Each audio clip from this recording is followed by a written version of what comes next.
In 2000 he published The Holocaust Industry, Reflections on the Exploitation of Jewish Suffering. The book sought to indict the Holocaust as an ideological representation of history that was fraudulently devised and marketed to the American public in order to revive a faltering Jewish identity and to justify criminal policies of the Israeli state and U.S. support for these policies. Finkelstein decries the fact that Israel, one of the world's most formidable military powers, with a horrendous human rights record, has cast itself as a victim state and looks for ways of garnering immunity to criticism. The industry is not only about images, it is in fact more about money.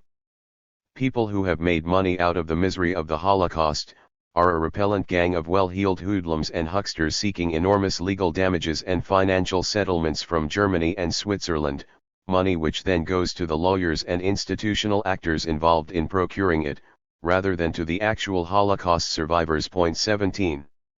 Very much as in the case of the sensitive issue of 1948, scholars demanded more than just strong conviction and could only be satisfied when presented with hardcore evidence that shook their confidence in the hegemonic narrative.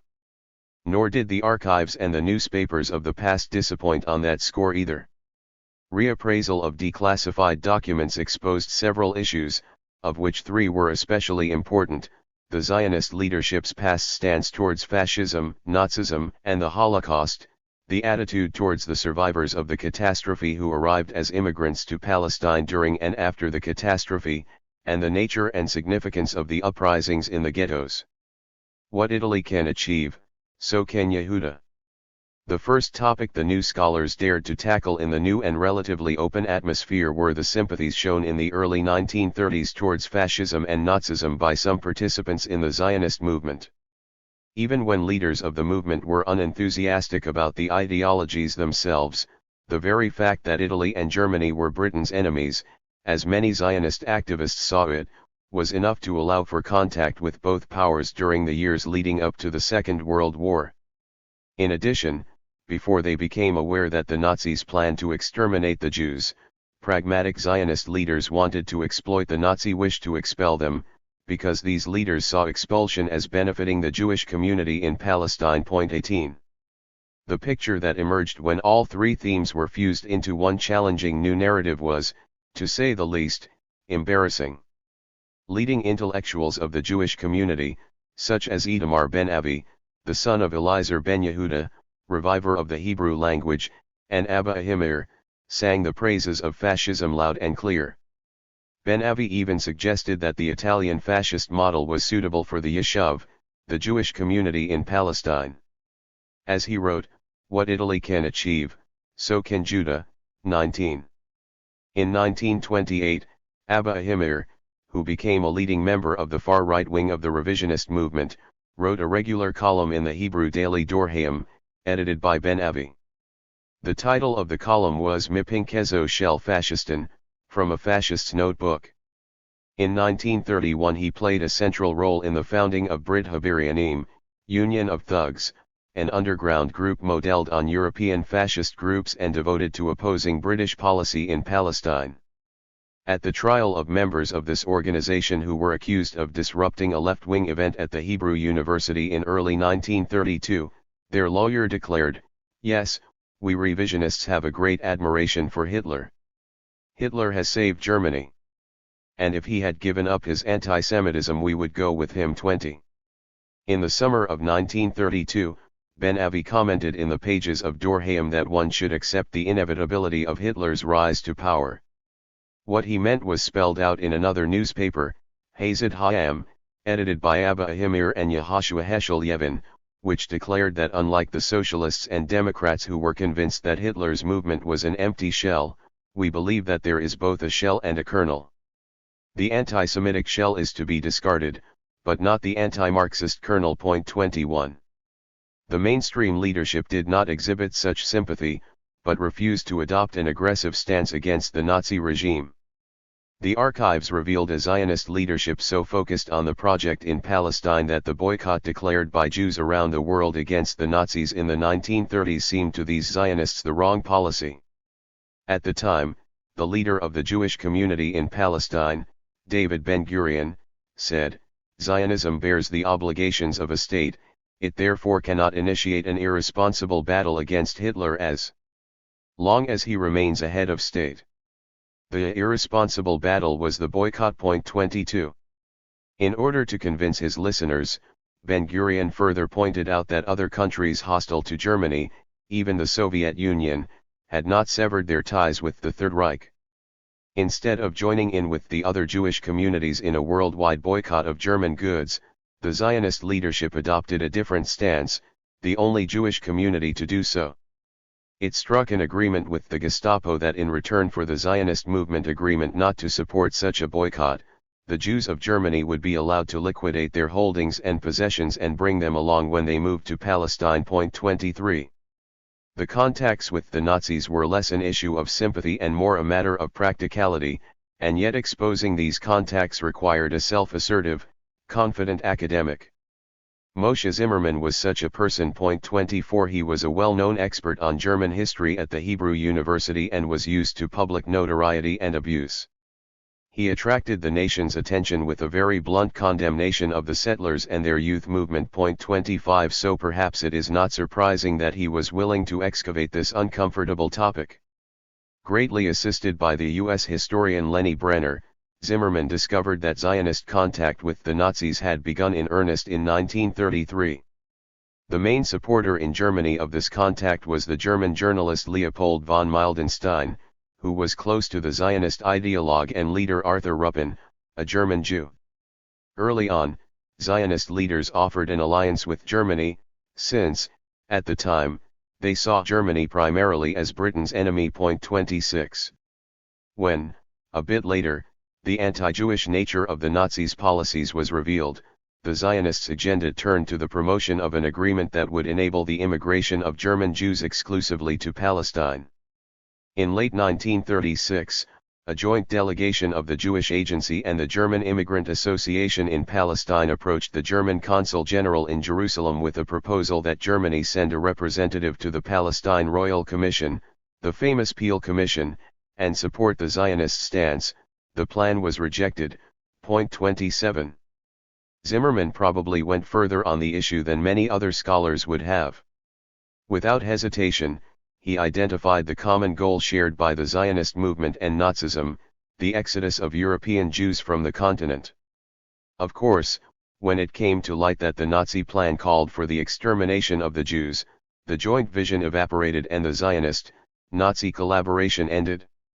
When the Palestinian scholar Joseph Massoud recently implied such an interdependence on Al Jazeera's website, the network briefly bowed to pressure and removed the article, but then republished it. 28.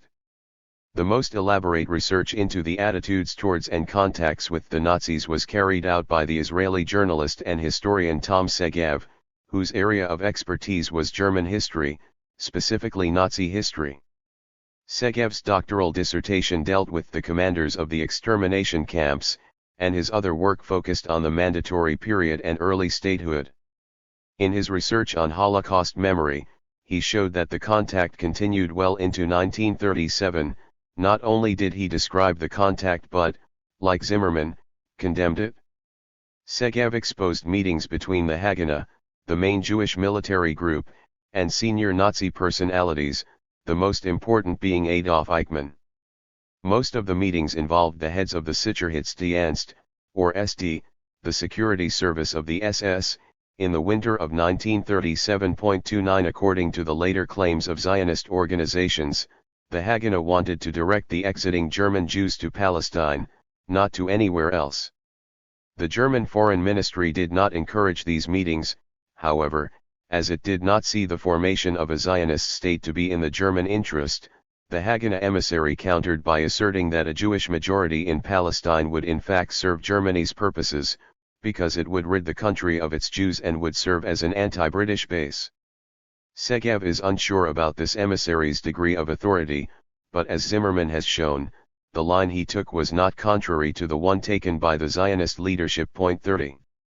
It is obvious that once the true nature of Nazism and its extermination policies was recognized, this attitude changed and contact ceased, until an attempt was made to save the Jews of Hungary in 1944 by offering the German army money for ammunition.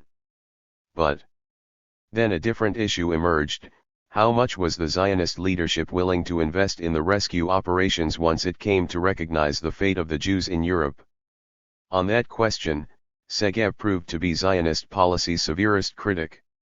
In his book The 7th Million, Israelis and the Holocaust, he describes a Zionist leadership interested only in saving Jews who were willing to emigrate to Palestine or who were physically and mentally capable of contributing to the success of the community. Segev begins this thesis in the pre-war years, when saving the Jews of Europe was important to the Zionist leadership only insofar as it contributed to the building of a Jewish state.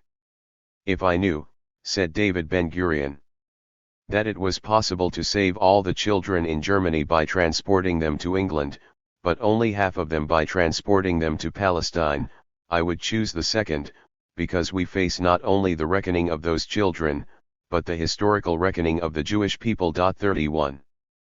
The practical manifestation of this attitude, Segev found, was that rescue operations not connected directly with the Jewish community in Palestine were not undertaken. He describes in his book a community that went about its mundane affairs while its leaders revealed themselves to be people of limited imagination whose rarefied self-image as national leaders stymied their willingness to engage in the duplicity and stratagems necessary for underground activity. Not wishing to invest heavily in rescue operations was not only a matter of prioritization, it was also a condemnation of those Jews who were unwise enough to ignore Zionist warnings. Or, to put it differently, the priorities regarding the allocation of monetary and human resources for salvage operations reflected a more deeply embedded stance. This dismissive attitude towards the diaspora Jews, even at their hour of need, was part of a wider distaste for the diaspora itself. This situation was among the most daring components of the post-Zionist challenge to the idea of Israel. Segev claimed, for example, that the negation of the diaspora remained the ideological cornerstone of Zionist doctrine. Negation was expressed, he writes, in the Yeshuv's deep contempt, and even disgust, for Jewish life in the diaspora and their feeling of alienation towards those who suffered in the Holocaust. 32 Elsewhere in his book, Segev ventures a more conspiratorial explanation for the Yeshuv's policies. He detects a tacit alliance between the Jewish community in Palestine and the British Empire. The Zionist movement was promised a favored status after the war if it kept quiet about rescue operations and let the Allies pursue their war efforts without interference. It all adds up to quite an uneasy read. The 7th Million appeared first in Hebrew and was then made into a documentary film, screened in prime time in the happy days of post-Zionist media openness. 33 It showed the more questionable side of the new Jew born in Palestine, hero of the idea of Israel. Segev pointed out that in many ways the commemoration of the Holocaust became the new religion for the secular Jews of Palestine, or, as he put it, since religion had no importance for the identity of many secular Israelis, in its place came homage to Holocaust memory, a tribute that often transmogrified into a bizarre obsession with death. Segev was a post-Zionist researcher par excellence. He not only told us what he found in the archives, he also condemned the previous generation of scholars, especially historians, for ignoring these unpleasant facts because of their loyalty to the Zionist interpretation of the idea of Israel. In that interpretation, those who died in the Holocaust went like sheep to the slaughter instead of rebelling, as did the few among them, who were immediately recognized not only as the brave ones but also as the Zionist ones, who belonged to us, even if they made the mistake of not emigrating sooner to Palestine. The ancestor of the Warsaw Uprising is the State of Israel. Mainstream Israeli historiography, the underpinning of the political elite, characterized the revolts in the various ghettos and camps as a chapter in the long Zionist history of struggle against those who wished to destroy the Jewish people. This was one narrative. The very idea that there might be another narrative was a bold suggestion made by post-Zionist scholars in the 1990s. To them, these uprisings had been Zionized in Israeli collective memory and mainstream academia. They saw this process of Zionization as a typical instance of how national movements tend to define people's past identity in accordance with the needs of the present national movement. In early 1942, the Nazi regime in Poland began to dispatch Jews to death camps. This triggered the unusual attempt by the Warsaw Ghetto's inhabitants to resist by force this transfer to death. Two groups of Jews in the ghetto decided to rebel, one closer to Jewish socialist movements, such as the anti-Zionist General Jewish Labor Bund, and one closer to the Zionist revisionist movement. Both were aided by the Polish underground. Among the leaders of the former was Marek Edelman, born in 1919, he had joined the Bund as a youth. The actual revolt broke out in January 1943, when a second wave of transports began, and held on until the beginning of May until they succumbed to the superior military might of the Nazi forces. After the war, Edelman studied medicine in Poland and became a cardiologist. In 1976 he joined the famous Solidarity movement led by Lech Wałęsa and became one of Poland's revered intellectuals. In his writing he often addressed issues of human and civil rights around the world and often criticized Zionism and Israel for their discriminatory policies towards the Palestinians. In the late 1980s he became a member of the Polish parliament. In 1993 the Israeli Prime Minister, Yitzhak Rabin, led an Israeli delegation for the Jubilee commemoration of the Warsaw Ghetto Uprising. Polish President Lech Wałęsa asked Edelman to be among the chief speakers. Heavy pressure from the Israeli delegation removed him from the list at the very last moment. 34. In keeping with the observation by critics of nationalism, such as Benedict Anderson and Eric Hobsbawm, that it is best to nationalise dead people since they cannot claim an identity different from the one ascribed to them, one can imagine how troublesome was Marek Edelman, this major figure in the Warsaw Uprising. 35 At the time he was a member of a non-Zionist organization. After the Holocaust he remained a Polish socialist, and still he was alive and kicking. It was bad enough that Edelman did not fit the image that the official cultural producers in Israel wished the leaders of the rebellion to have. Worse, he actively contested it. In 1945 he wrote a book on the uprising called The Ghetto Fights, which appeared in Hebrew only in 2001.36. He disliked the way he and his friends were portrayed visually and textually in Israeli scholarship. None of them had ever looked like this. They didn't have rifles, cartridge pouches or maps. Besides, they were dark and dirty, hardly the ideal type of handsome, Aryan-like young Jews seen in the Israeli museums of the Holocaust and in the pictures decorating official texts. 37. Edelman explained that for him the uprising was a human choice about how to die, as Primo Levi, too, claimed. But death was not a simple issue for the political elite in Israel, which is always busy shaping the collective memory of a society of immigrants, while at the same time colonizing a population and an area that resisted, at times violently. The leaders felt in the past, as they do today, a need to rank death in a hierarchy, to idealize one type and condemn another. Death in rebellion against the Holocaust was commendable, death in the Holocaust without resistance was questionable. Death for the sake of the nation was to be the sublime act of humanity. 38. Edelman was ignored in official Israeli texts and representations of the Holocaust. He is known now thanks to Edith Zertel, who, in the relative openness of the public debate during the 1990s, introduced his story to the world. 39 Zertel was the editor of Haaretz's prestigious weekend supplement and edited Zmanim, a historical quarterly, the main publication of Tel Aviv University's School of History. Today she teaches in Switzerland. In her book The Nation and the Death, in English it was titled Israel's Holocaust and the Politics of Nationhood, she discussed the Warsaw Uprising. As Zertel came from the heart of the establishment, she was able to get a mainstream publishing house to publish her highly subversive book. In it, one encounters Israel as a necrophilic nation, obsessed and possessed by death, and particularly the death camps of the Holocaust, unable to comprehend the atrocity, and yet quite able to use and abuse its memory for the sake of its political aims. Through Zertel's book, we become able to see how deep the institutionalization of Holocaust memory went in the young Jewish state. She describes the construction of a selective narrative that adapted the history of the Holocaust to Israel's strategic and ideological demands. Two themes were important in this respect. The first was planting in the public mind a clear contrast between the new brave Jews of Israel and those who went willingly to the slaughter in Europe's extermination camps. The second, nationalizing, or Zionizing, the rebellions, particularly the Warsaw Ghetto Uprising, as precursors of the resurrection of the Jews as a new nation in their redeemed homeland.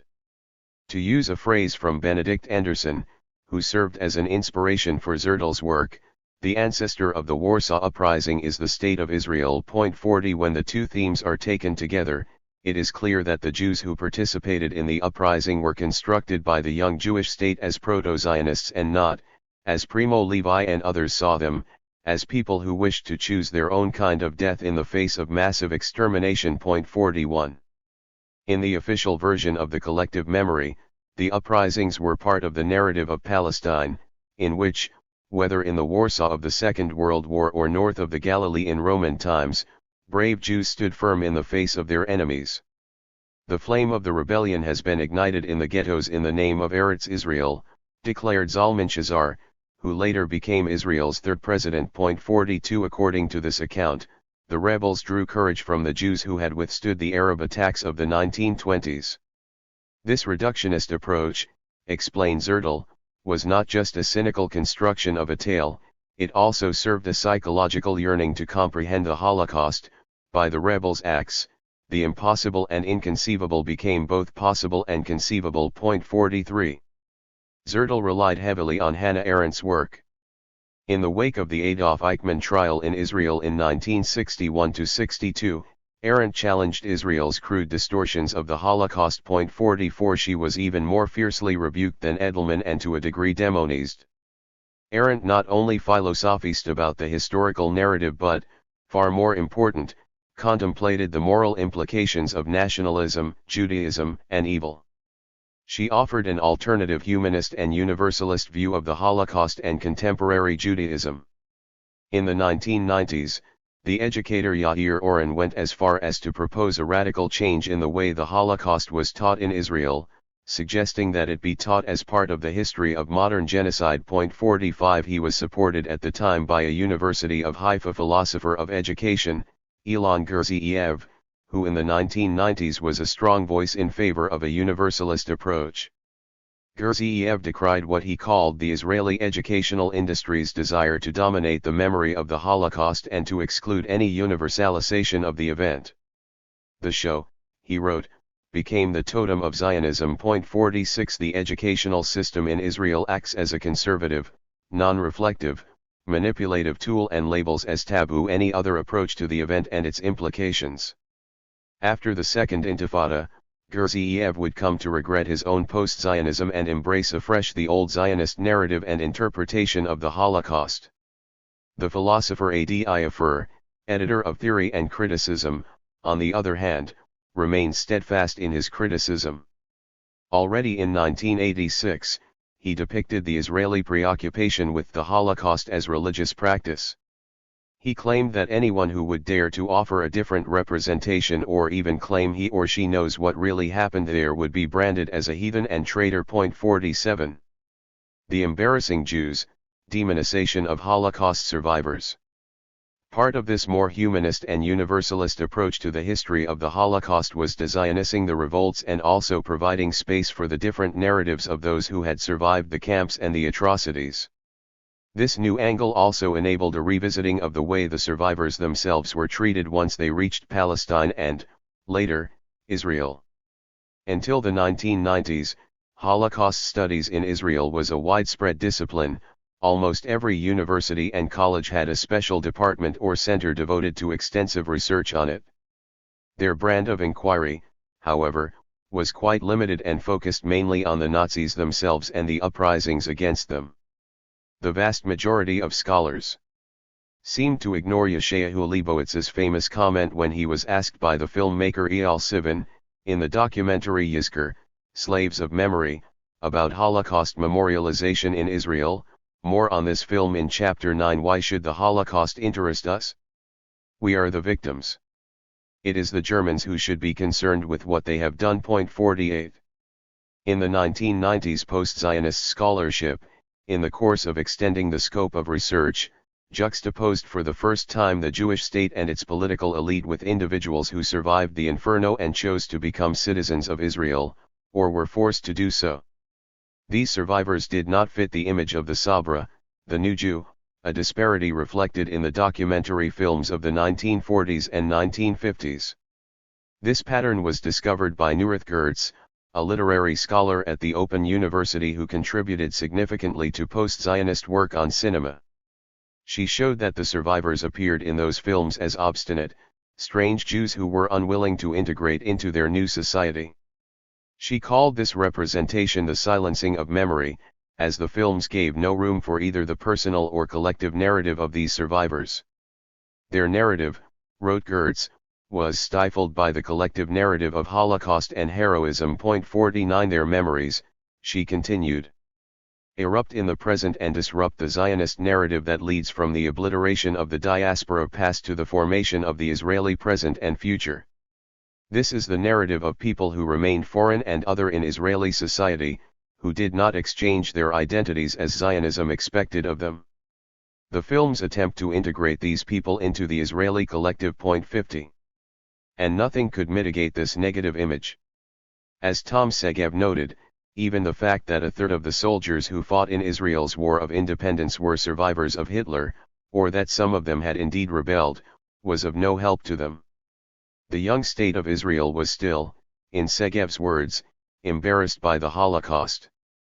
The Jewish state was founded on the concept of the new Jew, tough, proudly speaking Hebrew, working the land, self-reliant.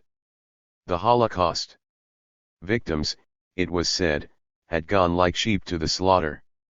They were the old Jews, Yiddish-speaking exiles, urban and mercantile. 51.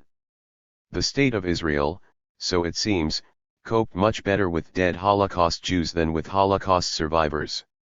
As a Ben-Gurion University historian, Hannah Yablonka, put it, in general the Zionist sense was that those who survived were guilty by the sheer fact that they were alive, and thus represented a past that the Israelis wished to forget. 52 Edith Zertel, too, in her earlier book From Catastrophe to Power, The Holocaust Survivors and the Emergence of Israel, focused on the lofty and dismissive attitude of the Sabras towards the survivors and their plight, and she noted that this attitude left deep scars in the souls of those who survived the Holocaust and reached Palestine. 53.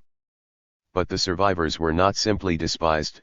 When necessary they were recruited, quite often against their will, to the Zionist cause in Palestine. It began on their day of liberation from the death chambers in Europe. This much we now know because of the work of Yosef Grodzinsky, a neurolinguist from Tel Aviv University. His father was a survivor and a member of the Bund, an organization that even after the Holocaust continued to maintain that there was an international socialist alternative to Zionism. 54 This personal history motivated Grodzinsky to step out of his field of inquiry and take the unusual step of writing a historical study of how people like his father were treated by the Zionist movement after the Holocaust, when, having survived the war, they were put in displaced persons, DP, camps all over Germany.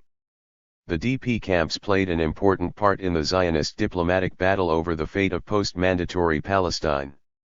In those days, the Palestinian counter-argument against the idea of the Jewish state was based on the idea that, among other things, the Arabs in Palestine, constituting an absolute two-thirds majority, had the democratic right to determine what kind of state they wanted at the end of the mandate.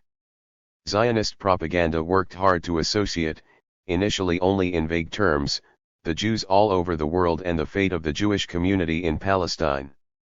In this way, the demographic balance on the ground became immaterial, it had to include all Jews, wherever they were, and therefore the Jews were a potential majority in Palestine. But this approach was deemed too academic, for instance by the Anglo-American Committee of Inquiry charged in 1946 with proposing a solution to the conflict in Palestine. It was clear that a more concrete association had to be established between the fate of the European Jews and those in Palestine. To prove that point, the people in the DP camps would have to wish, en masse, to emigrate to Palestine. One member of the Anglo-American Committee, Richard Crossman, was unimpressed by the general argument at the time he was appointed, but changed his mind once he visited the camps and was told that most of the people there wanted to come to Palestine.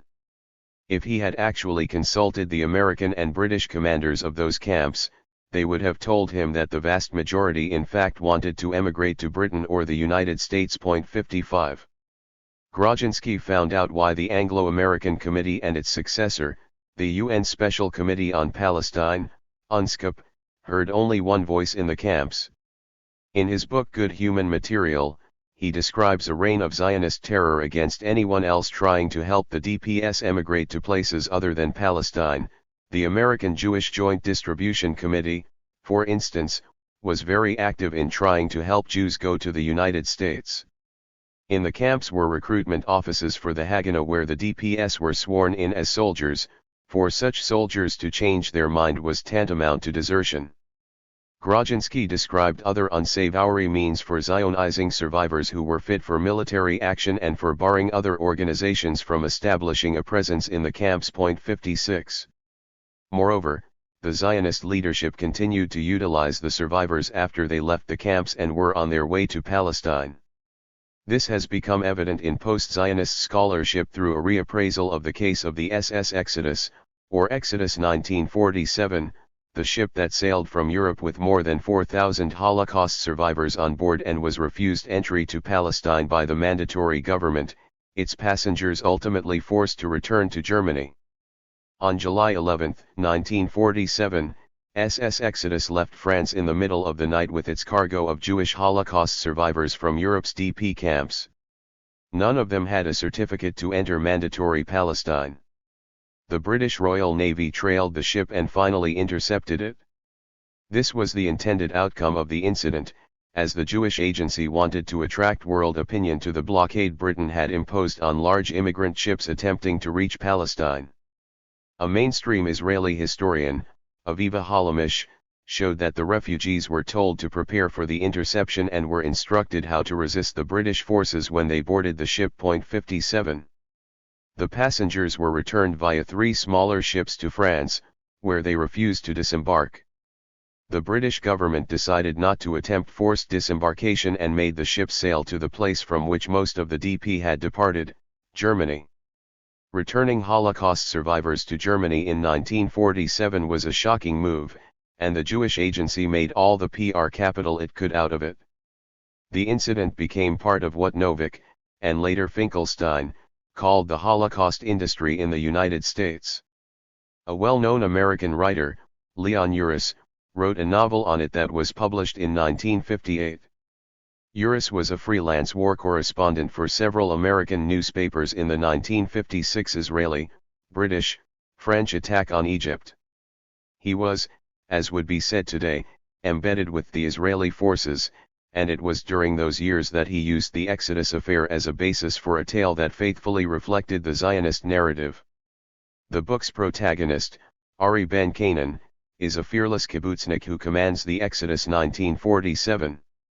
Other characters, by their very life story, represent chapters from the Zionist narrative. Ari Ben Canaan came vividly to life when Paul Newman played the part in Otto Preminger's adaptation of the novel into a Hollywood film in 1960.58 for the mainstream. This was the modern story of Masada. Indeed, it was the redemption of Masada.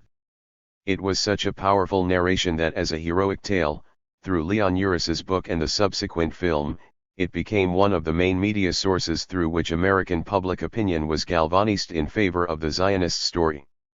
The post-Zionist reading of this event was diametrically opposed to the way it was narrated by mainstream historiography. In the alternative narrative that emerged in the 1990s, Exodus is a tale of cynicism and manipulation. In it, the immigrants appear as pawns in the struggle for the international recognition of a future Jewish state. The wretched survivors demanded, or so the world was told, to be allowed to settle in Palestine. If refused, they would end up being sent back to the displaced person camps in Germany. This message was directed specifically at the UN Special Commission on Palestine, which in mid-1947 visited Palestine in an effort to find a solution after Britain's declaration several weeks earlier that it intended to end its mandate over the torn country. But Britain still held responsibility for law and order and was adamant about preventing massive Jewish immigration or, alternatively, Arab military intervention before the last British soldier left the land. 59. The Exodus affair was meant to prove to UNSCOP that only the Judaization of Palestine was the correct solution for these and all the other Jews who had survived the horrors of the Holocaust. If they would not come to Palestine, they would have to be sent to the killing fields of Germany. The gambit proved partly successful. The ship was not allowed to disembark in Palestine and was indeed sent back. But public opinion, and especially the UN Committee, now clearly associated the fate of the Jews in Europe with the future of the Zionist project in Palestine.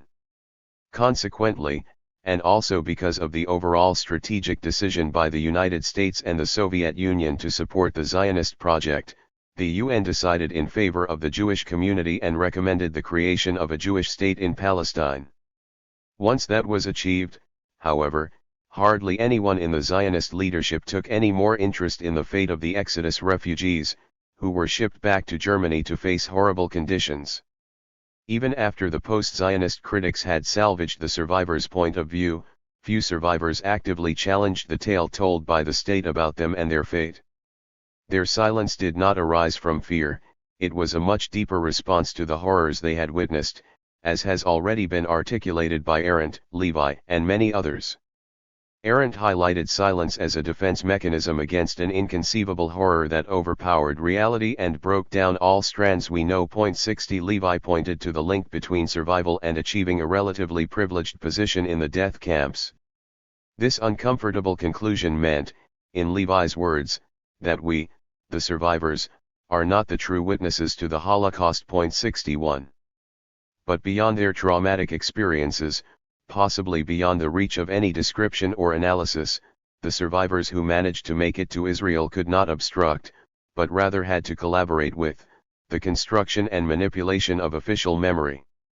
Ex post facto, they became Zionists during the Holocaust, whether they wanted to be or not, and those of the survivors who had not played an actual role in the resistance became second-rate Zionists.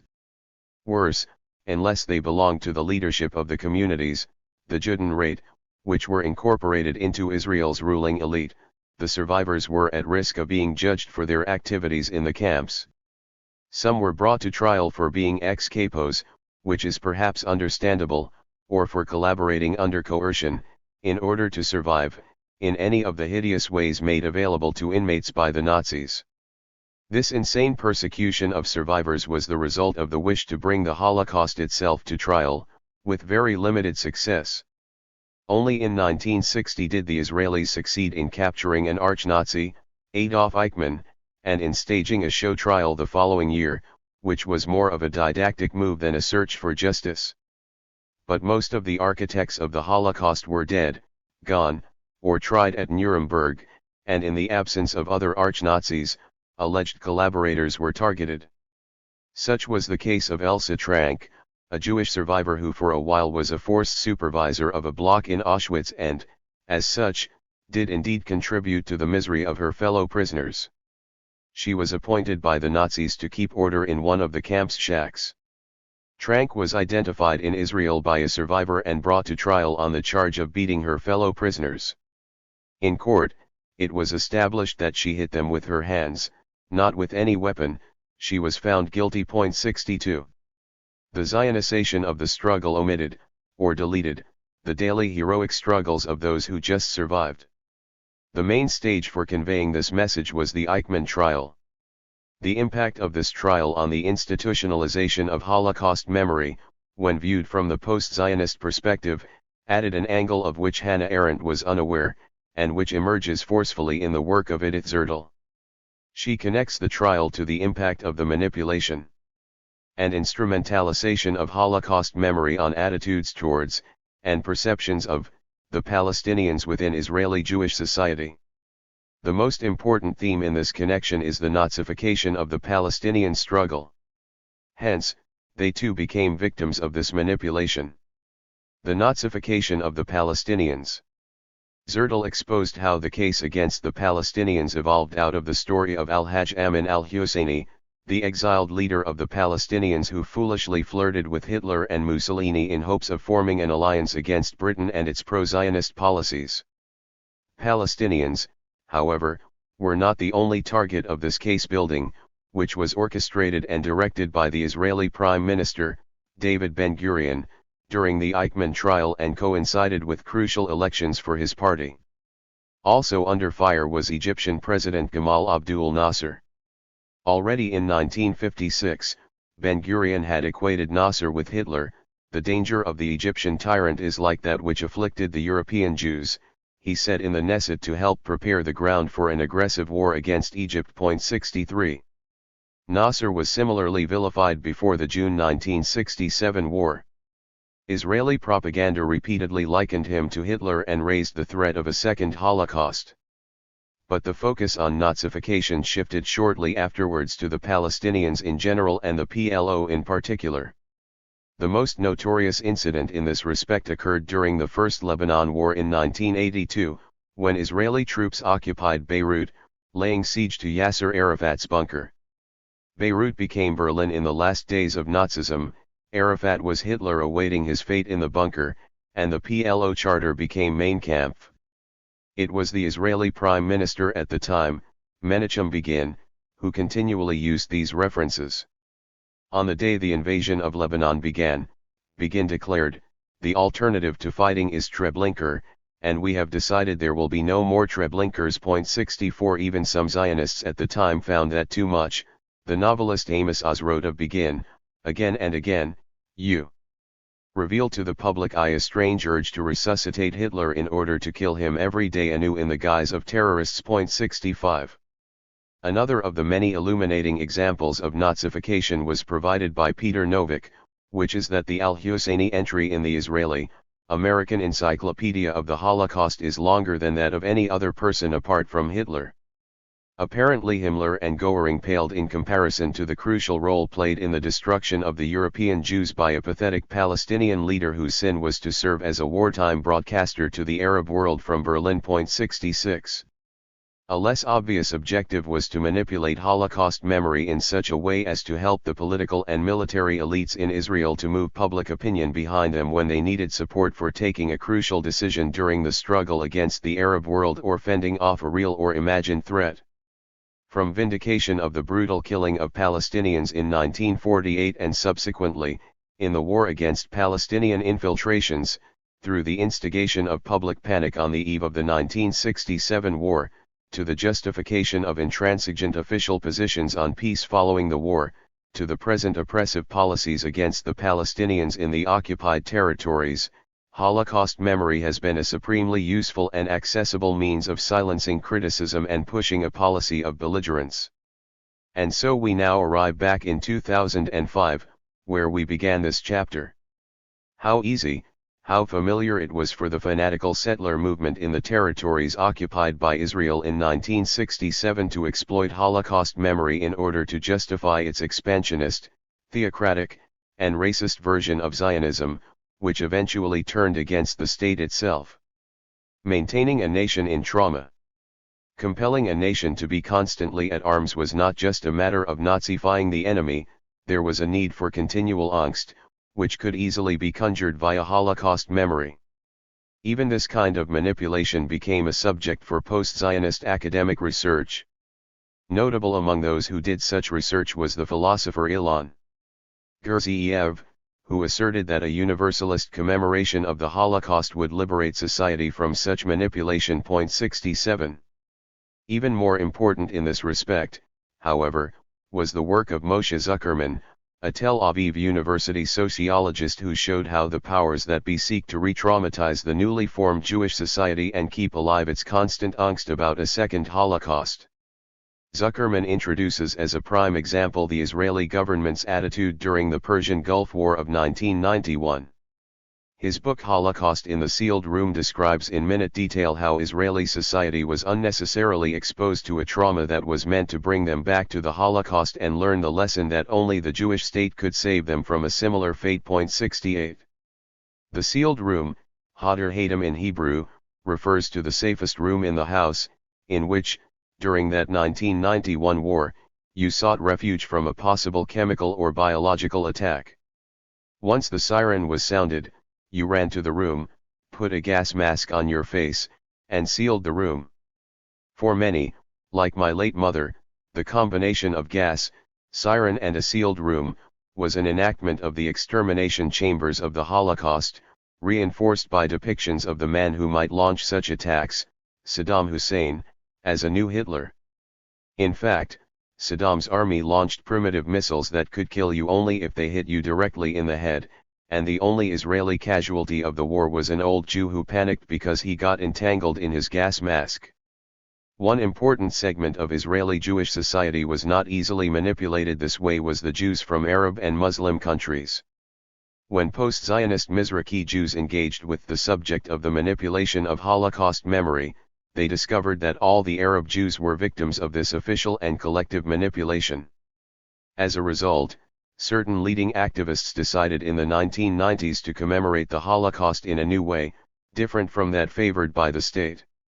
Two of these activists, Shlomo Svirsky and Sami Shalom Chitrit, founded an academic high school that was meant to salvage the culture and value system of Jews in Arab countries while enabling its graduates to become fully matriculated. That school was named Kedma. Towards the east, in Biblical Hebrew. There on Yom HaShoah, the official day of Holocaust remembrance in Israel, students commemorate not only the Holocaust but also other genocides that have taken place in the world, thus giving a more universal meaning to the event. In the official ceremony at the Yad Vashem Museum, dignitaries light 6 candles, one for every million Jewish victims of the Holocaust, a ceremony repeated in every Israeli school. At Kedma, a 7th candle is lit for the Armenian genocide that took place during and immediately after the First World War. The additional candle also represents other persecuted minorities, such as Native Americans and African Americans. 69. Identification with other minorities, and in particular African Americans and Native Americans, is one of the main features of the post-Zionist scholarship that has focused on Mizrahi Jews, or as they prefer to call themselves, the Arab Jews. The next chapter tells their story. 8. The idea of Israel and the Arab Jews. In January 1952, 2 agents operating clandestinely for the Zionist movement were hanged in Baghdad. They were accused of planting bombs against Jewish targets in the Iraqi capital so as to prompt the local Jews to feel unsafe in their homeland and then emigrate to Israel.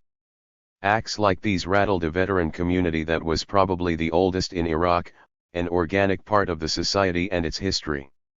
The successful Zionist actions were not the only reason for the exodus of Iraqi Jews.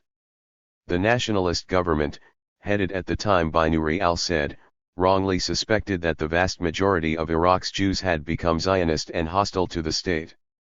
Al-Said also coveted their assets and belongings, and thus ordered them to leave. In the days following the executions, the Israeli government orchestrated mass protests and ceremonies of mourning and commemoration all over the country. However, they had to work hard to persuade the hundreds of thousands of Iraqi Jews who already resided in Israel to partake in these events. Most of them had arrived only a few months earlier from a country where they and their ancestors had lived for hundreds of years and where they would probably have stayed had not the State of Israel come into being.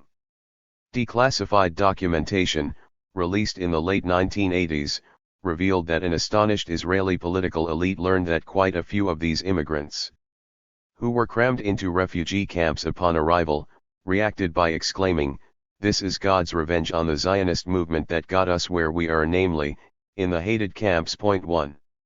The Tel Aviv University sociologist Yehuda Shenhav, who found this document and similar evidence in the Israeli archives, became one of the first scholars to expand the work of the new historians beyond the trials and tribulations of the native Palestinians. Shenhav, like the new historians, found that with a certain frame of mind a visit to the local archives can end in a direct challenge to the state's foundational mythologies and truisms. The particular chapter he challenged was depicted in the official state historiography as a prime example for the humanity and validity of Zionism, Operation Ezra and Nehemiah.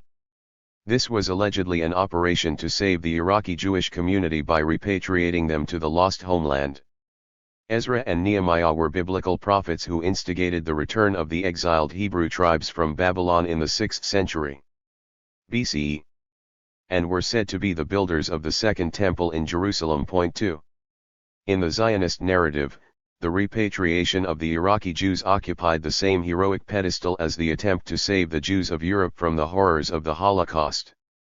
But Shenhav and other post-Zionist scholars doubted whether it was indeed a salvage operation, because they found little evidence for an Iraqi Jewish desire to come to Palestine. It is true that in one particular nasty incident during the Second World War, the Farhoud, in April 1941, Jews were attacked and killed after a long history of peace and excellent relations with the other Iraqi communities. This exceptional eruption unsettled the community and caused some members of its elite to emigrate, mainly to the United Kingdom. But this did not produce either massive panic or a wish to leave. The Jews of Iraq by and large shared in the excitement of witnessing and participating in Iraq's struggle for independence, which was a quiet affair compared with many other anti-colonial wars and campaigns. For Shenhav, Operation Ezra and Nehemiah was not a rescue mission. In his eyes, it was a manipulative move by the Israeli government intended to counter mounting international pressure to allow the repatriation of the Palestinian refugees. What the Israeli government had in mind was to convince the international community that a kind of population transfer had occurred in the Middle East and that it was better for everyone. The Palestinians left for the Arab countries and the Jews of Iraq returned home. Later this official argument was used in a more negative way, with the late 1940s and early 1950s depicted as an extension of the post-Second World War period of mass transfer, displacement, and the reshaping of borders. The international community has never accepted either depiction. Annually, the United Nations reaffirms its commitment, dating back to December 1948, to facilitate the repatriation of the Palestinian refugees. This reaffirmation, however, is not supported by the United States and its allies and therefore has not amounted to much, so far. 3. The new documents Shenhav unearthed also showed that the government was fighting hard against a tendency of many Iraqi Jews to emigrate to Europe and the United States instead of Israel. He had the impression that the official narrative on why and how the largest Arab Jewish community had arrived in Israel distorted the truth, and this impression was reinforced by a series of interviews he conducted with immigrants from that period. As he explained in 1999, the motive for conducting this research is the wide gap between the official version, the one taught in schools, and the life stories of the immigrants from Iraq with whom I have talked. Many among them refute the official version and talked about the brutality and the coercion of the Zionist agents, in their efforts to recruit these Iraqi Jews for the national Zionist struggle. Their life stories are the alternative to the Zionist narrative, an alternative that was repressed. My commitment to this silenced position of a large community among the Iraqi immigrants informs my attempt to expose new evidence in this historiography. 4. This challenge by Shenhav was more than just a question of historical accuracy or fabrication. He doubted the mainstream Zionist narrative in Israel about Mizrahi Jews, that they were Zionists who were eager to come to Israel and that the state saved their lives by bringing them home. Shenhav questioned the assumption that Zionism played any important role in the life of Jews in the Arab world in general, and in Iraq in particular. While acknowledging that they did have a religious affinity to Eretz Israel, he suggested that they never perceived it as a place of residence or displayed any wish to colonize it. Shenhav also stressed the patriotism Jews felt for Iraq and other Arab countries, another reason they did not feel compelled to leave. And he goes further still, claiming that they were brought in as a cheap labor force to replace the expelled Palestinians and to help redress the demographic imbalance in the new state. In the early years of statehood, Israeli leaders realized that despite the 1948 ethnic cleansing, a Palestinian minority remained within the Jewish state and that not enough Jews had come from the West to settle in Israel. Not mincing his words, Shenhav cast doubt about the pretense of the Zionist movement to be a liberation movement. It may have liberated the European Jews, he asserted, but it enslaved the Mizrahi Jews. Shenhav was too young to recall the events himself. But Ella Shohat remembered all too well what it meant to be an Iraqi Jew in the young state of Israel. Today she teaches at New York University and is a leading figure in cultural studies, a topic she tried unsuccessfully to promote in Israeli academia. As a young girl in 1960s Israel, Shohat tried to lose her Arabic accent and refused to take as her school lunch the kinds of food that would identify her as an Arab. She further noticed that most of her neighbors Hebraicized their family names, and therefore she, too, tried to adapt. Later she returned to her Arabic names as part of her personal struggle for recognition and equality. Point 5.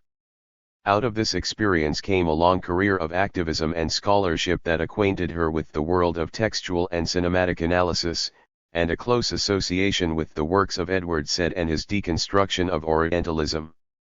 She was the first to coin the term Arab Jews and in many ways pioneered the 1990s post- and anti-Zionist Mizrahi challenge to the idea of Israel. Only slightly better than Arabs. Hiding their origin was common to many Jews who came from Arab countries. Ariella Azoulay, another cultural studies scholar, and a curator of several important post-Zionist exhibitions in Israel during the 1990s, tells the story of her father, born in Oran in Algeria. Upon his arrival in Israel, he took the first step on the way to Israelization by declaring proudly, when the immigration official asked him for his place of birth, that he was from Oran, France. Nobody, she wrote, wanted to admit to being of Algerian origin. 6.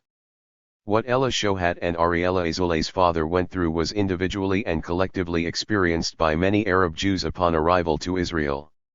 They were patronized and resented by the host community, and this disdainful attitude was felt from top to bottom. Prime Minister Ben-Gurion led the way by describing the Arab Jews as being without the most elementary knowledge and having not even a trace of Jewish or human education. Ben-Gurion was worried that the arrival of Arab Jews would turn Israel into an Arab state. "We do not want the Israelis to become Arabs," he said. "We are bound by duty to fight against the spirit of the Levant that corrupts individuals and society." 7. Other Israeli politicians shared similar views.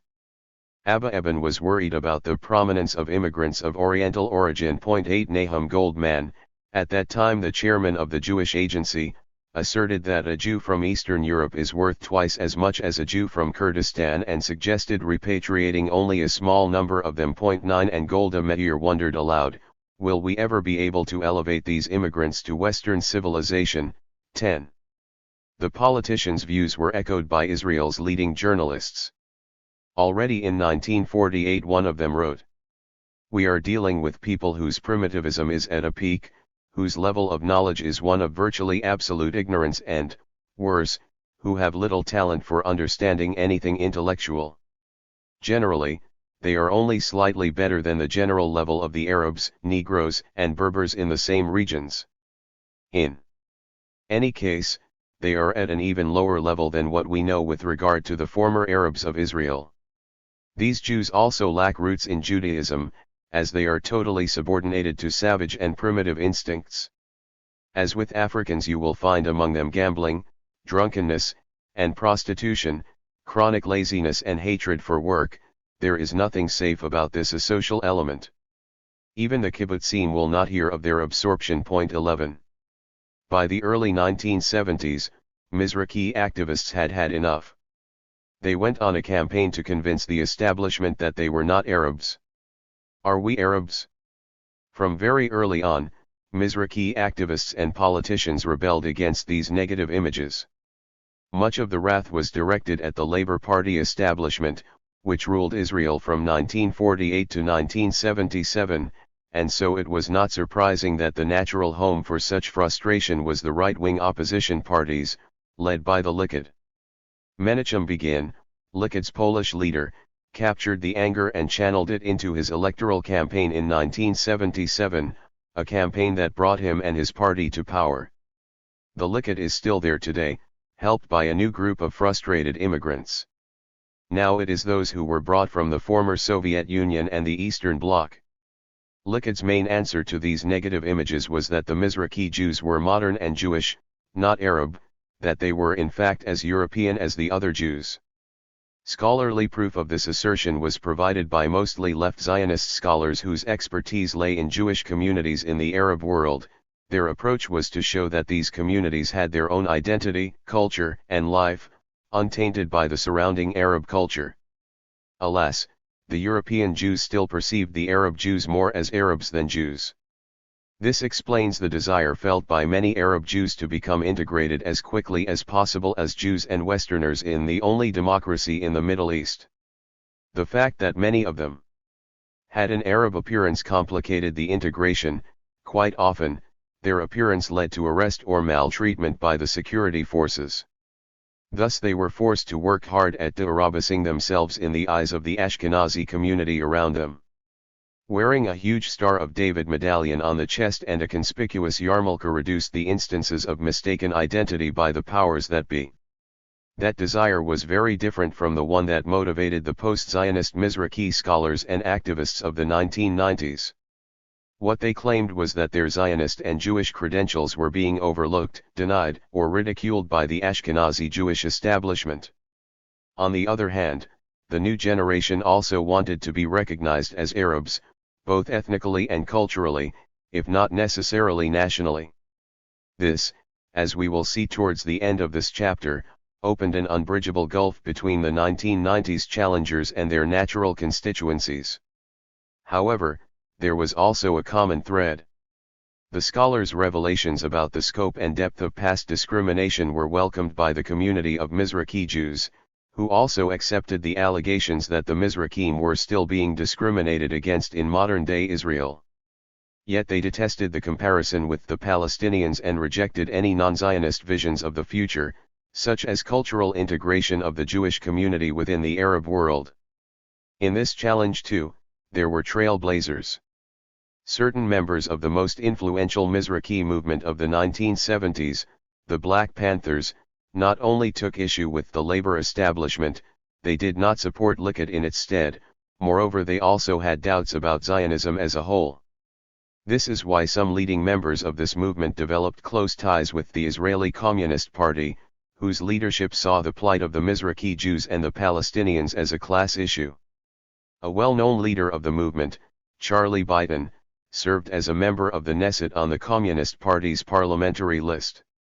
There were also strong links between this movement and the Marxist sociologists at the University of Haifa in the 1970s.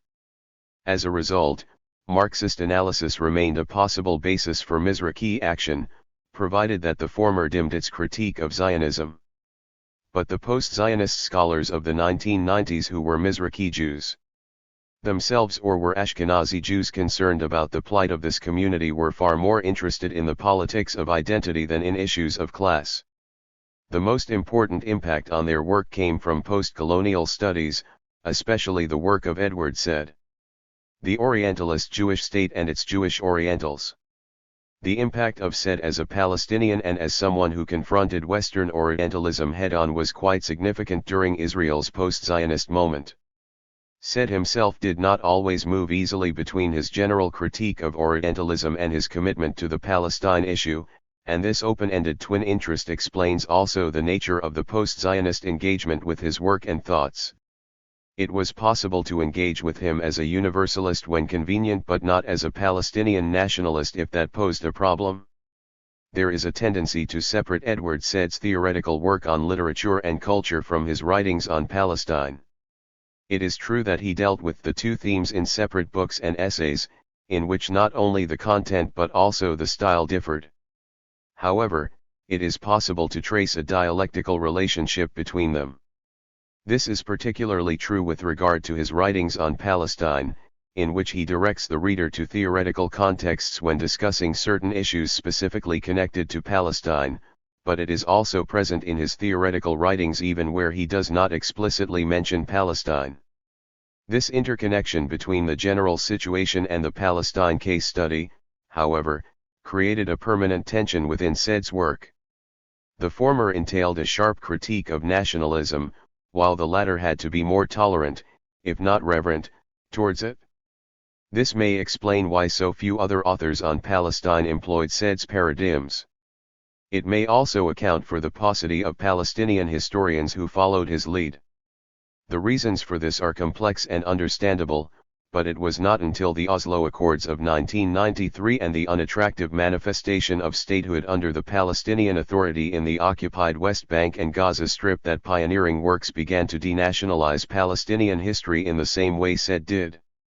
The universalist approach towards the study of Palestine, and his use of a deductive prism, did not at first win Said many followers within Israel.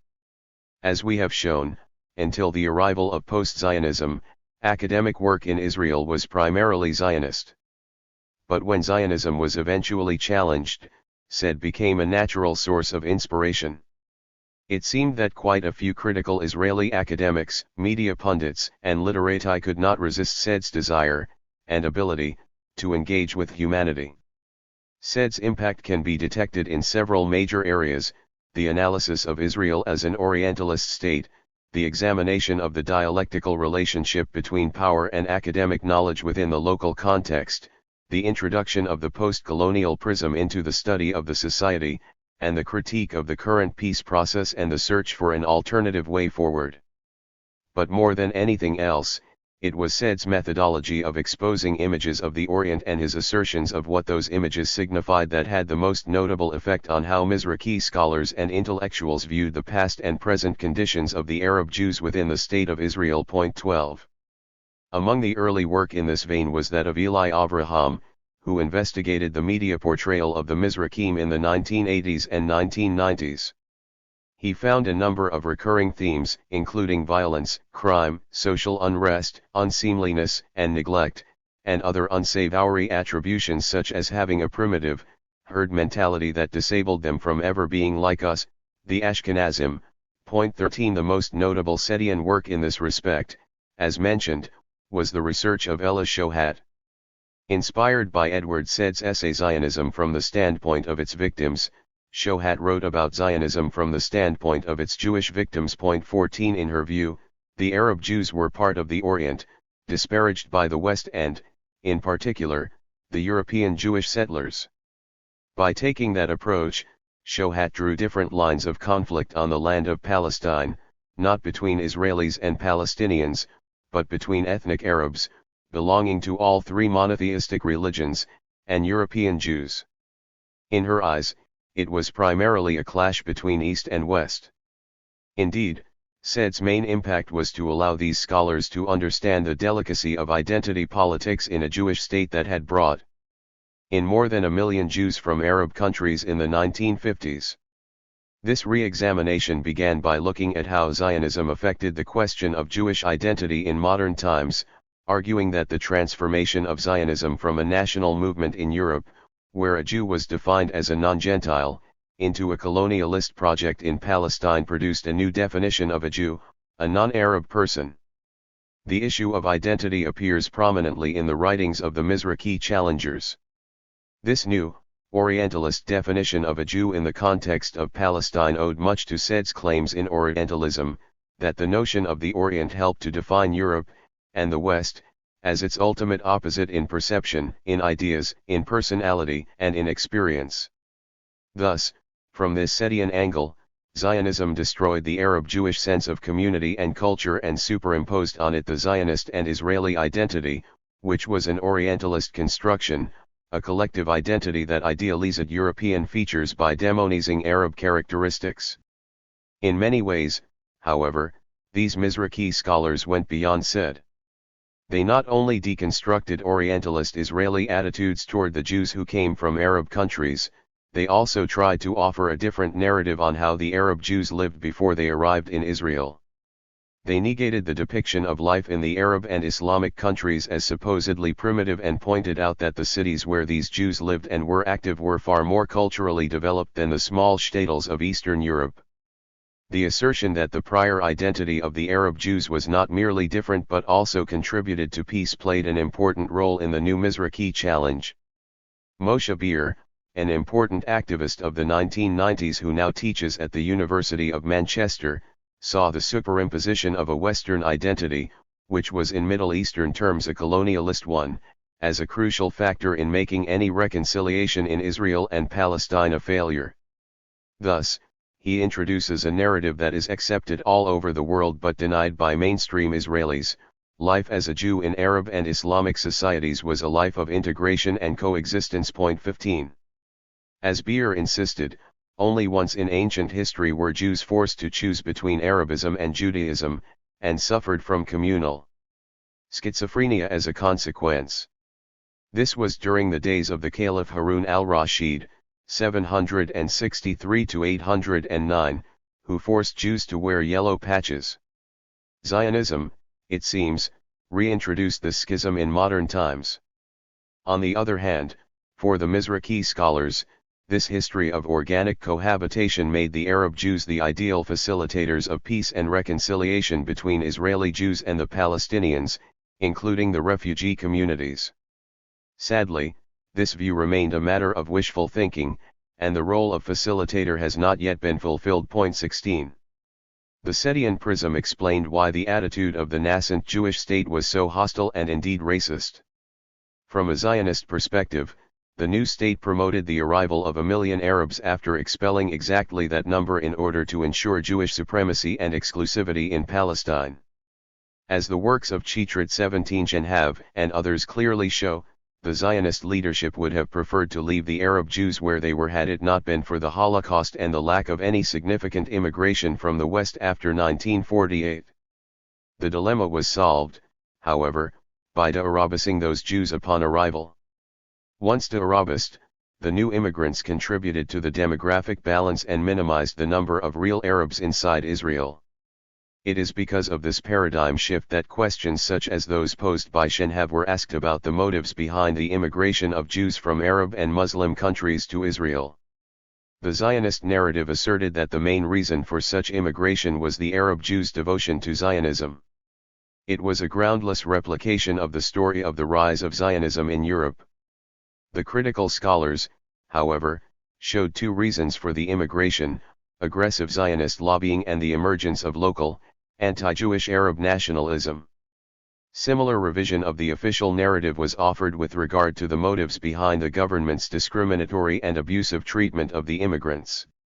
Mainstream historiography argued that there were objective problems, such as scarcity of resources or security concerns. The new Mizrahi researchers exposed a racist attitude towards these Jews as Arabs and a wish to modernize and westernize them, with little consideration for their traditions and roots.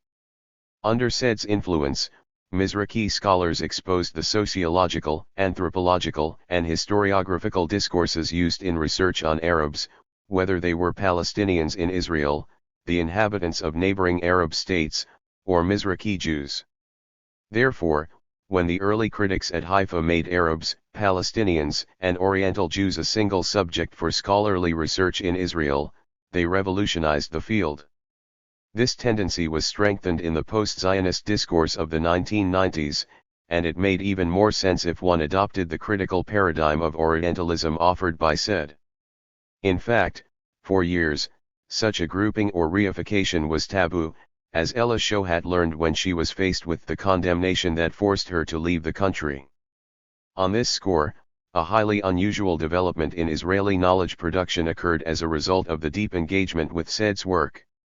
Orientalism differentiates between the colonialist Orientalism of the 19th century, which had its own reasoning and features, and the one that continued to be exercised after colonialism ended in the second half of the 20th century, often defined as the post-colonial period. In every corner of the world where the attitudes of the colonial past were still held and implemented by Western states, institutions, or people towards whatever or whoever was non-Western, this was discussed as a post-colonial phenomenon, because in practice there was supposedly no more colonialism. Palestine, however, was not yet decolonized, even at the end of the 20th century. So the question was which aspect of Said's work applies better, his approach to historical colonial case studies, or his approach to societies that were formerly colonialist. This question was seriously debated in the spring of 2002 in the leading post-Zionist journal, Theory and Criticism, which devoted a special issue to post-colonialism as it was understood and applied by Israeli scholars. 18 This was a difficult title for scholarship within a state that many believed was still colonialist. The reality that was described appeared to be much closer to colonialist-era reality, while the discussion relied on tools which assumed that real colonialism was already over. This was never mere intellectual babbling. Until today, the Palestinian national movement and its supporters have failed to provide a clear analysis of what Zionism is all about. Was it a colonialist movement and thus the Palestinian struggle is anti-colonialist, or is Israel a state with a colonialist past but the struggle with it today is between two national movements? This conundrum was eventually solved a few years ago when scholars such as Patrick Wolf, Edward Kavanagh, and Lorenzo Veracini offered a new paradigm for situations such as the one prevailing in Palestine. They proposed that settler colonialism is as much a thing of the past as a thing of the present. 19 They would not accept neocolonialism or even post-colonialism as terms that describe the reality that prevails in Palestine, where colonialism still rages on, albeit through 21st century means. This is an intellectual quandary with political implications that have only recently been grasped. Earlier, the Mizrahi scholars had more urgent issues to resolve. The main problem for those who adopted the Setian prism was that it led to a direct clash with their immediate constituency in the State of Israel. On two major aspects of the analysis, the scholars and the politicians of identity differed: how to deal with Zionism, and what sorts of alternatives to offer the Mizrahi Jews. The politicians endorsed what they saw as a popular wish among the Mizrahim to be admitted as good Zionists and saw this as the key to integration and success. Such a route, however, was deemed disastrous by the challengers. Said had offered an answer as to why that approach became so popular. Inspired by Frantz Fanon's ideas of how native populations react to their negative image in the eyes of the colonizers, Said invoked the process of internalization. Victims of racist colonialism begin to absorb and accept the negative images the colonialists have of them. They try to solve the problem by becoming the colonizers, and their failure puts them in an even more vulnerable position than they had occupied before. Ella Shohat explained that this political behavior was the result of years of Ashkenazi oppression. In her view, the Mizrahi Jews internalized the condescending Ashkenazi attitude towards them to such an extent that they turned into self-hating Mizrahim. In other words, the East came to view itself through the West's distorting mirror. Shohat quoted Malcolm X, who said that the white man's worst crime was to make the black man hate himself. She maintained that Mizrahi hatred towards the Arabs was no more than self-hatred caused by long exposure to Ashkenazi oppression. 20. The second bone of contention was that many of the post-Zionist Mizrahi scholars regarded the Mizrahim as Arabs, who therefore suffered the same way as the Palestinians did. This approach seemed alien, and still does, to the community's leaders and pundits. And indeed, while many of these scholars were inspired by Edward Said's work on Orientalism, to mainstream Israeli scholars Said was an enemy, a Palestinian. We are proud Arabs. By associating themselves with the kind of critique offered by Said, post-Zionist scholars broadcast that they were content to be counted among the Arabs. Scholars such as Shohat and Shenhav, along with many others, were seeking their roots as Arabs, not necessarily as Jews. In many cases, that meant relearning Arabic, which their parents had asked them to forget, as part of an attempt to widen their identity as Arab Jews and diminish their identity as Mizrahim in Israel. The most passionate articulator of this sentiment was the sociologist Sami Shalom Chitrit. He was part of the Moroccan Jewish community, the largest group of North African Jews in Israel. He taught at several Israeli universities before having to pursue his academic career elsewhere. Like Shohat, he went to the United States. Born in Morocco, he grew up in Ashdod, a development town built near the evicted Palestinian town of Al-Maghdal. In his fascinating work, he fuses personal memories with scholarly research on the Arab Jews in Israel. Like his colleagues, he made substantial forays into activism. 21. Together with Shlomo Svirsky, Chitrit opened Kedma, the school mentioned in the previous chapter. He was also instrumental in founding an organization named the Mizrahi Democratic Rainbow Coalition, a group and think tank that articulates demands such as increased social and cultural rights for their fellow Mizrahim and redistribution of the state's wealth and resources, such as housing, among the ethnic Jewish groups within Israel. Their greatest achievement was to allow Moshavim, generally poor Mizrahi Jewish settlements, collective in their nature, to enjoy the same rights and access to privatized public land as granted many years earlier to the predominantly Ashkenazi kibbutzim. That land, of course, had been confiscated from the Palestinians in 1948, a point the Rainbow was not always willing to acknowledge fully. In fact, fearful of the anti-Arab tendencies in its potential constituency, the Rainbow refused to include the Palestinians in Israel as a group whose lack of any share in public land and housing should be addressed by the Rainbow itself. Universalism was not really one of its tenets. 22.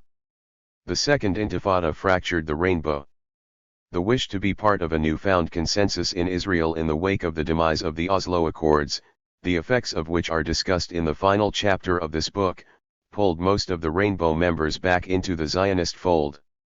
A minority became even more critical than before towards Zionism and the idea of Israel as a Jewish state. Cheitrit was among the latter group. He remained both a Universalist and, more than anything else, an Arab Jew. He is also a poet, and sometimes his and his fellow Mizrahim's angst and frustration come through best in his poems. When I hear Phares singing, I shall never forget thee, Palestine. I swear to you with my right hand that at once I am a Palestinian. All of a sudden I know I am an Arab refugee. And, if not, let my tongue cleave to the roof of my mouth. 23. In the 1990s, these scholars had to confront not only the right-wing orientation of most Mizrahi Jews in Israel but in addition a new tendency to adopt a far more religious, and at times fundamentalist, approach in their politics of identity. The new orientation was a mixture of ultra-Zionism with ultra-Orthodoxy, which stressed the superiority of the Mizrahi religious tradition in Judaism over all other trends and attitudes. This tendency was institutionalized when a charismatic North African rabbi, Avadia Yosef, with the help of a leading ultra-Orthodox rabbi of Ashkenazi origin, Eliezer Shach, founded a new party, Shas, which became increasingly popular among the Arab Jews who were still stuck on the lower rungs of the social, economic, and geographical ladder of the modern state of Israel.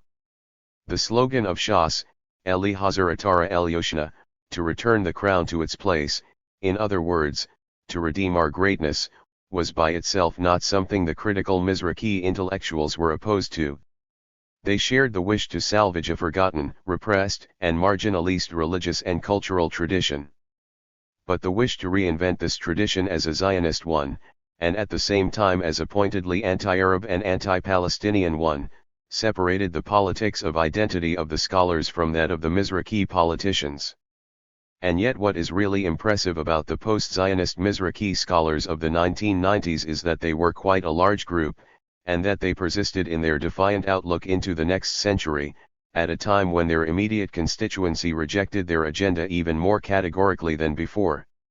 They remained relevant, despite the ideological gap between them and other societal forces championing Mizrahi rights, because the discrimination remained intact.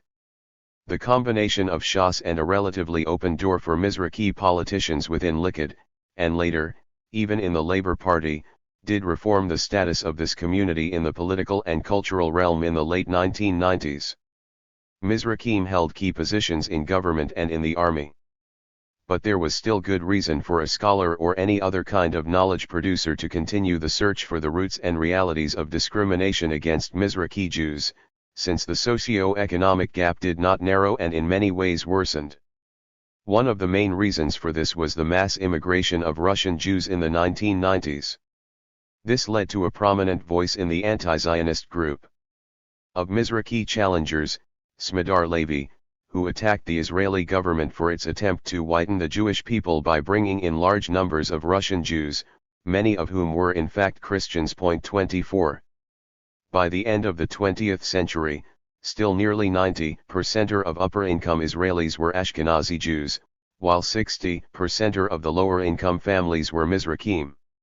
Yoav Peled, a political scientist at Tel Aviv University, noted in the 1990s that there was in Israel a cultural division of labor, that is to say, there was a correlation between ethnicity and income. 25 Thus, the vast majority of the low-income and impoverished families were of Mizrahi origin, while the lower middle class consisted of both Ashkenazi and Mizrahi families, with a small Ashkenazi majority, and the upper middle and upper classes were almost exclusively Ashkenazi. Even though the Mizrahim account for almost half of Israel's population, even as late as 2000 there was still only one college-educated Mizrahi for every 4 college-educated Ashkenazim. 26 Indeed, education is one of the areas that Mizrahi activists, whether Zionist or not, cannot ignore. Sami Shalom Chitrit argues that the gap in the educational realm is the outcome of state policies that have not changed significantly since the 1950s. In areas more densely populated by Ashkenazi Jews, high schools have focused on preparation for higher education and careers in academia or more prestigious professions. By contrast, in areas that are primarily Mizrahi, the state has built special high schools, called Makif and Amal, that offer mostly vocational training. Differences in levels of education have led to differences in occupation and income. 27. Another scholar, Yaakov Nayan, noted that despite intermarriages and the process of Mizrahi socialization into Ashkenazi society, the gaps between the two groups not only did not close but even grew at the end of the 20th century. Although he observed certain objective differences, such as the larger Mizrahi families, the gap was still, in his eyes, the result of early and present state policies of discrimination and prejudicial social attitudes. The post-Zionist Mizrahi challengers were pointing to the reality of discrimination, a reality that also informed the actions of Mizrahi politicians. In this respect, whoever represented the Mizrahim in Israeli politics shared parts of the analysis of the post- and anti-Zionist Mizrahi scholars. What the politicians refused to accept was the scholars' explanation for why discrimination had occurred and would continue to occur as long as the state remained Zionist. Around 2000, the post- and anti-Zionist Mizrahi scholarly challenge reached its peak. It was an important challenge, but not, as we have shown so far in this book, the only challenge to the way the idea of Israel was marketed inside and outside the state. To a certain degree, the other challenges petered out after 2000. Yet the critical Mizrahi viewpoint persisted into the 21st century, since both mainstream Zionist politicians and scholars of Mizrahi origin shared major elements in its critique. The claims of discrimination were not denied. If scholars continued to observe its existence in the 21st century, and if poets, filmmakers, and artists continued to protest it, this was all perfectly legitimate. As a result, the analysis continued while the debate about the prognosis was pushed aside. In the present century, Mizrahi scholars have tried a softer approach, requesting recognition of their cultural rights. They have demanded that the state's educational and cultural policies be based on a more multicultural perspective. Today, in the midst of the second decade of the century, this demand is still regarded as quite reasonable, provided it is wrapped in a Zionist discourse and frame of mind. Unlike the scholars, some artists, poets, and writers, each in his or her own way, have continued the agenda of Arab Judaism that was first set forth by the scholars of the 1990s. To this day, the Mizrahi contingent of culture producers continue to pose some sort of challenge and alternative to the idea of Israel as presented by the establishment and as understood by the vast majority of Jews within the state. 9. The post-Zionist cultural moment. In a little town in the south of Iraq, Basra, there were 30 million palm trees, but there was not even one sunflower by Van Gogh. George Sheemish was among those who left the rivers of Babylon and arrived in Jerusalem. There he found out that Zariski, a well-known Israeli Ashkenazi painter, was the king of painters. And this truth was also revealed to Beni Ephrat from Lebanon, Ben Haim and Doctori from Iraq, and many young Franks, derogatory term used by Ashkenazi Jews to refer to Mizrakim who arrived in the land. But from these Franks, Zariskis did not emerge, nor did they engage with Jewish or Zionist art. However, when they arrived in America, they learned from Matisse the Frenchman and Sol LeWitt the American that everyone in the West was talking about Islamic art, and for a short moment this reignited their memories. George Sheemish, text accompanying the exhibition. 6 Israeli artists from Arab countries, Tel Aviv, 19,781. In the spring of 2002, the Mother Tongue Festival was launched with exhibitions, a film festival and an academic conference. In more ways than one, it summed up the 1990s attempt to produce, or at least point to, the existence of a distinct Mizrahi discourse. The gist of the films, the visual arts exhibits and the talks delivered at the conference had to do with connectivity, the strong, almost undeniable ties that had been exposed between Arabism and Mizrahi Judaism. Yet this theme captured the paradox of the event: could Mizrahi culture return to its roots without readopting at least the mother tongue of that civilization, Arabic? Most of the films and discussion at the events were in Hebrew, reinforcing the fact that the Arabic language was not part of the new culture. The participants in the event were, in their own eyes, Arab Jews, but culturally they wished to be defined as Mizrahim, the Orientals. Loyalty to Hebrew was probably pragmatic, not ideological. Or perhaps the use of Hebrew involved deeper layers, for as one acute Mizrahi observer noted, this attitude to the Arabic language in the new post-Zionist Mizrahi culture, including music, was also an attempt to run away from the role played by Mizrahi Jews in the oppression of the Palestinians. We did all kinds of things there. We were governors in the occupied areas of 1948, agents in the Mossad, agents in the Secret Service, officers in the military rule inside Israel until 1967, and then in the occupied territories, the West Bank and the Gaza Strip. Point 2. The documentary films produced by the Mizrahim tried to revive the contribution of Jews to Arab culture in general, especially Egyptian and Iraqi culture. An example of this is the film Desperado Square by Benny Torridi, a feature film about one of Tel Aviv's poorest neighborhoods, Shechinat Hatikva, which ironically means neighborhood of hope. Hatikva, located on the southern outskirts of the city, was populated by North African Jews in the 1950s. Lately the government has dumped tens of thousands of Eritrean refugees there, a move that is the source of constant friction between two disadvantaged communities locked in a slum separated from the rest of Tel Aviv by a highway. The film tells the story of the neighborhood through the chronicles of one family. The father used to own a cinema and, after it closed, beseeched his children never to operate it again. There are two sons, who, after their father's death, decide to defy his request, as one of them claims he was granted permission to do so by his dead father in a dream. To celebrate the reopening of the cinema, the brothers look for a copy of the Raj Kapoor film Sangam. The search for the rare copy reveals the neighborhood subculture, in which dreams are fulfilled only on the screen. Many Mizrahi filmmakers and visual artists regarded themselves in the 1990s as Arab Jews. But the Arabic language appeared only as it does in the testimony of a prominent Arab Jewish author, Shimon Balas, in a dream, or rather a nightmare. In addition to including Arab Jews, the Mother Tongue Festival featured North African Jewish writers who asserted that it was not only the relearning or re-respecting of Arabic that could pose a linguistic challenge to the idea of Israel. Some of them regarded French similarly. Before emigrating to Israel and becoming Zionist, North African Jews conversed mainly in French. The Mizrahi author Dror Mishani even suggested that a return to French as the strategy for cultural definition might be less alienating to the general Israeli Jewish public. After all, it was not the language of the enemy. Or, as Mishani put it, it would create a linguistic space where the Mizrahi Jew is not disturbing the cultural scene. Point 3. In fact, the Mizrahi Jews had not only lost their Arabic or French, they also lost their ability to speak Hebrew in an accent that could capture the similarities among the Semitic languages, especially the closeness of Arabic to Hebrew. This loss is beautifully expressed in a poem by Sami Shalom Chitrit. On the way to Ain Harod, a veteran Zionist settlement. I lost my trilled resh, the letter R in Hebrew. Afterwards I didn't feel the loss of my guttural Ain.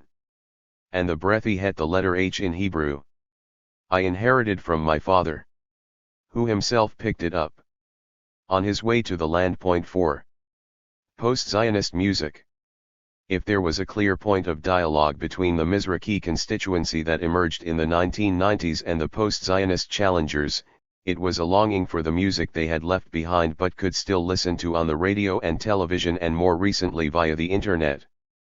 There has been a concerted attempt to market Israel as a Western, modern state in the midst of a sea of Arab primitivism and barbarism.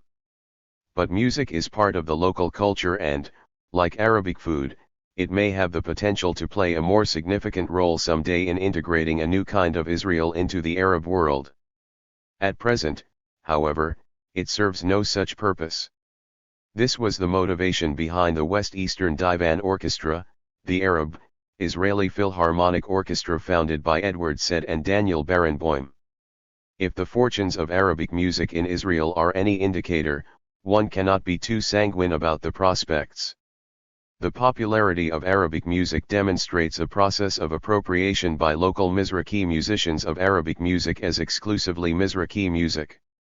Yet the music had no political or substantial cultural implications for the identity or behavior of the society or state, and indeed, on occasion, right-wing parties have played it at the very rallies at which they have vented anti-Arab rhetoric. Even the West Bank settlers' Gush Emunim radio station, Arut 7, Channel 7, energetically broadcasts a somewhat Hebraicized version of Arabic music. Despite all these caveats, in the 1990s, music was one of the many means by which Ashkenazi cultural hegemony was challenged.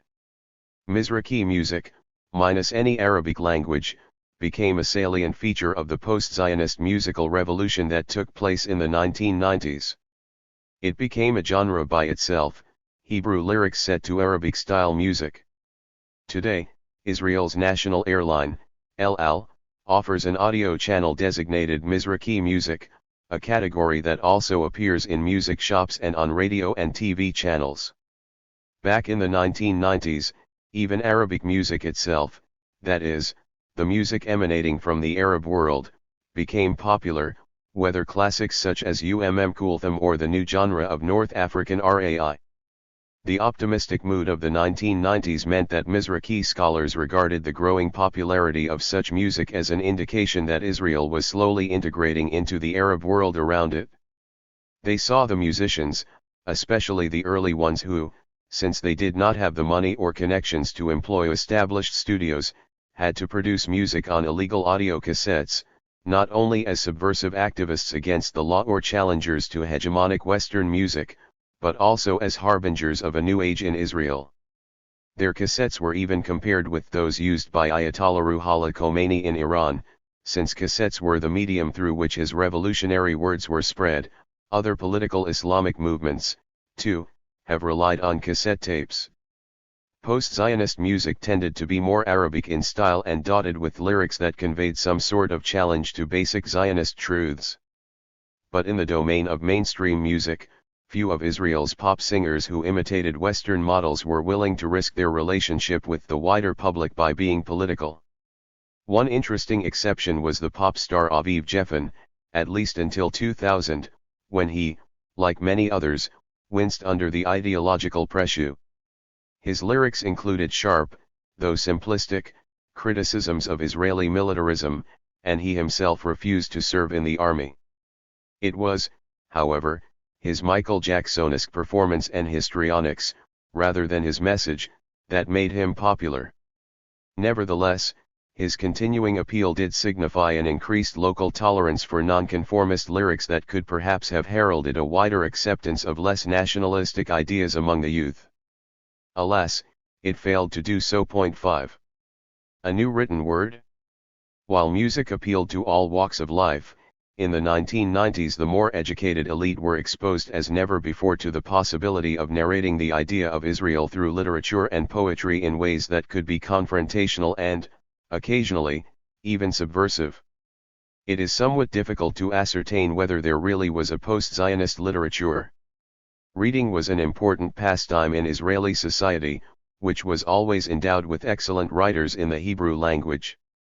When it came to post-Zionist ideas, there were clear differences between fiction and poetry in Israel. Very few prose writers crossed the consensual lines or were willing even to acknowledge that they worked within the constraints of an ideological orientation imposed by Zionism. Poets, on the other hand, found it easier to experiment with alternative viewpoints. The First Lebanon War of 1982 led some highly regarded poets to write pacifist or at least anti-war poetry, and the tendency to decry the evils of the Israeli occupation through the medium of poetry continued throughout the First Intifada. These poems were never collected in an accessible form. In any case, poetry was and is not widely read in Israel. One trend worth noting, however, was the growing body of Hebrew translations of Iraqi, Lebanese, Palestinian, and Syrian poetry, a trend that had been building since the 1970s. The literary monthly Ilan 77 began to publish such poems regularly in the 1980s, and even though one is free to doubt the broader impact of a journal read by a limited audience, the translations had the potential to disperse the one-dimensional and negative perception of Arab culture and to some extent weaken the desire that Israel be a European cultural bastion. Unfortunately, the demise of the post-Zionist era killed these various possibilities at the budding stage. On the other hand, in the realm of literature, mainstream publishing houses showed a growing interest in translations of famous writers from the Arab world, especially Palestinian and Egyptian novelists. Palestinian stories that carried a political message were generally not bought or distributed widely.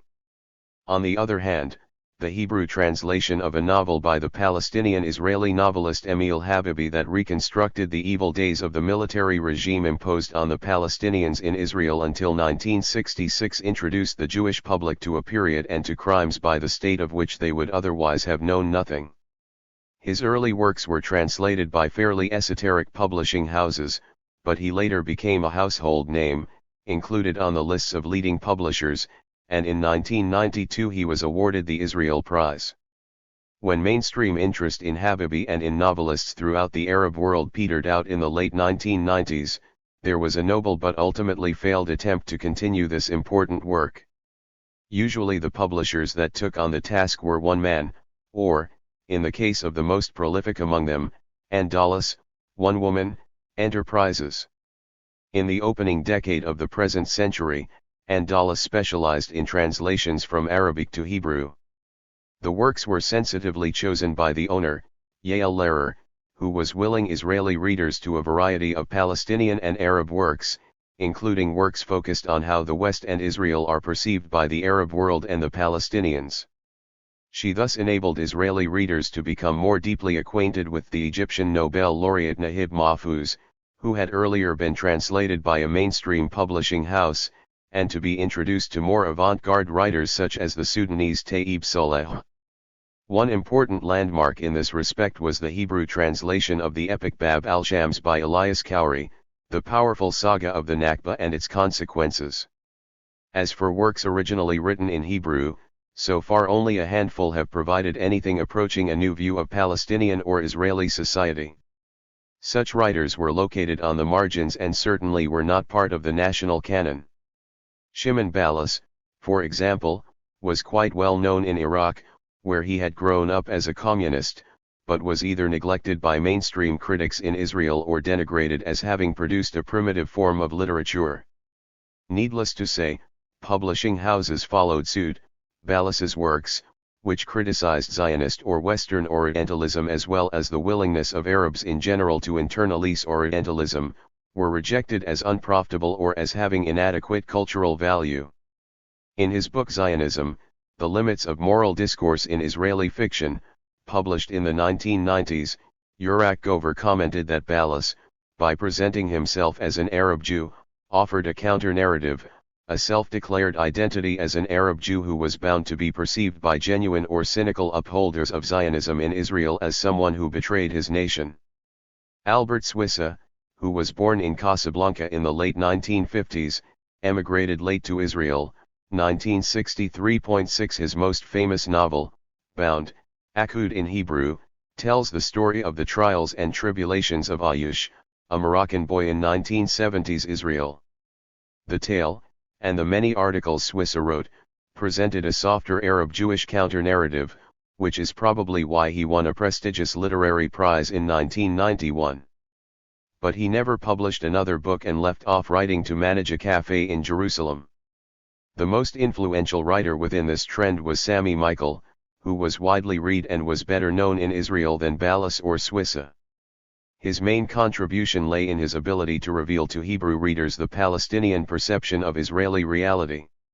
He, too, eventually left the counter-hegemonic route for a less contrary, and highly productive, existence. A different kind of counter-narrative was provided by the poet Yitzhak Latter in The People, Food Fit for a King, a novel that uses every possible literary device, from the names of the heroes to the twists of the plot, to question basic truisms about Israeli society. 7 The story of an army unit about to enter the 1967 war. The novel has several endings and butchers more than one sacred Israeli cow. Latter ridicules the sanctity of the army and its heroism on the battlefield and rejects common Israeli notions about genuine friendships forged in war. Here is how the Nakba makes its appearance in another book of his, which tells the story of a tank column that finds itself mistakenly in Tel Aviv on the day of independence. The procession reached the new commercial center. The cries echoed all over the country, "Who are we? Israel. Who are we all? Israel." One incident, however, spoiled the overall joy, one that really knew no boundaries. The procession hit circles of dancers that blocked its way, and the dancers were asked to halt for a while so that the procession could continue. The incident involved Crazy Zamora, who was the youngest granddaughter of the Iraqi communists in the neighborhood. She was one of those kids whose parents were never summoned to school when she misbehaved and was punished. They did not trust them more than they trusted her. Suddenly Zamora yelled, "You have not heard about Dir Yassin? You criminals! You murderers! You did not hear!" And she ripped off the military uniform she had donned for the festive day. Everybody laughed at Zamora and the history teacher said, "This is not an excuse, Aid." Finally, David Grossman's work on the Israeli occupation and the status of the Palestinians in Israel presented sights and sounds generally inaccessible to Jews in Israel. Unlike the novelists mentioned above, Grossman ranked high on the bestseller lists for some years. He may have been more mainstream and at times less critical, but his wide readership made him an important part of the challenge. 9 His cautious inputs did at least familiarize a wider audience with the Palestinian point of view, even if this greater familiarity did not lead to a recognition of its legitimacy or even validity. A post-Zionist media? The readiness of the Israeli media to open its doors to the new academic viewpoints, albeit for a very short while in the 1990s, can be understood as part of the ambiguous role played by the media in Israeli society. Traditionally, it acted in many ways like a state press in a non-democratic environment, imposing restrictions on itself to an extent unparalleled in democratic countries. Legally, the press operated according to the emergency laws enacted by the British Mandatory Authorities in 1945, which were subsequently adopted by the young State of Israel. Although these regulations were used almost exclusively against the Palestinians in Israel, they were also used on rare occasions against the press, notably in the temporary closures of the Hebrew communist daily Kol Hayam in 1953 and the daily Hadashot in 1984.10. In addition, the press revised its own code of conduct, subordinating the right to know to security considerations in times of national emergency. There is no Israeli law guaranteeing the press freedom to operate. It is an assumed practice in a self-declared democracy but one which is not protected by law. Until 1977, the press accepted the state's guidance in all matters concerning foreign policy and defense. Thus, sacred cow topics such as Israel's retaliatory policy against the Arab states in the 1950s, its atomic policy in the late 1960s, or its arms trades during the 1970s were avoided. This consensual approach to security meant that there was no need for the state to impose sanctions on any of the main newspapers. The same situation applied to broadcast media. With the arrival of Internet media, which were far more pluralistic and beyond the reach of government, a new reality unfolded. Nevertheless, self-censorship still held sway. Until 1965, Radio Israel was part of the Prime Minister's office. That year, it began to be operated, soon to be joined by television, which appeared in Israel in 1968, by a public company, the Israel Broadcasting Authority, whose advisory board comprised representatives from several political parties. One of the main reasons for the smooth cooperation between the government and the press during Israel's first decades was that most journalists were affiliated with the labor movement, which held power from the creation of the state until 1977. The ascension of the Likud to power created a schism between the more left-leaning press and the right-wing government. The press, for instance, did not accept Likud's aggressive settlement policy in the West Bank and the Gaza Strip, and was not enthusiastic about the Lebanon War of 1982. Vigorous criticism of government policy, however, did not lead to any change in the basic approach to the sacred cows that make the idea of Israel what it is today. The press was, and is, guided by a self-appointed committee of editors-in-chief who met regularly with the military censor, accepting his advice on matters concerning state security. The Editors' Committee, established in 1948, reviewed every piece of information the press wanted to publish concerning the army or the security services. It should be noted that the self-censorship had wide public support throughout the 1980s. Opinion polls showed that the majority of Jewish Israelis favored limiting the media's freedom to report on national security issues. Overall, then, the press did not deviate from the Zionist consensus, either in the tone of its reports or the orientation of its lead articles. Nor did the press, in its by and large dismissive presentation of Arabs, especially the Palestinians, deviate from the public imagery of Israeli Palestinians as a fifth column of aliens from within. The term Israeli Arabs or even Bnei Miutim, members of minority groups, were in common use, the latter term having been coined in the early years of the state. When dealing with Jewish and Palestinian fatalities, whether caused by accidents or acts of terrorism, the press employed different font sizes and placed the items in more or less prominent sections of the newspaper, giving extended and careful detail where Jews were concerned and only brief and general references where Palestinian casualties were reported. 11 Even tragedy or loss operated on different scales. Indeed, the very presence on newspaper staffs of our special reporter on Arab affairs to cover Arab politics within Israel, even infrequently and in a limited fashion, underscored the segregation. There was no Arab correspondent who was an expert on Jewish affairs. In the 1990s, changes began to occur in the Israeli press, as they did in academia, caused in part by new ideological insights but also facilitated by the partial privatization of the print and electronic media at that time.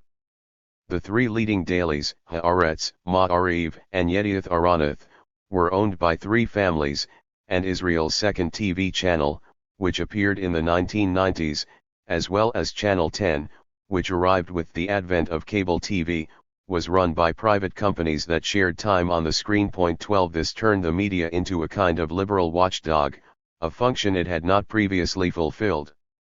Now granted a greater degree of free speech and opinion, the press took stands against human rights abuses in Israel, which concerned Palestinians. Privatization also led to the first bold articles exposing corruption and financial embezzlement in the army and the security forces. Another factor that contributed to the relative openness and pluralism of the media was the debate concerning the First Lebanon War and the First Intifada. Although the Intifada was launched at the end of 1987, it was not until 1989 that Israeli journalists, especially print journalists, began to report what the national television and radio had avoided presenting: the daily brutalities inflicted on the population in the occupied territories. There were several reasons for this delay. As long as the National Unity Government was still in power, the Labour, Likud coalition was in office 1984-90, the press, with its pro-Labour orientation, hesitated to criticize the IDF's actions in the territories. The right-wing coalition under Yitzhak Shamir that took over in 1990 was an easier target. Among the Israeli reporters who already stood out for coverage of this debate was Gideon Levy of Haaretz, who brought to the attention of Israeli readers the human tragedies arising from the continuing closures of the West Bank and the Gaza Strip and their moral implications. Also in Haaretz, columnist Amira Hass, who lived for 3 years in Gaza, made Israelis aware of life under occupation and later in the 1990s graphically conveyed the illusions and disappointments generated there by the Oslo Accords. In those years, a few newspapers even stood up to the military censor.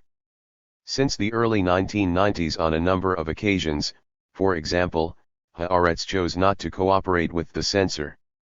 The now-defunct daily Hadashah took the lead in this respect, and as early as 1984 was closed for several days for disobeying a direct instruction not to publish a photograph of 2 captive Palestinian guerrillas who had hijacked an Israeli bus.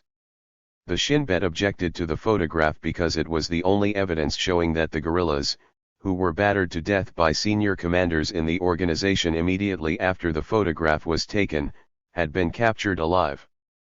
In general, the print media were more advanced in their presentation of diverse views than were the electronic media, particularly television. The very division of print media information into news sections, editorials, and commentary by in-house and guest contributors, and cultural and weekend supplements offered more scope for unconventional thinking. It was in the cultural supplements that the debates of the new historians and later of post-Zionist scholarship first appeared. Around the mid-1990s, echoes of the debate were reflected in the editorials, thereby enlarging the number of readers exposed to post-Zionist views. The debate also moved to cultural programs on television, which, despite their relatively low ratings, still reached a wider and more diverse audience than academic journals or conferences. The very fact that debates on post-Zionism came to be included in the print media and on both television channels, on educational programs, was indicative of a significant change. This inclusiveness would have been inconceivable 10 or 15 years earlier. The term Palestinians in Israel appeared not only in the editorial columns and commentaries, but even in the news sections of the press. The term post-Zionist was now in common use, in both a positive and a negative sense. Nevertheless, one should not exaggerate the extent of the transformation in the press or its impact in those days. The media was still Zionist, even if it allowed post-Zionist voices now and then to be presented in its midst. The cases cited above were exceptions that did not disprove the general conduct, even of Haaretz. No matter how frequently articles criticizing the government's policy towards its own Palestinian citizens and towards the Palestinians in the occupied territories appeared in the editorial pages, the representation of the other in the news columns did not fundamentally change.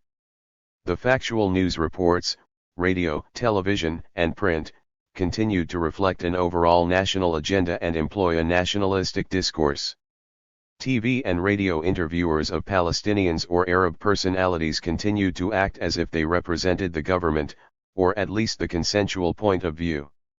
The press's approach to conflicting interpretations of the current reality was well illustrated in its coverage of the September 1996 clashes in the occupied territories. That month, the Netanyahu government had decided to open a tunnel under the Haram al-Sharif, angering and infuriating the Arab and Muslim worlds and triggering a mini-uprising in the West Bank. The press was almost unanimously critical of this decision. Nonetheless, with respect to the clashes that followed the decision, most of the journalists took it for granted that the Palestinian Authority had ordered its police to fire on Israeli soldiers. The possibility, as reported in the international media, that the Palestinian police might have been moved to enter the fray by the spectacle of trigger-happy Israeli soldiers shooting at unarmed Palestinian protesters was not deemed credible in any of the major Israeli papers or TV programs. The operating style of the Israeli media involved a combination of self-imposed national censorship on the one hand and an attempt to act as a liberal marketplace of ideas on the other. This produced a reality wherein the press served two masters that were sometimes, indeed often, at odds with one another, and this reality fed the self-image of the Israeli press as being a liberal organ but not unpatriotic. It was an intentional ambivalence, probably based on the reasonable assumption that the news sections were read more widely and were more influential than the columns and commentaries. Still, there was some improvement. Several years earlier, the Palestinian or Arab version of events was not mentioned at all. Now it was mentioned at times, though with an obvious preference for our version. It should be noted that there were attempts to found newspapers that would present the news in an integrated fashion, that is, seeking a post-Zionist or non-Zionist approach to the way the news itself was covered and commented on. Most of these attempts did not last long. Uri Avneri tried with Ha'olam Hazeh, but even his use of succulent gossip and unclad females did not help the paper survive, and it finally closed in the early 1980s as a financial failure. Hadashah tried fashioning itself as a tabloid with an ideological, non-Zionist edge. As a daily paper, it presented a different discourse, more neutral and at times even radical, but it, too, was forced to close after 9 years because of financial problems. The local Jerusalem Weekly, Kol Ha'ir, was the only paper in Israel which continued the fair-minded, which in Israeli eyes meant radical, reporting of daily events in the country and the region. Despite the various failures, attempts at creating an alternative press continued.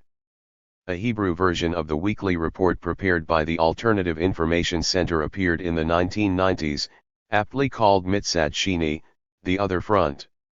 It provided a window not only into the official Palestinian position but also introduced Hebrew readers to the pluralistic nature of Palestinian politics and culture, so often misrepresented in a one-dimensional and reductionist way by mainstream media.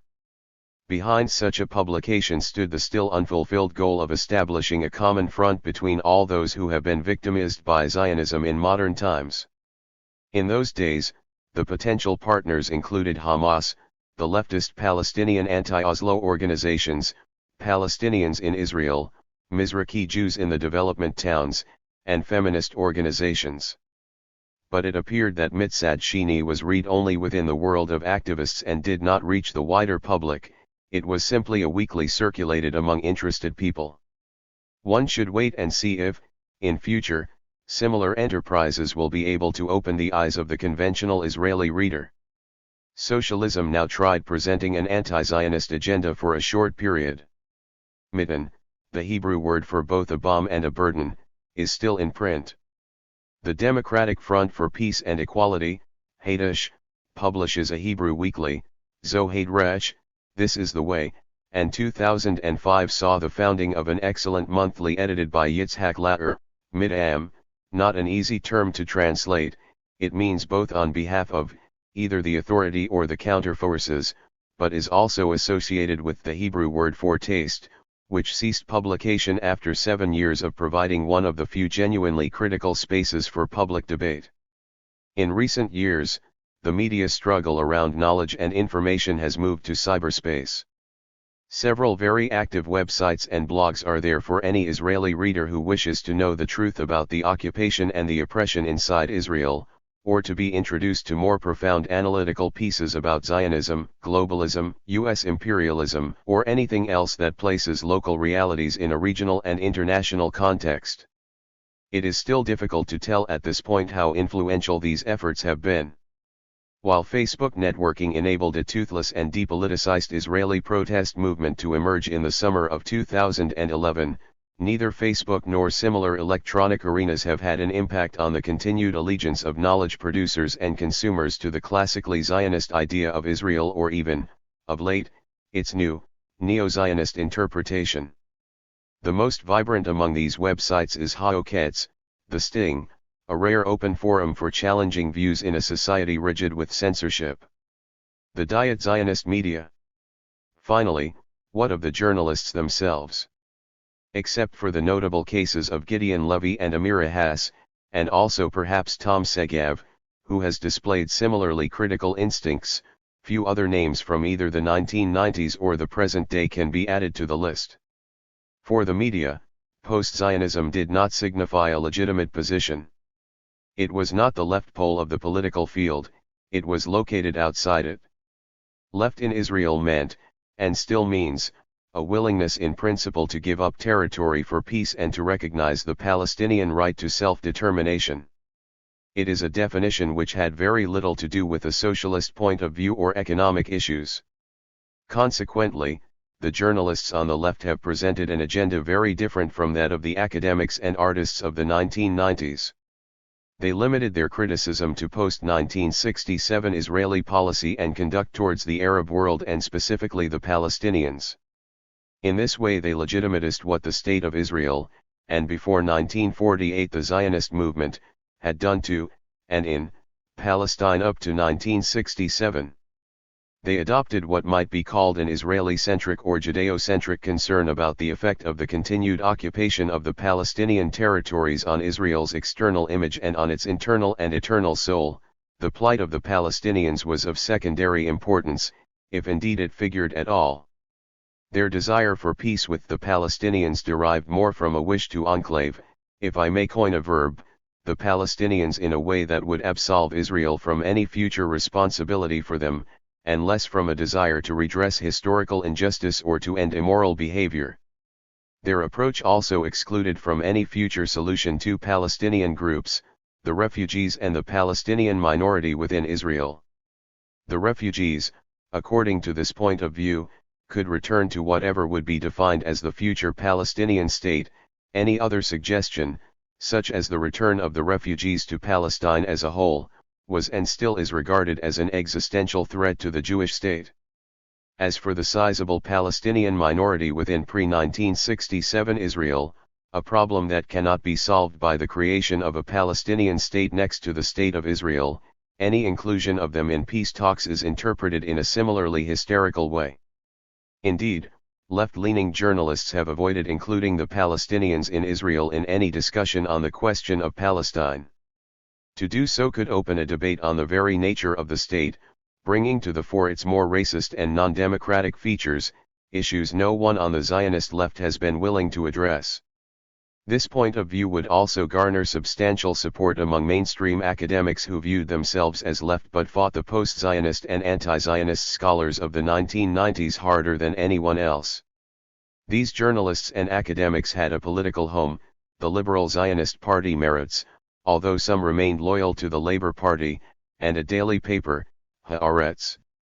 The academics of the left Zionist parties are the ones who populated the op-ed sections of the more liberal publications and were brought in as guest commentators on news bulletins and talk shows. In our present century, many of the leading journalists in Haaretz, as well as those who had leftist radio shows, joined either Meretz or Labour as politicians. One of them, Sheli Yachimovich, led the Labour Party in the 2012 elections. A typical example of the liberal Zionist discourse is a book by Yaron Ezrahi, a political theorist who made frequent media appearances during the 1990s as the voice of reason and the left. His book Rubber Bullets, Power and Conscience in Modern Israel was one of a number of such books unleashed by liberal Zionist journalists in reaction to the outbreak of the First Intifada in 1987.13. The book is a combination of personal soul-searching and academic analysis, one of the best in this genre. It is also the best example I have found to convey the esprit de corps of the liberal Zionist media, of which Haaretz is also a prime example and which lately has become well represented by additional forces and organizations, such as the J Street Lobby in the United States and internationally renowned Israeli movies such as Waltz with Bashir and The Gatekeepers. 14 Rubber Bullets is a well-balanced book that moves smoothly between the personal and the general, as well as between the immediate reaction to particular events in the Intifada and the more distant assessment of the process overall. In this sense, readers interested in the psychological and, above all, ideological world of a peace activist on the Israeli Zionist left could not wish for a more authentic presentation, one that reveals not only the strength but also, more important for the present discussion, the absurdity and ambiguity of this position. This book is, in essence, a thorough examination of what might be called Diet Zionism. That is, it revisits the acclaimed links between Zionism and liberalism, and all in all comes back worried and uncertain at the end of the journey. Juxtaposing liberal and modernist concepts of morality against the ideologies and practices of Zionism throughout its history, Ezrahi concluded that liberal humanism had a tough time penetrating or integrating into the political culture of Israel. However, he seemed to be ambiguous in his analysis of the causes for this poor state of affairs. Leaders of Zionism and Israel, when willing to admit the existence of such a problem, justified the dismal conditions of liberalism in Israel by pointing to the objective environment that forced them to be economical on human and liberal rights. At times Ezrahi ridicules this excuse, but at times he wholeheartedly endorses it. The reason for this ambiguity becomes clearer as one gets to the end of Rubber Bullets. It is a matter of periodization. In pre-1967 Israel, according to the author, Zionist leaders were justified in their inability to make a clear choice between power and morality or between human rights and nationalism. Ezrahi, in fact, devotes only 2 pages in the book to a discussion, an indirect and elusive one at that, to the implication of the Palestinian Nakba on Israeli consciousness.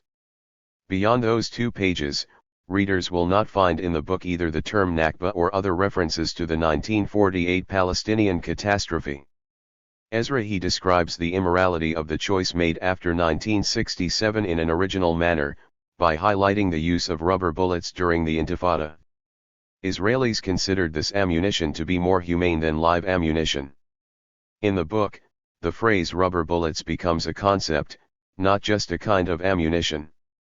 The concept of rubber bullets appears here as yet another of many Israeli attempts to square the circle. It is immoral to use live ammunition against defenseless youths, but covering the bullets with rubber makes them kosher. However, Ezrahi applies this exercise in Israeli morality only to the post-1967 period, and particularly to the post-1977 period, during the rule of the Likud Party.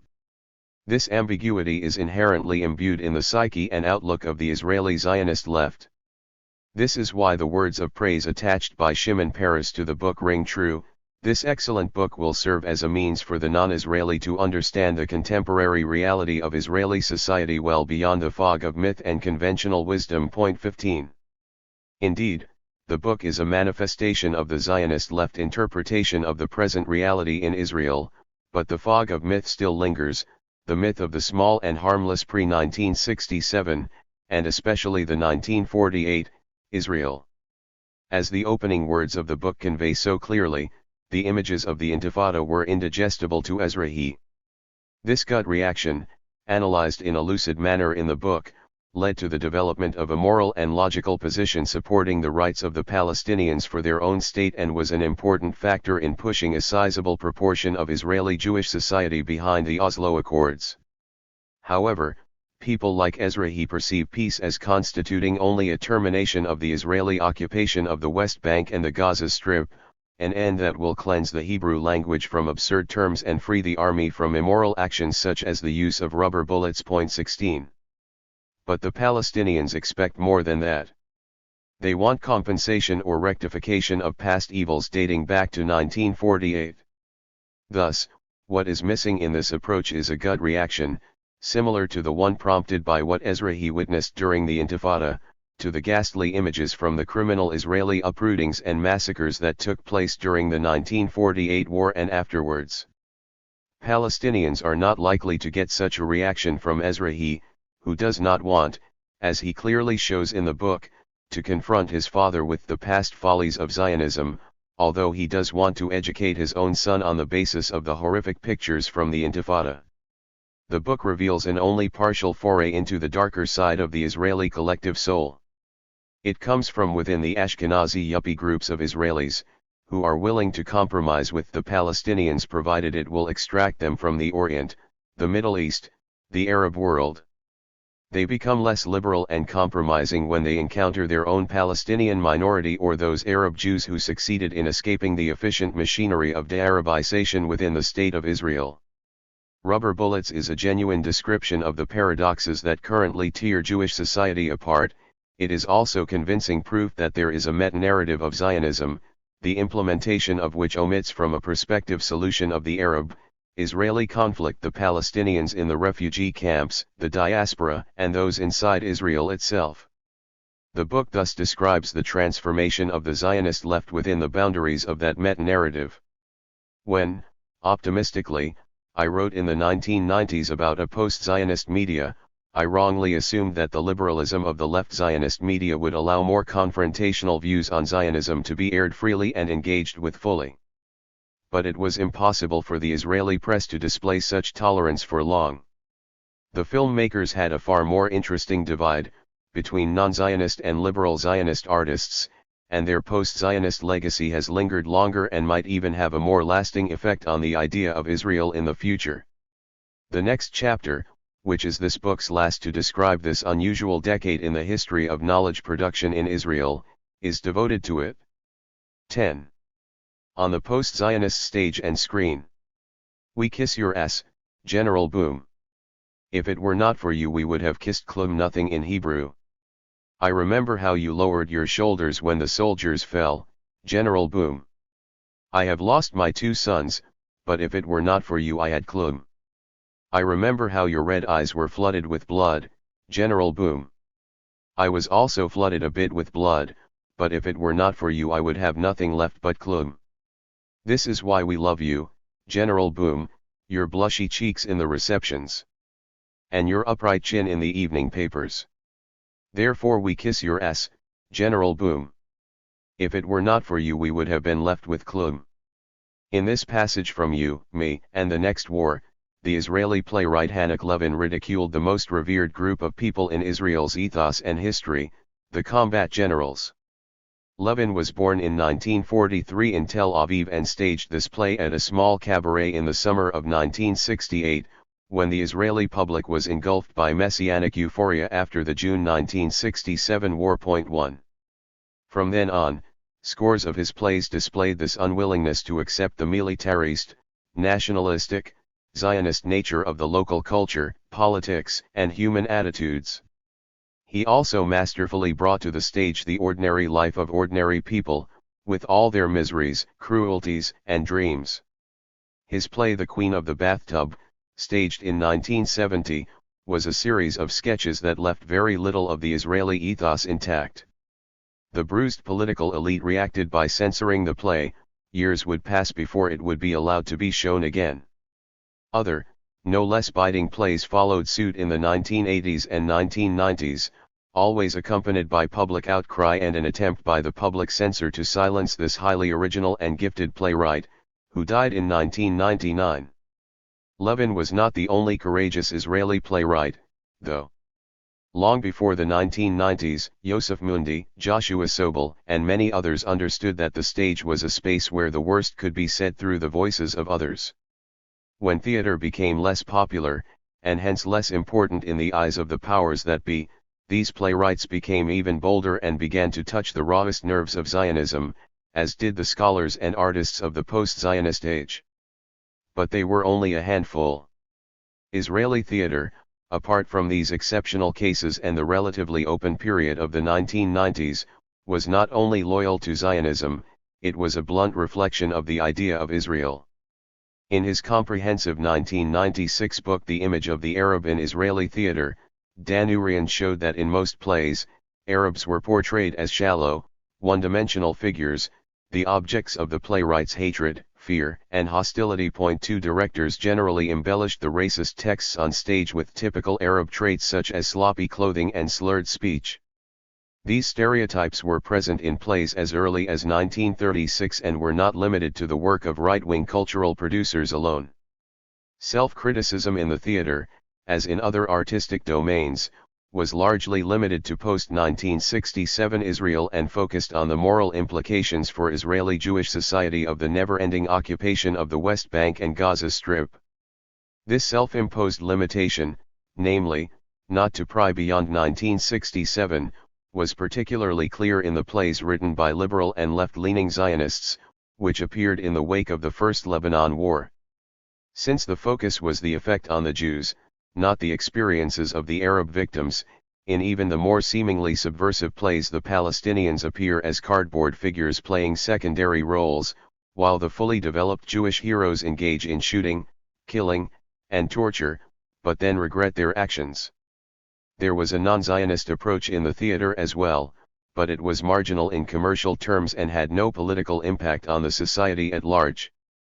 This approach appeared both in translated Palestinian works and in original non-Zionist Israeli plays.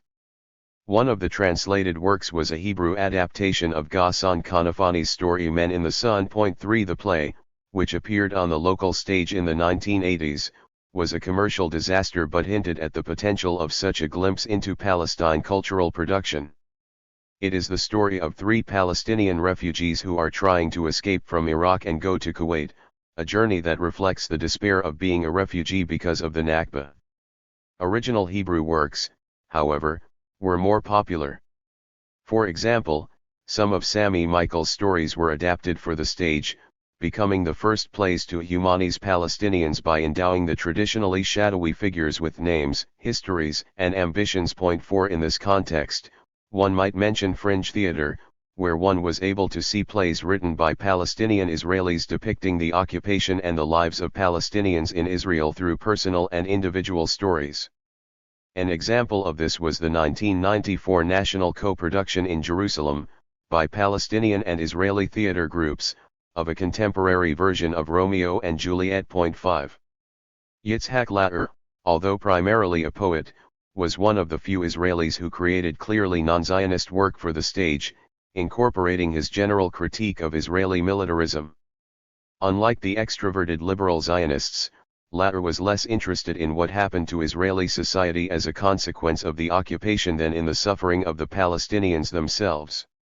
His play Ephraim Hoser Lazeva, Ephraim Returns to the Army, included realistic descriptions of Shin Bet interrogation and torture.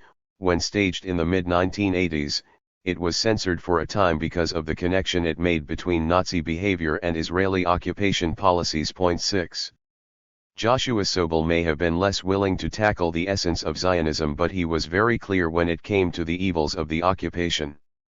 In his 1985 play The Palestinian Girl, he provides a softer version of what Latter conveyed. A prolific playwright who was born in Palestine in 1939, he succeeded in covering in his 60 or so plays every aspect of life in Israel. More often than not, he did so critically, and occasionally even subversively. One of his recent plays, Darfur at Home, has one character shouting the following words, which capture very well the manipulation of Holocaust memory that was explored above. If you really believed there was a Holocaust, you would not have allowed the Israeli members of Knesset to pass a law that prohibits giving a glass of water to a refugee, referring to the African refugees who began to reach Israel in 2005. You in your indifference, and the members of Knesset you have elected, who mete out a punishment of 20 years to anyone helping a refugee, you are the proof there was no Holocaust. 7. But this was the exception, not the rule. Mostly it was the horrors of the occupation that made their way into the more open-minded and, in a way, post-Zionist theater of the 1990s. Those who produced these plays are still at it today, but the medium's popularity has dimmed, and its share of political plays has dropped dramatically. Post-Zionist celluloid. In the early 1970s, the Israeli film director Ram Levy decided to adapt to the screen Yazar Smolinski's famous story on 1948, Her Bet Hizah. The story was unusual in that the ethnic cleansing, in this case of a fictional and eponymous village, was described in detail, and raised some moral questions about the criminality of this policy through poignant dialogues between the soldiers. 8. Levy went in search of a village, and in talking to Yazar he discovered that the fictional village was based on a real one, in which similar events indeed did happen. But that village, like another 500 or so, had been wiped out, and in its stead stood a Jewish colony. After touring the West Bank, in those days, Israelis could move quite easily in the occupied territory, he found a village that, according to Yazar, resembled the one of 1948. Levy succeeded in persuading the Mukhtar, the head of the village, to let him shoot the film there, but the Mukhtar agreed on condition that the local villagers would not be used as extras. With the help of the area's military governor, Levy then found a more cooperative village willing to supply the people for the film. As the director recalled later, they were transported in with trucks as if it were a military operation. 9 The movie turned out to be a powerful fictional representation of the Israeli crime, which only one or two post-Zionist films of the 1990s succeeded in reproducing. The feature film industry could have challenged the idea of Israel had its practitioners been willing to do so. We will return to it shortly. The Israeli film industry traveled in a somewhat similar trajectory to that of the theater. But when it took a critical stance, it went further than any other medium in presenting fundamental challenges to the Zionist historical narrative and discourse. Moreover, any change in approach to reality carried far more significance in cinema than in other forms of media. Film was one of the most popular pastimes in Israel, especially when one considers that the country already had an important and expanding cable system that broadcast commercial films on television about a year after they were shown in movie houses. The pioneering works of this kind were produced in a highly unlikely place, the studios of Israeli national television. It is possible that this took place because directors who worked for the national television service in the 1970s, unlike their colleagues in the commercial or private film industry, tended to be given funding and not be constrained by ratings. There was only one channel, or commercial consideration.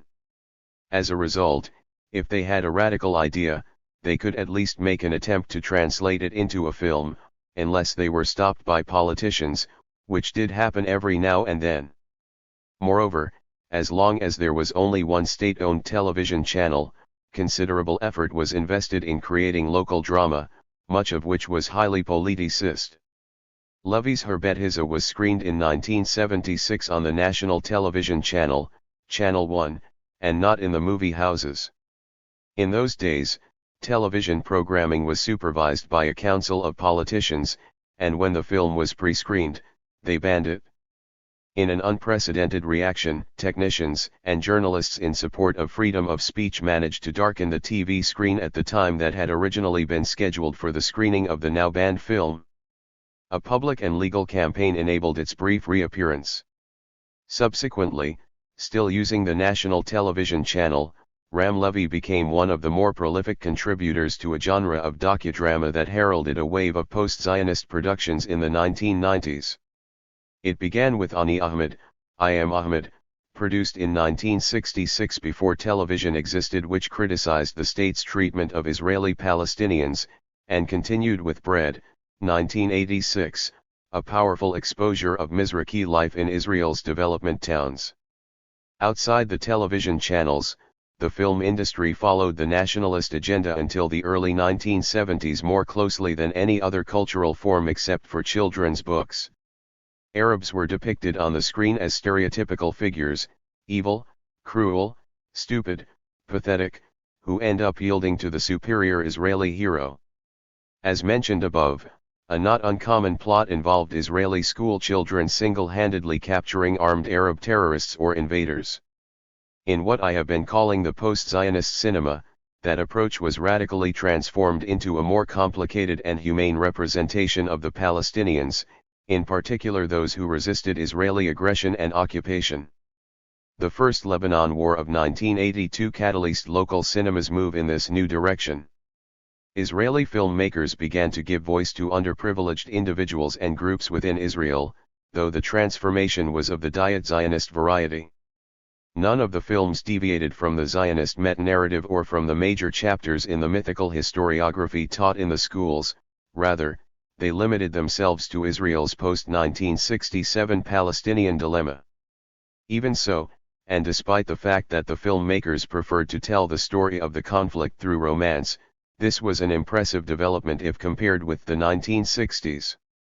On screen, the Palestinians became real human beings and, at times, even heroes.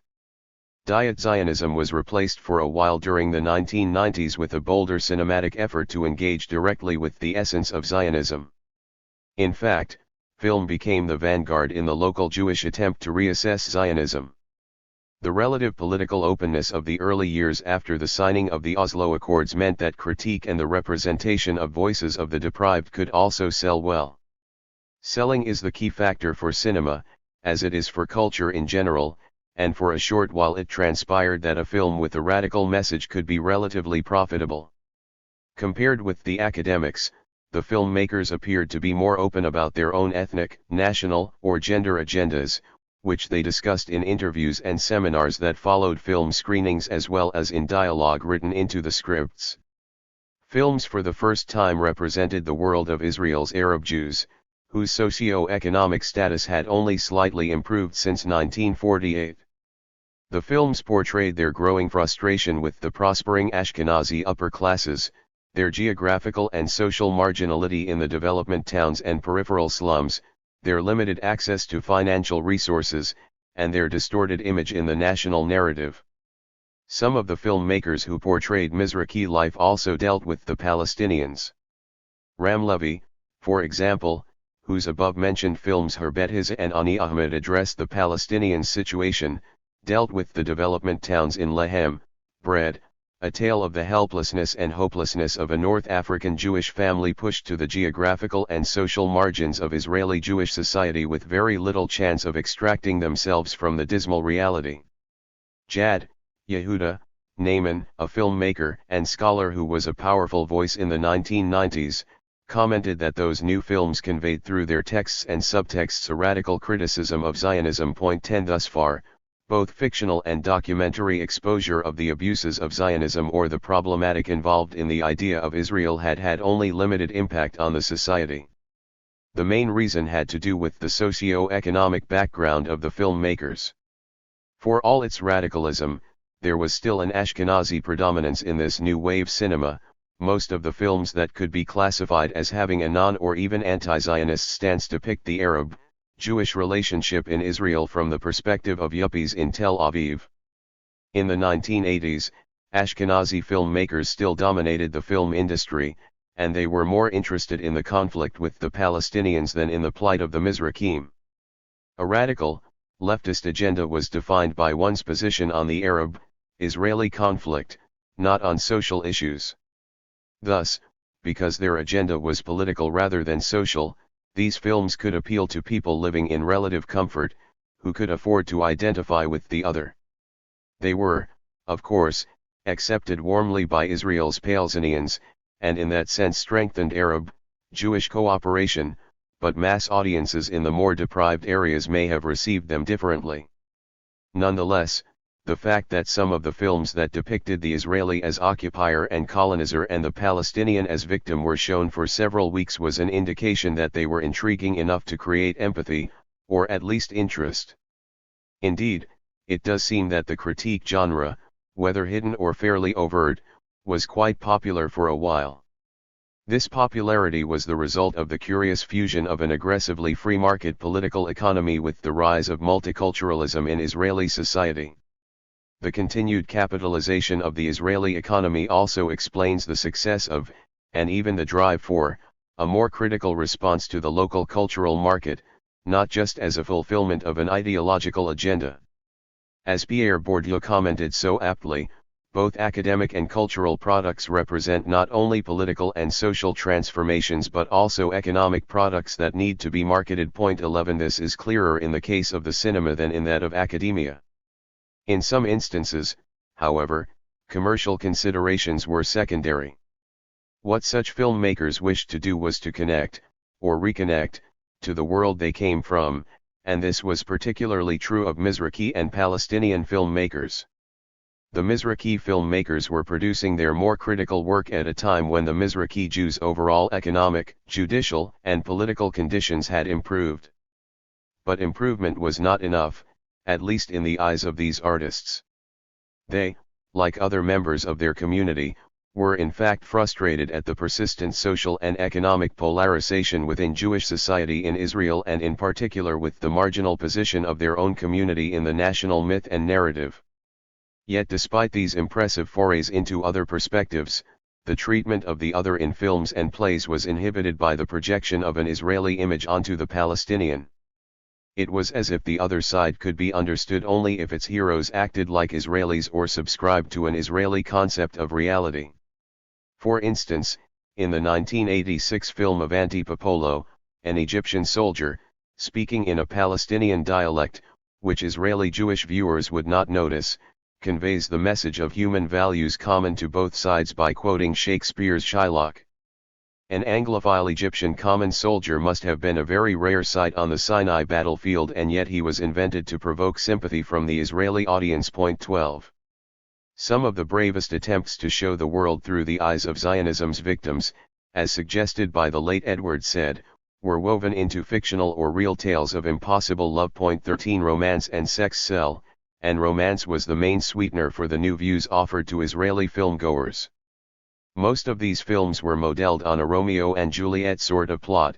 A Jewish woman falls in love with a Palestinian man against the wishes of their respective families and societies. In reality, this was and is an extremely rare occurrence, and one which indicates how exclusionary the project of Zionism was. More than a century of settlement did not produce any significant romantic, let alone familial, ties between the settlers and the native population. No other settler society has been that pure, apart from the whites in South Africa. The eroticization of the conflict generates a sensual identification with the heroes. As with Hollywood films about African Americans, so in the enlightened Israeli film industry the Arabs were exceptionally handsome or beautiful. The focus on sex and beauty permits what psychologists call displacement, instead of identifying with the cause of the general suffering inflicted on the other side. The viewer identifies with the broken heart of an attractive hero. Also worth considering with regard to cooperation, friendship, and even romance across the divide is the interesting difference between the attitude of historians, especially in the new age of relativism and even postmodernism, and that of filmmakers. While the historians may deduce an optimistic conclusion from such incidents in history, the cinema usually presents them through the lens of tragedy, as an indication of the unbridgeable abyss that separates the two sides and cannot be overcome. Thus, fiction is far more realistic in its depiction of relationships on the ground than the typical academic illusions about humanity and human beings. Still, the films in which Jews appeared as villains and Palestinians as heroes did seem to have an effect at the time. Switching conventional roles challenged the image of the Arab in the Zionist meta-narrative. No academic work could reach such a broad audience or produce such a clear message. The best of this kind was the 1989 film Esht Solavet, Crossfire, which went beyond the subject of romance and presented, in a way never before seen in an Israeli feature film, a Palestinian perspective on the 1948 war. It warrants extensive mention here. 14. Humanizing the Nakba, Esht Solavet, Crossfire. However progressive some of the films appearing in the post-Zionist decade were with respect to the occupation and the conflict, almost all of them lacked empathy towards Palestinian positions on the Nakba, in particular the sense of catastrophe and the right of return. What the more critical films did was to challenge the 1967 occupation, although it is true that the Arab, in a timeless sense, does become more humanized and appears, on several occasions, as the hero. Most of these films lacked a historical dimension, they were located outside any well-charted chronological or geographical framework. The viewer never knew whether the locus was inside or outside the green line, or what time or year the events took place. Even so, they did present a Jewish occupier/colonialist and a native Arab/other. Crossfire is one of the few post-Zionist feature films that, like the classic Zionist films, dealt directly with the 1948 war.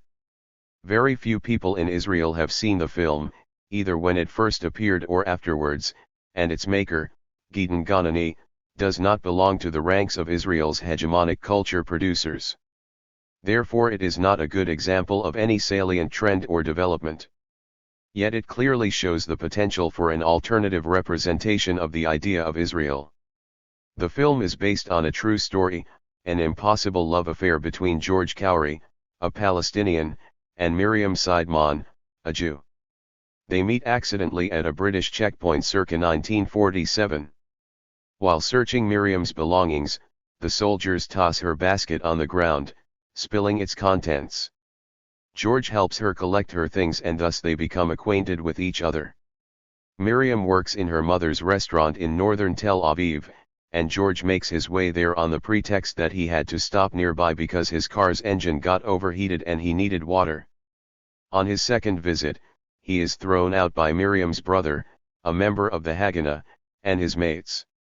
Miriam's apology gives rise to another meeting and then another, always due to Miriam's insistence and initiative. Although the meetings take place at intimate sites, such as the Andromeda Rock in Jaffa where they go for a nighttime swim, they do not lead to a more intimate relationship between the two, because George does not take advantage of the many opportunities falling his way. As the overall situation deteriorates and tensions between the Palestinians and Jews increase, the meetings move to a British club. During one of those meetings, two Stern Gang terrorists enter and murder a British officer. Stern Gang members follow the couple on the suspicion that Miriam may be working with the enemy. Miriam tells George she will never leave him, and it is her sheer determination that keeps the romance alive. Now the meetings are all in Arab Jaffa. But they are constantly interrupted by her brother, Shriga, known for his fanaticism and hot-headedness. He batters Miriam badly but leaves the couple alone. However, the Stern Gang hooligans finally find a pretext to move against Miriam and George. They both witness the killing of the British officer in the club and therefore have to be eliminated. The gang builds a case against them, which includes the allegation that Miriam assisted George to plan the attack on their headquarters in Tel Aviv. While Miriam awaits George for a final meeting in Palestine, after which they plan to leave the country for good, the Stern Gang executes her. As mentioned, the template in post-Zionist movies about love affairs between Arabs and Jews ends in tragedy, specifically death. The futility of such a death and the predictability of such an ending are beautifully shown in a scene in which a Palestinian shepherd takes a picture of the two and gives it to Miriam's brother, who fails to develop them and then has to create a photo montage in order to show the two together. This is the essence of the romantic relationship, artificial, liminal, and in reality impossible. Even the only seemingly feasible solution for such an impossible love, running away abroad, cannot materialize. But beyond the overtly tragic message of the film, there are hidden ones as well, which turn this film into the only one I know of in which the Palestinian narrative of 1948 is not merely respected but also accepted as accurate. By itself, the execution of a Jewish woman by Jews challenges the conventional image of the bloodthirsty and inhuman Arab. Moreover, and probably even unintentionally, the movie went further than most in its historiographical view. It presents Palestinian viewpoints on 1948 as rational and deserving of empathy. The most illuminating scene in this respect is one set in November 1947, in which the patrons in an Arab coffee house listen anxiously to the wireless as it broadcasts the UN voting process on the partition resolution. This is the first and only time in an Israeli movie that the script writer demonstrates an awareness of the fears experienced by the other side, which are diametrically opposed to those of the Jewish side. A scene of Jews listening anxiously, anticipating the opposite result of the vote, has appeared often in documentary as well as feature films since 1948, and it is followed by ecstatic dancing in the streets. Another striking aspect of the narrative is how it is positioned with respect to the explanation for the war's eruption. In the classic Zionist narrative, as mentioned earlier in the context of the film Dan and Saadia, the war breaks out for some unexplainable reason when the Arabs, out of the blue, decide to attack. Here it breaks out after the Arab governments lose the vote in the United Nations and David Ben-Gurion declares the Jewish state. By taking these events into account, the connection between the fury felt by the Palestinians and their frustration and consequent assault on Jewish convoys and settlements becomes clearer. This connection is explained in dialogue by one of George's friends in a scene that takes place in a pool hall in Jaffa.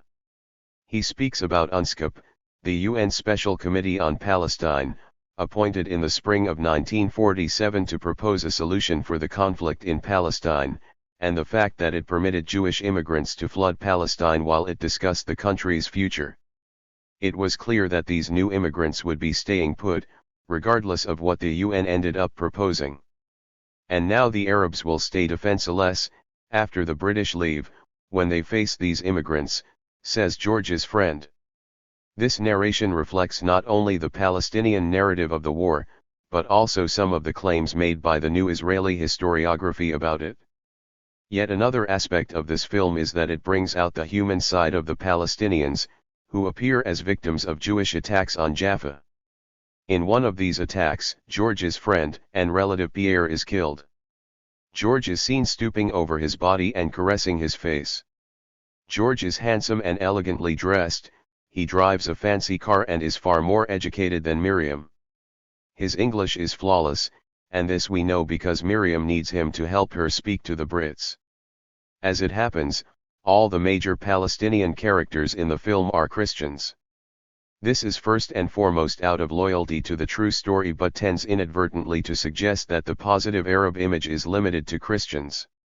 However, the Muslims who appear in the film in subsidiary roles are also depicted as normal, multidimensional human beings.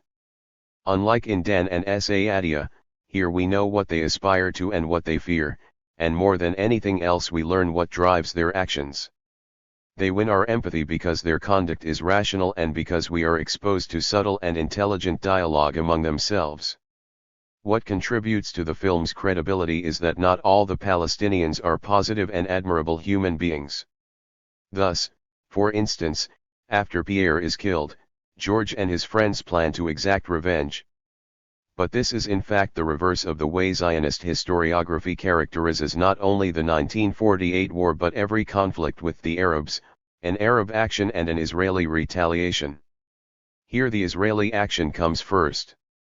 In addition, the Arab retaliation in this case fails, because one of the Palestinians is greedy enough to sell for good money their plan to the Stern gang, and the same person is also providing the information on Miriam that the gang uses to incriminate her. The Jewish characters, by contrast, are quite negative. The worst is Shriga, Miriam's brother. He appears in the movie with all the paraphernalia of a Haganah fighter and behaves like a mindless thug. To his underlings, when they fail to hit the targets during gun training sessions, he says, "Imagine you are shooting an Arab, or a British soldier, it will help." He contemplates expelling George from Palestine before deciding to kill him. And expulsion is the single historical fact that best connects the new Israeli historiography with the Palestinian narrative. Even Shea, the military intelligence wing of the Haganah, appears to be acting on the basis of racism and fanaticism. They throw unfounded accusations at Miriam not because she constitutes an existential danger but because of her forbidden love for an Arab. Such a depiction could be found only in the boldest of the new historians' works, namely, the possibility that the young state of Israel followed certain policies or that its political elite took certain decisions towards the Palestinians, not on the basis of security considerations, but out of sheer racism. Nonetheless, one-dimensional Arabs are not replaced by one-dimensional Jews. Israel, Shriga's best friend, is gentle and good-hearted, although he is torn to pieces because he is in love with Miriam and knows that this is why he collaborates with Shriga in the violent expulsion of George. Few members of Shea are appalled by the option of murder, but not battery and expulsion. Indeed, the Haganah's image in this film is fascinating.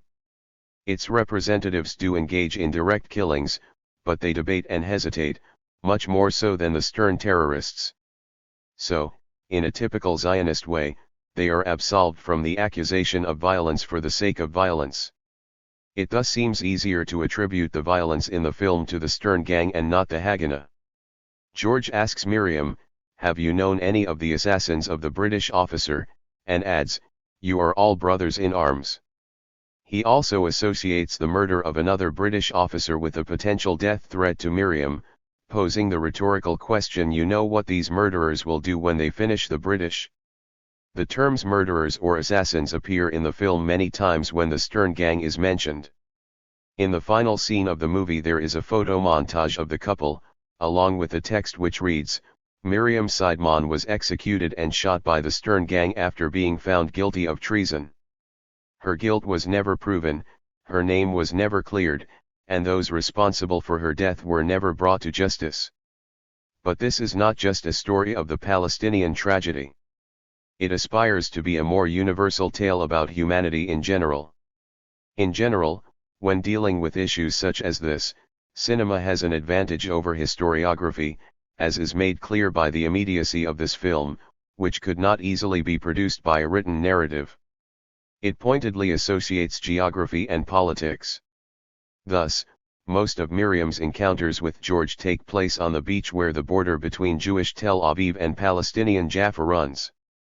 Only there is it possible for the two to detach themselves temporarily from the hostile environment.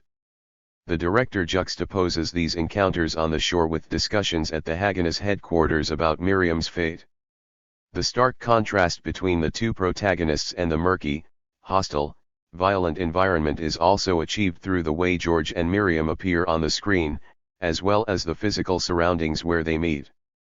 They are both handsome, young, and clothed in beautiful fabrics, very different from the dreary khaki uniforms worn by those around them. They are filmed against sunsets and maritime panoramas, while the rest of the scenes take place amid the ugly hustle and bustle of militarization. Again and again, Miriam and George try to disengage from the national plot into which they were tossed. George throws a bomb into the sea that he promised to detonate in a Jewish area. Miriam's face appears gloomy amid the sounds of cheering Jews, celebrating diplomatic victory in the UN.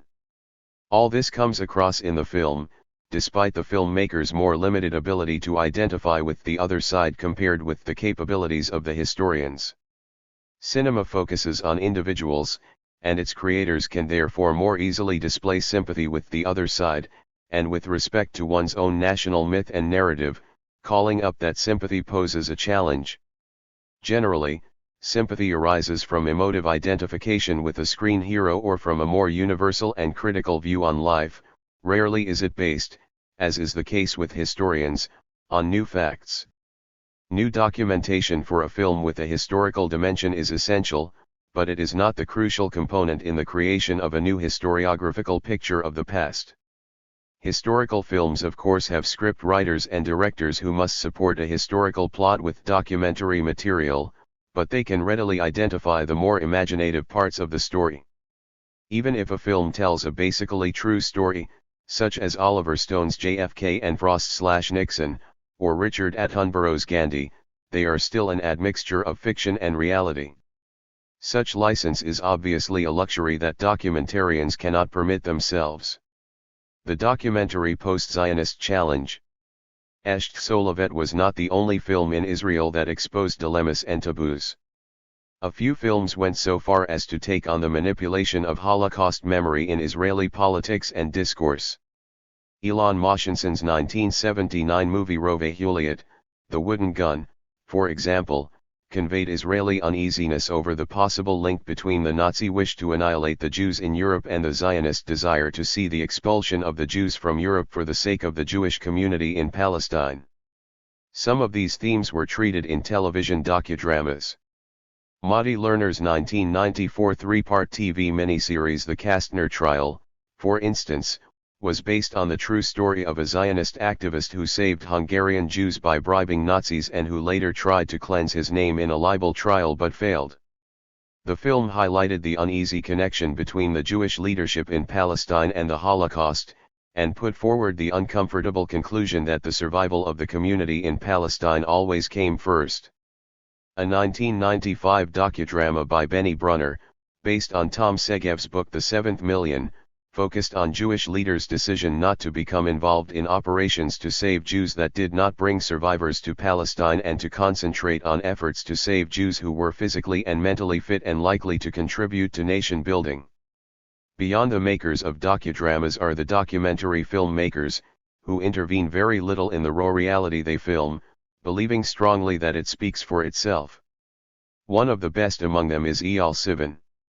An early film of his, Yizkor, Slaves of Memory, tested the limits of how far one can challenge from within one's own national ethos and mythology. In the film he follows the manipulation of Holocaust memories in the Israel high school system during the period between the Passover festivities through Holocaust Remembrance Day Yom HaShoah, and up to the celebrations of Independence Day, Yom Ha'atzmaut.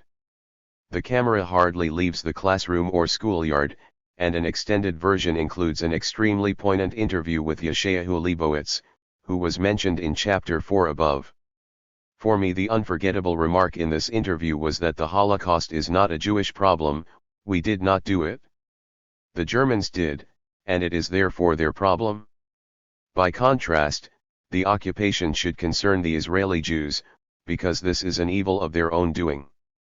Calling on Israel to focus on its own crimes and less on its victimization was a demand rarely heard of even at the peak of the post-Zionist era. Yizkor leaves the viewer with a mixture of optimism and despair. The school manufactures a false and unconvincing Jewish narrative of self-righteousness and victimization that lumps together the ancient stories of the Hebrews in Pharaonic Egypt with accounts of Nazi Europe and the 1948 War of Independence. The students do not always seem to fall prey to this meta-narrative, but neither are they offered any alternatives, and thus are likely to become the slaves of this manipulated memory in future. What it also shows is the grotesque business of enslaving memory for ideological purposes. There is an efficient use of materials employed for the various memorial ceremonies, which have an almost postmodern character in which everything is the same whether it happened 5,000 years ago or yesterday.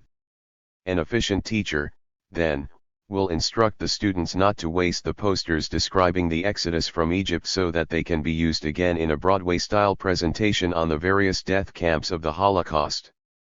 On Yom HaShoah, each student is assigned a banner with the name of one of the camps on it, and the viewer almost senses a competition among the children to receive the banner that represents the worst side of the Nazi genocide. An original angle on Holocaust memory manipulation and its relationship with the Mizrahi Jews has been taken by the prolific film director Asher Tlalim in Don't Touch My Holocaust. 15 In the film, Tlalim monitors a group of Arab and Jewish actors from Israel who participate in a play about the Holocaust, and poses the question of what later generations should know and understand about the horrific event. Tlalim would go on to explore the exilic and Holocaust background of Jewish experience through his 2000 film Galut, Exile. Tellingly, both Sivan and Tlalim left Israel and emigrated to Europe.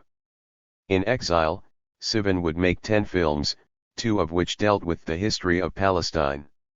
One of his latest is called Jaffa, The Orange's Clockwork, which follows the Zionist narrative through a multilayered deconstruction of the story of Jaffa oranges.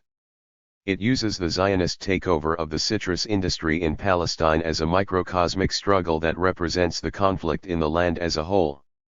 Sivan had already dealt with the history of Palestine. His second film was made in cooperation with Palestinian director Michel Clifai.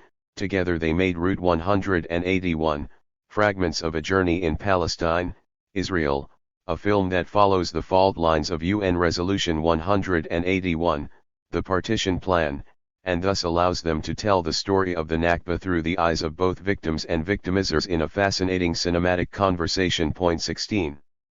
Sivan is one of the few Israeli filmmakers who have engaged directly with the Nakba. In the early 1990s he was joined by David Ben-Chitrit, whose documentary Through the Veil of Exile is both a tribute to and an uncensored stage for the victims of the 1948 catastrophe. Ben-Chitrit's film is a profile of 3 Palestinian women from different walks of life, background, and education. Each of them commences her story in 1948. Dalal Abu Kamar comes from the Al-Shida refugee camp, Mary Hass is from Haifa and has lived in Gaza since 1967, and Muhammad is from the Ain Sultan refugee camp near Jericho. The year 1948 serves as a departure point for their personal stories.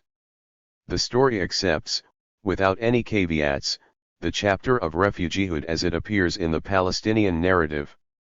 The coerced lifting of people into trucks and their expulsion from their homes is accurately reconstructed and powerfully portrayed, as it would be in Palestinian films. By telling the story of Palestinians as real human beings and victims of Zionism, persons with names, pains, and hopes, victims not just of 1967 Israel but also of the small and beautiful Israel that all liberal Zionists have nostalgically longed for, this film embodies everything that the cinema, historiography, and literature of the classic Zionist era could not have portrayed. The identification with the other side's narrative comes out clearly at the very beginning of the film. An Arabic psalm of longing is played while a picture appears of a lorry overloaded with people, passing through arid land, followed by a shot of a refugee camp. The link between the refugees and the world that was wiped out physically in the war is personified in the story of Dalil, who is the first witness in the film. The wiping out of her house does not take place in a vacuum, there is a wiping hand as well, that of Israel. Dalil represents a very significant chapter in the national Palestinian narrative, one which had not yet been validated in Israeli fiction. She talks about the sense of temporality that accompanied the first years in the refugee camp. It is this sense that explains why the refugees refused to build stone houses in the camps, and why they believed that the UN Resolution 194 of December 1948, gave them the right to return. This resolution was the basis for their hopes of return and repatriation, regardless of what Israel had done to the Palestinians' homes or to the course of the Arab-Israeli conflict. A different aspect of the story of dispossession emerges from Mary Hass's narrative, in which she describes how the State of Israel's Caterpillar D9 bulldozers demolished her home. Through its footage, the film confirms her account of Jewish families taking over Palestinian homes in the neighborhood of Wadi Nisnas in downtown Haifa. Her description corroborates those found in the documents made available in the 1980s as well as the analyses of the new Israeli history. It is interesting that Mary Hass on one occasion reaffirms the Zionist narrative claim that Palestinians left because they heard on the radio that they should leave, which was proved unfounded by both Erskine Childers in 1961 and Benny Morris in 1992, both of whom saw no evidence for such announcements. 17. Ben Chitret, who is of Moroccan origin, went on to produce a trilogy on the Moroccan Jews. At the end of April 2004, while he was in the midst of making a film about refuseniks and the First Lebanon War of 1982, he went to the Israeli Ministry of Defense for a scheduled interview with the IDF spokesperson. Instead, he was handcuffed, pushed to the floor, and viciously battered by security personnel in the chamber, and spent a long time in hospital with a broken leg and a bruised body. The security team later explained that they thought he was an Arab. 18. Not every filmmaker went through such tribulations, but maybe this is why these critical, politically orientated documentaries remain the exception that did not represent the rule. Most documentary films were rather more inhibited. Made mainly for national television, they tended to be quite faithful to the official line. Although documentaries shown on television required scholarly consultation, most of the consultants hailed from the mainstream. The lack of empathy for the other side was evident when pictures of Palestinian refugees were shown. The running commentary did not disclose even a modicum of compassion, and the word refugee was rarely mentioned. Some documentary filmmakers initially gravitated towards fundamental critique and then returned to the mainstream and tamed their earlier, more subversive instincts. Such was the case of Amos Gitai. At the beginning of his career, in the early 1980s, he already stood out. His first documentary film, Beit, Home or House, in both Arabic and Hebrew, made in 1980, told the story of a house in Jerusalem undergoing refurbishment.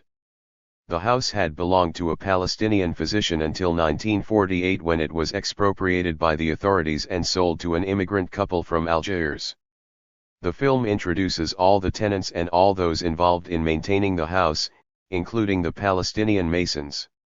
A house is often a symbol of stability and certainty, but after 1948 this house, like the homeland, became a symbol of conflict. The film acknowledges the basic Palestinian demand for return, while not questioning the legitimacy of the Algerian couple's ownership. Similar themes can be discerned, but with much less conviction and clarity, in Gitai's later films. 19. This careful navigation between a sober look at the idea of Israel, combined with an inability to be totally dissociated from it, comes to the fore most forcefully in Tikuma, Rebirth, an important Israeli documentary series of the post-Zionist era. 20. Failed navigation, Tikuma. The connection between scholarly and media representations of the past during the heyday of the post-Zionist critique is best demonstrated through a focused look at the television series THIRD-WORLDISM. It presented the history of the State of Israel and was broadcast on the country's official television channel in 1998, during the Jubilee celebration of the founding of the state. It was meant to be the centerpiece of Israeli television's efforts to participate in the festivities. The name of the documentary is very much in line with Zionist mythology.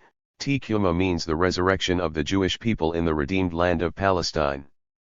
But this explicitly Zionist title was attached to a television program that in part conveyed a post-Zionist message, or at least experimented with post-Zionist interpretations of major chapters in Israel's history. The title was the wrapping of the package, the framework within which the message was conveyed, and it blunted the sharper edges of post-Zionist criticism. Moreover, the post-Zionist views were presented within a traditional Zionist meta-narrative that interpreted the reality of Palestine as exclusively Jewish. But while the history was still told as a Zionist story, there were indications that there was a counter-story as well. The fact that the other side's story received less coverage than the Zionist one created an imbalance that might have indicated to the viewer which story was the more truthful. Still, on several occasions the program provided Israeli participants verification of Palestinian claims. At times, even the narrator himself presented the Palestinian view as just, and in so doing left viewers with an ambiguous and probably confused impression. The tension between the wish to retell the Zionist story and, on the other hand, the desire to be even-handed by presenting the Palestinian view takes different forms. Each segment is prefaced by a bombastic and sentimental pro-Zionist monologue by Yehoram Jayon, one of Israel's most popular singers. A narrator then tells the story with great pathos, from a Zionist perspective, but at times the narrative is interrupted and challenged by eyewitnesses, Palestinians, Egyptians, Jordanians, and, for the segments dealing with Israel's conduct towards its Mizrahi citizens, North African and Iraqi Jews. Given the demise of the post-Zionist approach, or at least its temporary disappearance in the early 21st century, one can assume the series did not have a significant impact. However, it is interesting to view it through its ambiguities, as these lie at the core of any future success or failure of critiques of Zionism from within. THIRD-WORLDISM demonstrates the tension between conformity and criticism, and exposed the abortive attempt to navigate safely between them. THIRD-WORLDISM had 22 segments, but I will deal here only with those relating to the subjects at the heart of the post-Zionist critique, the essence of Zionism, the 1948 war, and the treatment of Israeli Arabs and Mizrahi Jews in the early 1950s. The series was quite openly critical of Israel after 1967, but as mentioned in previous chapters, this kind of criticism fell well within the parameters of legitimate Zionist discourse. Hence, these later segments, though quite poignant and intriguing, were of less interest as examples of post-Zionism. Although the historical picture of the pre-1967 events was still very much Diet Zionist in character, in that it cherished the period before 1967 as blissful and just while attributing all of Israel's wrongdoing to the 1967 occupation, the series did reveal significant cracks in this idyllic view. In general, it suggested that Israel was less moral in its conduct in 1948-49 than had commonly been depicted, that it was discriminatory and abusive in its treatment of its Arab and North African Jewish citizens, and that it was aggressive towards its neighbors and inflexible when there was a chance of peace in the region. The post-1967 chapters showed how past conduct explained present behavior, and how these early characteristics continued in various guises into the 1990s. There were also more mundane reasons for the different approaches seen in the different chapters and periods. Though the series had a general editor, each segment was written, produced, and directed by a different team. And while a committee of 5 well-known mainstream historians acted as consultants for the entire series, the directors of the various segments tended to be far more critical and more post-Zionist in their views than were the general consultants. As the program is devoted to 50 years of Israel's existence rather than to the history of Zionism per se, the origins and essence of Zionism were minimally addressed, and those references to the pre-1948 period that did exist were very much in line with the official Zionist version. Hence, by not dealing with the essence of Zionism, for instance, by not examining Zionism as a colonialist project, the series' overall message was a far cry from the message that emerged from the works produced by post-Zionist academics in the 1990s. The two segments devoted to 1948 were important because they served as an overture to the entire series. One of the consultants for these two segments was Benny Morris.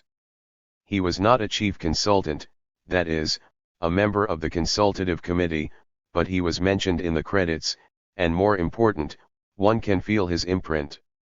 Some of the episodes described in the segments covering 1947 and 1948 read like passages from his book The Birth of the Palestinian Refugee Problem, 1947 to 1949.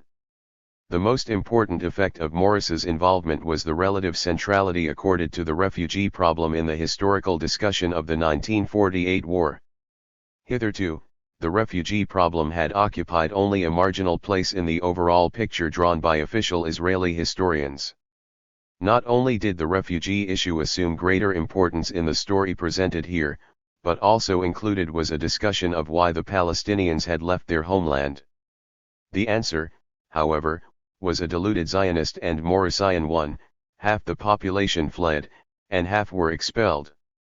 The segments made no mention of Israel's traditional explanation for the Exodus, a general Arab order for the population to leave. The program introduced the evidence through eyewitnesses. There were no historians, just participants. A few Palestinian witnesses mentioned their belief at the time that they could leave because they would later be saved by the Arab world, but none mentioned a call or an order to leave. Most told a story of outright expulsion and uprooting. The segments also dealt at relative length with the question of massacres. There was an admission that Deir Yassin was not an isolated case. Other massacres were mentioned in general terms, though only Balad al-Sheikh was referred to by name. On the very last night of 1947, Jewish troops massacred the men of this whole village, on the eastern outskirts of Haifa, as retaliation for an assault on Jewish workers in the nearby refineries. This was a far cry from even Morris's own guarded accounts of many other massacres, let alone what is engraved in the collective Palestinian memory as described in seminal works such as Walid Khaledi's All That Remains, the Palestinian villages occupied and depopulated by Israel in 1948, or even what was since proven as valid by other works with a less Zionist tint. 21 Still, an Israeli confession of atrocities committed in the past represented a breakthrough. In the course of the program, a senior Israeli officer utters a sentence that has haunted me ever since I heard it. When asked about the purity of arms, that Israeli oxymoron born in the 1948 war, he shrugs off the question with a bitter expression on his face. Of course, he says, the Israelis could not have adhered to the purity of arms while fighting the civilian population. Each village became a target, he says, and they all burned like bonfires. He even repeats the horrifying description: they burned like bonfires. They did, like bonfires, hem baru chemo madurat hem baru. And in those conflagrations, he admits, the innocent as well as the combatants perished. As the program also clearly conveyed, until May 1948 there was a paucity of fighters on the other side. In a segment that explored the case of Haifa, which was mostly based on eyewitness accounts, one could detect a more critical approach than could be gleaned from the account in Morris's book, which talks about flight, not expulsion. But eyewitness accounts, together with rare documentary footage, showed an act of expulsion in Haifa. A tale about Golda Meir's visit to the city and her uncharacteristic shock at what had been done to the Palestinian population there reinforced the impression that it was not an isolated occurrence. Apparently it reminded her of pogroms and made her consider, for a brief moment, the Palestinian tragedy and particularly the Zionist role in bringing it about. But this soul-searching did not last long, nor did it transform the future Prime Minister's later anti-Palestinian stances. Finally, on the 1948 war itself, the episodes showed how the houses of the Palestinian urban population were taken over, immediately after their eviction or flight, by Jewish immigrants. Unmentioned, however, was the story of rural Palestine, a major issue in the descriptions put forward by Israel's new historians and documented in the works of Palestinian historians, as well as constituting a major theme in Palestinian novels and poems. Here in Tikuma there was no reference to the obliteration of villages and the takeover of their lands, either for existing Jewish settlements or for the construction of new settlements atop their ruins, settlements that quite often bear Hebraicized versions of the old Arab names. Considerable footage was devoted to the peace efforts after the 1948 war, the very mention of which was a novelty of sorts. In the collective Israeli memory, nothing happened between the warring parties from the time of the armistice arrangements until Oslo in 1993. Having once been attacked as a deceiver by one of Israel's leading historians for suggesting that Israel's first prime minister, David Ben-Gurion, did not seek peace with the Arab world after the 1948 war, I was therefore pleasantly surprised to hear the narrator assert that this was indeed Ben-Gurion's position, reflecting the description in my book The Making of the Arab-Israeli Conflict, 1947 to 1951, which had been published few years earlier.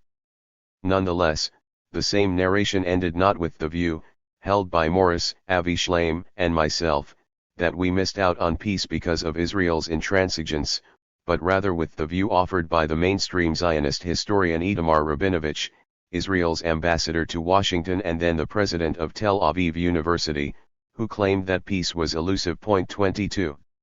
In sum, while these episodes relating to the 1948 war did indicate some of the findings of the new historians, and did show a desire to present the other side's point of view, it must be pointed out that these revelations and sensitivities were expressed within a mainstream Zionist general framework. They were not the main issue. The sequences dealt mainly with Israeli perceptions of the events of 1948. The viewer thus took in the Palestinian point of view and the Palestinian disaster in only small doses. There was an overall tone of sadness in the 1948 chapters. Melancholy music accompanied them, and the Jewish eyewitnesses were carefully chosen to present a unified tragic voice. In fact, the 1948 war as presented in the program was first and foremost a tragic event in the history of the Jewish people. True, this was a very different approach from that taken in previous documentary films, which tended to look at 1948 as a miraculous year of joy tinged with sadness. But the sadness conveyed by Tikuma was not about the cruelty or futility of war, it was about the need to sacrifice one's sons for the homeland. In the same vein as liberal Zionism's assertion that what happened to the Palestinian people was a small injustice inflicted to rectify a greater injustice, the Jewish Holocaust in Europe, the final impression left by the series was that the main tragedy of 1948 was what befell the Jewish community in Palestine. The Palestinian tragedy of 1948 was dwarfed by the personal stories of loss and bereavement on the Jewish side. Again, as with liberal Zionism's construction of the use of force, a response resorted to only reluctantly, in the face of Arab hostility, the films showed a Jewish tendency to ponder the consequences of a just war, in the mode of the soldiers who shoot and weep afterwards, if I may again repeat the phrase that emerged as a major theme in collections of conversations among Israeli soldiers following the 1967 war. One suspects that a different director might have chosen footage that would have shown triumphant smiles and warlike enthusiasm on the faces of Israeli soldiers after they had occupied and destroyed yet another Palestinian village. Instead, viewers of Tikuma saw the tormented face of a highly moral, civilized society that found itself, through no fault of its own, in the midst of war. I know of no other national televised representation of such events that devotes so much footage and energy to moral agonizing over what, in truth, was a quite common crime against humanity. Moreover, there seems to be a clear method in the way the Palestinian and Jewish eyewitnesses were chosen. The eyewitnesses on both sides ostensibly represented the rank and file, ordinary people. In reality, this was not so. On the Israeli side, the witnesses were highly articulate, usually senior officers, who described with great eloquence and sensitivity what they went through. The Palestinian witnesses, on the other hand, who were usually old men and almost invariably Israeli Arabs, not one had actually lived all his life in a refugee camp, presented clouded memories, often in broken Hebrew, usually in slogans, and not always coherently. This, I feel, was no coincidence. Even if unconscious, the selection represented a means of depreciating the Palestinian point of view. Had someone wished to create it, a very different impression of the Palestinian side could have emerged. The segments of THIRD that dealt with the 1950s, particularly the state's attitude towards the Jews from Arab countries as well as towards the Palestinian citizens of Israel, likewise presented a partially post-Zionist view. The Zionist role in encouraging the local Jewish communities in the Arab world to leave for Israel was barely touched upon, though the illusions spread by the Zionist messengers were sufficiently conveyed. The main issue dealt with here was the absorption, or the lack thereof, of the immigrants after their arrival in Israel. The way the newcomers were treated by the more veteran Israelis clearly conveyed their negative attitude towards anything Arab, an attitude soon translated into colonialist policies in education and welfare. The process of geographic, social, and occupational marginalization was strongly projected through the stories of individuals who eventually succeeded in carving out better lives for themselves. The message was, Israel was still the land of open opportunities. With respect to this issue, there was one genuinely new piece of evidence in the film. I think very few Israelis knew that the general compensation Israel received from Germany was unevenly distributed among Jewish citizens of the state. The reparations, as they were called, raised the average standard of living of the Ashkenazi Jews but did not help the Mizrahim at all, thus further widening the socio-economic gap between them. An Iraqi Jew in the program tells how he noticed the material improvements in the public life of Tel Aviv, people wearing new clothing, more food in the stores, automobiles, new amusement places, whereas in his own neighborhood, all he could see was stagnation and continued deprivation. For me, the most acute reference in this segment on immigrant absorption, the one that made the greatest impact, and which I think encapsulated the essence of the Mizrahi immigrant experience, was a statement by a Yemeni Jewish woman who arrived in Israel in the 1950s. When reunited in front of the TV cameras with the Ashkenazi woman who had been her teacher 40 years earlier, she asked why her teacher had chosen to work with such a deprived and marginalized group. Was it because you were a Zionist, or because you felt it was your obligation as a human being, she wanted to know. The response from her former teacher was confused and unclear, but it gave the impression that ideology had been a stronger motivation than humanity and, as such, had led to some tough treatment of the newcomers by the earlier Zionist settlers. In other footage, it appears that other Mizrahi Jews felt that the Zionist discourse concealed acts of manipulation and dishonesty. The episode on the Palestinian citizens of Israel, titled The Pes Optimist, after Emil Habibi's book The Secret Life of Saeed the Pes Optimist, was by far the best segment of the entire series, the only one that did not play the game of balancing point 23 here. The director clearly did not feel compelled to show another side to the story of discrimination against the Palestinians in Israel, but instead communicated the impression that there was no other side, that there were no extenuating circumstances for the abuse and maltreatment inflicted during the 18 years of emergency rule imposed on the Palestinian citizens, 1949 to 66. The viewers watched the expulsion of villagers from their homes in the name of security considerations in the early 1950s. Military governors admitted that they were kings who harassed the local population with impunity on a daily basis.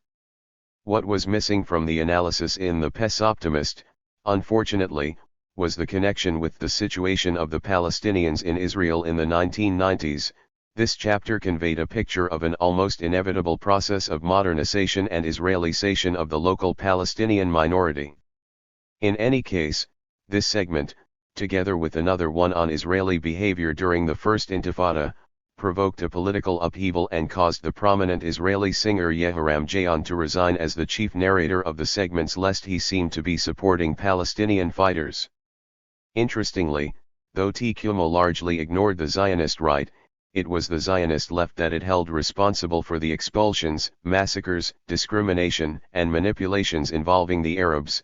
Likud spearheaded the protests against what it termed a post-Zionist program. Indeed, Likud appointed itself guardian of national virtues, assuming responsibility for what the nation did and does. Thus, according to the Likud Minister of Communications at the time, Limer Livnat, it was necessary that all these deeds be presented as just and moral. The Director General of the Israel Broadcasting Authority, Yuri Porat, promised to screen an additional 4 segments that would balance the distorted picture of the past. One of the reasons for the government's wrath was the fact that the program enjoyed very high ratings and the post-screening video cassettes were selling well. Although the Ministry of Education forbade THIRD-WORLDISm's inclusion in the curriculum, there was a growing demand from high schools for copies to screen in the classroom, officially or unofficially. In those days, the increased interest was not surprising. To adopt a wholly Zionist perspective on the past was seen as not only anachronistic but boring. Teachers and students alike wanted a refreshing angle, especially an angle that might provide an answer to the question of why Israelis found it so difficult to rejoice on their 50th anniversary. Indeed, it would seem that rather than celebrate their country's jubilee, Israelis preferred to deliberate on the connection between their history and the present. The deliberation was painful and left little room for rejoicing. It forced the Israelis to abandon the pious posture so dear to both secular and religious Jews. THIRD-WORLDism threw into sharp relief the contrast between the program's name, rebirth, and the reality of the nation after 50 years of existence, a reality that was unstable and insecure, since state and society had failed to reconcile with the people whom they expelled, whose land they took, and whose culture they destroyed. As became clear at the beginning of the next century, it would take more than a television program with a mildly post-Zionist critique to make reconciliation possible. 11. The triumph of Neo-Zionism. The post-Zionists reject Zionism as a valid ideology and insist it does not fit the needs of our times. They do not necessarily adopt the old anti-Zionist position. For them the social, political, and cultural problems Israelis and Jews abroad face cannot be tackled within the Zionist discourse and cannot be solved through the current Zionist political and ideological agenda. Adi Ofer, founder and first editor, Theory and Criticism 1. If the Second Intifada did not totally obliterate post-Zionism, it definitely sent it underground. Even before, the members of this school found it hard to infiltrate academia, but now they shun the term. Neri Livna, journalist, Haaretz 2. You couldn't mistake the atmosphere that enveloped Independence Day this year, it was an atmosphere of satisfaction. W. Hat best explains this optimistic mood is the invalidation of post-Zionism. Since the start of the 1990s, Israel was under heavy attack by the post-Zionists. For some 20 years they enjoyed the halo of being fashionable, of being at one with the times. For all that they claimed we were ugly, they were beautiful. For all that they claimed we were evil, they were good. For all that they portrayed us as South Africa, they portrayed themselves as Nelson Mandela. The post-Zionist systematic attacks on the Jewish national home, on the Jewish national movement and against the Jewish people won them global acclaim. Their unconscious cooperation with anti-Semites, old and new, made them the darlings of international academia and the world media. Americans, Europeans, Arabs, and Israelis are now being exposed, whether they know it or not, to the enormous gap between the human dimensions of Israeli injustice and the inhuman intensity of the brutality that surrounds it. This gap has opened people's eyes and explains some of the things we've had to do and the immense accomplishment we've achieved. It has made post-Zionism obsolete, explains the feeling of deep pride that we felt on Independence Day, and defines the challenge that we face in our 66th year. Ari Shavit, senior correspondent, Haaretz, on Israel's Independence Day, 20,133. The appearance of Neo-Zionism. In the mid-1990s a young American Jewish scholar by the name of Yoram Hazni founded a new institution, the Shalom Center, a think tank, and now a college, intended to confront what he saw as the dangers posed by post-Zionism. At one point, Hasney served as Benjamin Netanyahu's ghostwriter and was part of his team of advisors. In 1996, Shalom published the first issue of its journal, Azure, Ideas for the Jewish Nation. Money came from the Prime Minister's office, and from conservative U.S. funders, as did some of the center's senior writers and fellows. Hasney expressed his vision of the corrupting force of post-Zionism in Azure in the summer of 1996. By now post-Zionist truths have become so self-evident as to constitute an Israeli political correctness justifying, let no one be surprised, the censorship of opposing views. And oh, here has the strange fruit of post-Zionist policy been more apparent than in the foreign ministry. The Jewish state is first and foremost a political idea. Armies may menace it physically, but it is on the level of ideas that the gravest threats are registered. Azure provided the ideological infrastructure for a new era in the history of the State of Israel, in which the idea of Israel would be interpreted as an existential struggle against the Palestinians, particularly those who were Israeli citizens, as well as against the enemies from within, which is to say, whoever would be deemed a post-Zionist. The first struggle would be conducted in the Knesset and the second in academia. But the battlefield also extended to foreign policy, aggression towards the state's neighbors and the Palestinians under occupation, and towards the educational system and the media. Afer Hiviri, the editor of the new journal, explained that his team hoped to set up in the near future a Zionist academia and media, since these realms had, from his point of view, been overtaken by post-Zionists. At the time, the center and its members looked esoteric at best and pathetic at worst. Within a decade, however, their agenda had become the idea of Israel in the 21st century. Not only was it a far cry from post-Zionism, it was also a very different animal from the liberal or labor Zionism that had informed the idea in the previous century.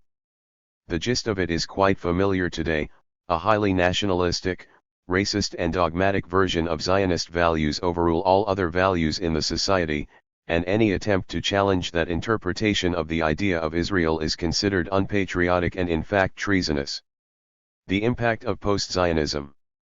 Let us examine first if indeed post-Zionism was as prevalent and hegemonic as the founders of the Shalom Center and their supporters asserted it was. As mentioned in the two previous chapters, the post-Zionist interpretation of Israel's past and present was widely filmed and broadcast. But merely the fact that it had been adopted by the knowledge producers was not an indication that their message was widely accepted in 1996 by the knowledge consumers. We now know, in 2014, that it was in fact basically rejected by the vast majority of them, though we did not know this at the time. In general, it would be fair to say that the novels, plays and films that seriously transcended the Zionist narrative and its negative portrayal of Arabs did not become part of the Israeli canon, even in the heyday of post-Zionism.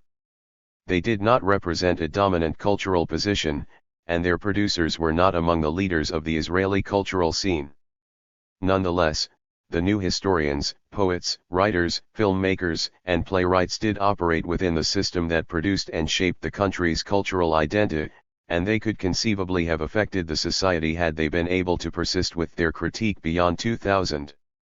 The continuing scholarly debate, joined by other cultural producers, signaled not merely a scholarly rift but an identity crisis in a society that had been exposed to the possibility of peace in 1993.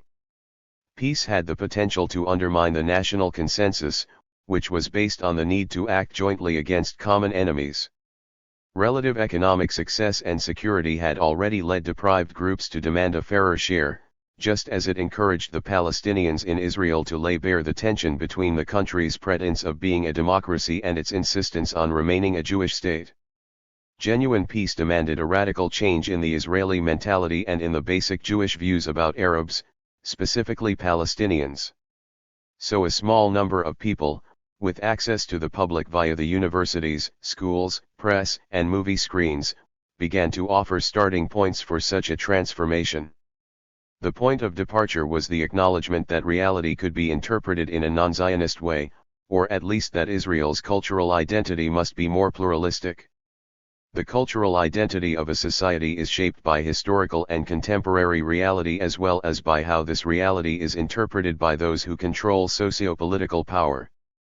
By the time of this exceptional chapter in Israel's history, the nation's cultural identity could be characterized as a cultural product, shaped by the heritage and human geography of the land of Palestine and by the conscious national, that is to say, Zionist, attempt to change the identity of that land. From the very beginning, Zionism rejected the Palestinian identity of Palestine and successfully used force and power to Judaise it.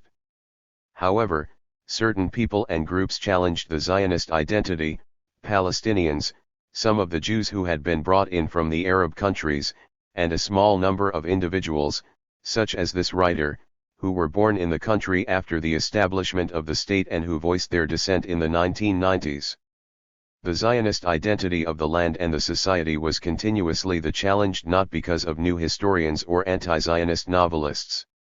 The political demands of the deprived groups, the continuing occupation of the West Bank and Gaza Strip, and the frozen peace accord all contributed to a process capable of turning Zionism into either an anachronism or a concept that could be implemented only through an aggressive policy such as that adopted by the settlers.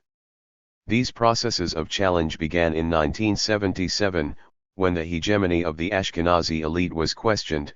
They continued with the 1982 Lebanon War and the First Intifada, and they culminated with the assassination of Yitzhak Rabin and the May 1996 election, which brought a tougher kind of Zionism, the Likud version, back to power. So yes, there was some truth in what the Shalem Center insisted on, but what they described was not the reality but rather a possible path that Israeli Jewish society could have chosen in the mid-1990s. But it did not do so.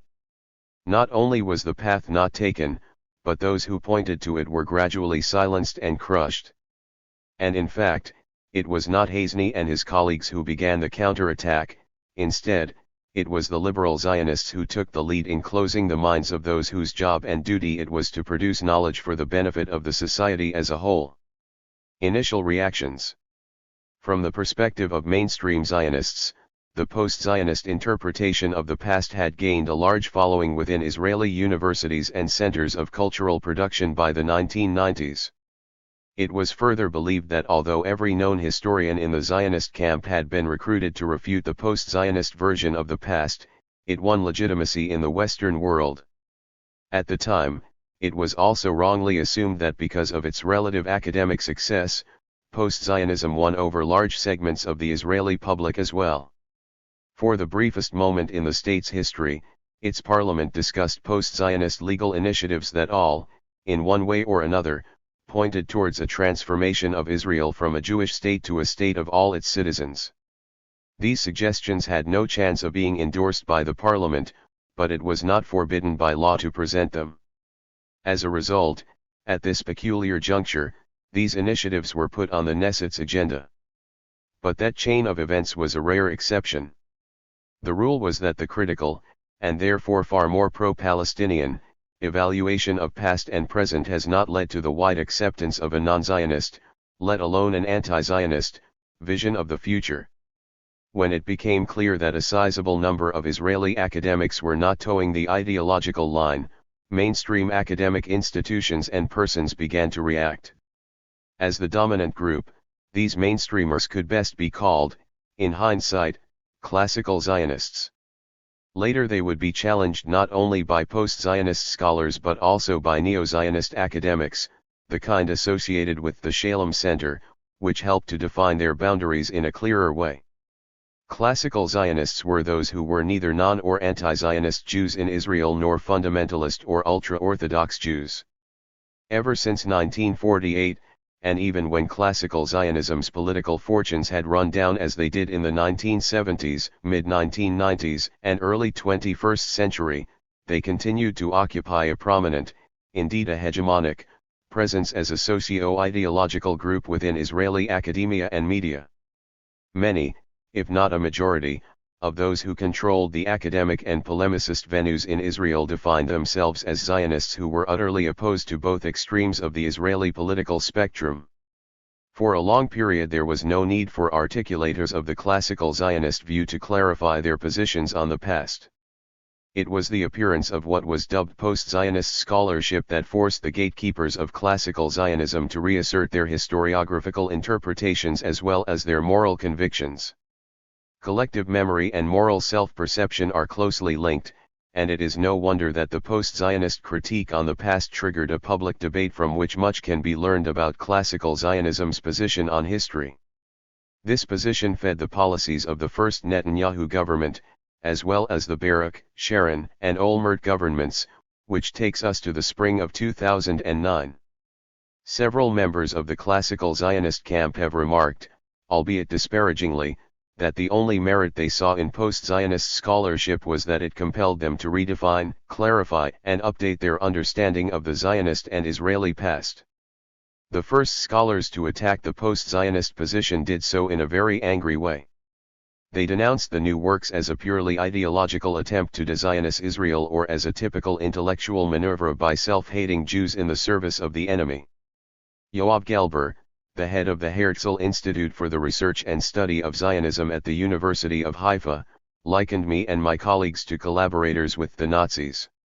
Similar views were voiced by a leading liberal jurist, and for a while Israel's Minister of Education, Amnon Rubinstein, who already in 1995 wrote in Haaretz that post-Zionists were Holocaust deniers and haters of Israel who wished to eradicate Zionism. For their work was an onslaught on the very essence and right of existence of the Jewish people and homeland. It is not an academic work but a frontal ideological attack. Another liberal professor of culture, Nissim Calderon, supported Rubinstein's view and described the latter's article and subsequent book on the topic, From Herzl to Rabin, The Changing Image of Zionism, as representing the Enlightenment, Zionism, in its war against the darkness of post-Zionism. 5. The attack intensified in the latter part of the 1990s. The post-Zionist scholars were not simply attacking Zionism, they were, in the words of two of Israel's most prominent scholars, determined to end academic discourse in Israel altogether. These two, Anita Shapira, the doyen of Israeli historiography, and Moshe Lisak, the state's leading sociologist, depicted post-Zionism as a corrupting method and theory. 6 They joined a group of Israeli historians and sociologists who in 2003 published a huge volume under the title An Answer to a Post-Zionist Colleague. 7 In it, post-Zionists were depicted as self-hating Jews and bad scholars, who were intentionally or unintentionally cooperating with anti-Semites. Elhanan Yakara, of the philosophy department at the Hebrew University, devoted an entire book to establishing the connection between Holocaust deniers, Old and New Anti-Semites, and post-Zionism. It bears the dramatic title Post-Zionism, Post-Holocaust, 3 Essays on Denial, Forgetting, and the Delegitimation of Israel. 8. It took some time, but Zionist academia did decide it needed to bring down the influence of post-Zionism. It was seen, in the words of a self-recruiter for the mission in the late 1990s, one of the shining new knights of Zionism, David Ohana, as a salvage operation. The title of his book, too, is rather dramatic, The Last Israelis, 9. The rescue operation was meant to salvage Zionism from both its neo-Zionist enemies on the right, and its post-Zionist foes on the left. This rescue operation was done in the name of liberalism and humanism as well as Zionism. In the eyes of these self-appointed rescuers, Zionism was a national movement, humanist, liberal, socialist, which brought modernization and progress to primitive Palestine, caused the desert to bloom, rebuilt the ruined cities of the land, and introduced modern agriculture and industry for the benefit of everyone, Arabs and Jews alike. In this version, Zionism was resisted due to a combination of Islamic fanaticism, pro-Arab British colonialism, and the local culture of political violence. Against all odds, and despite a most cruel local resistance, Zionism remained loyal to humanist precepts of individual and collective behavior and stretched its hand, unrelentingly, to its Arab neighbors, who kept rejecting it.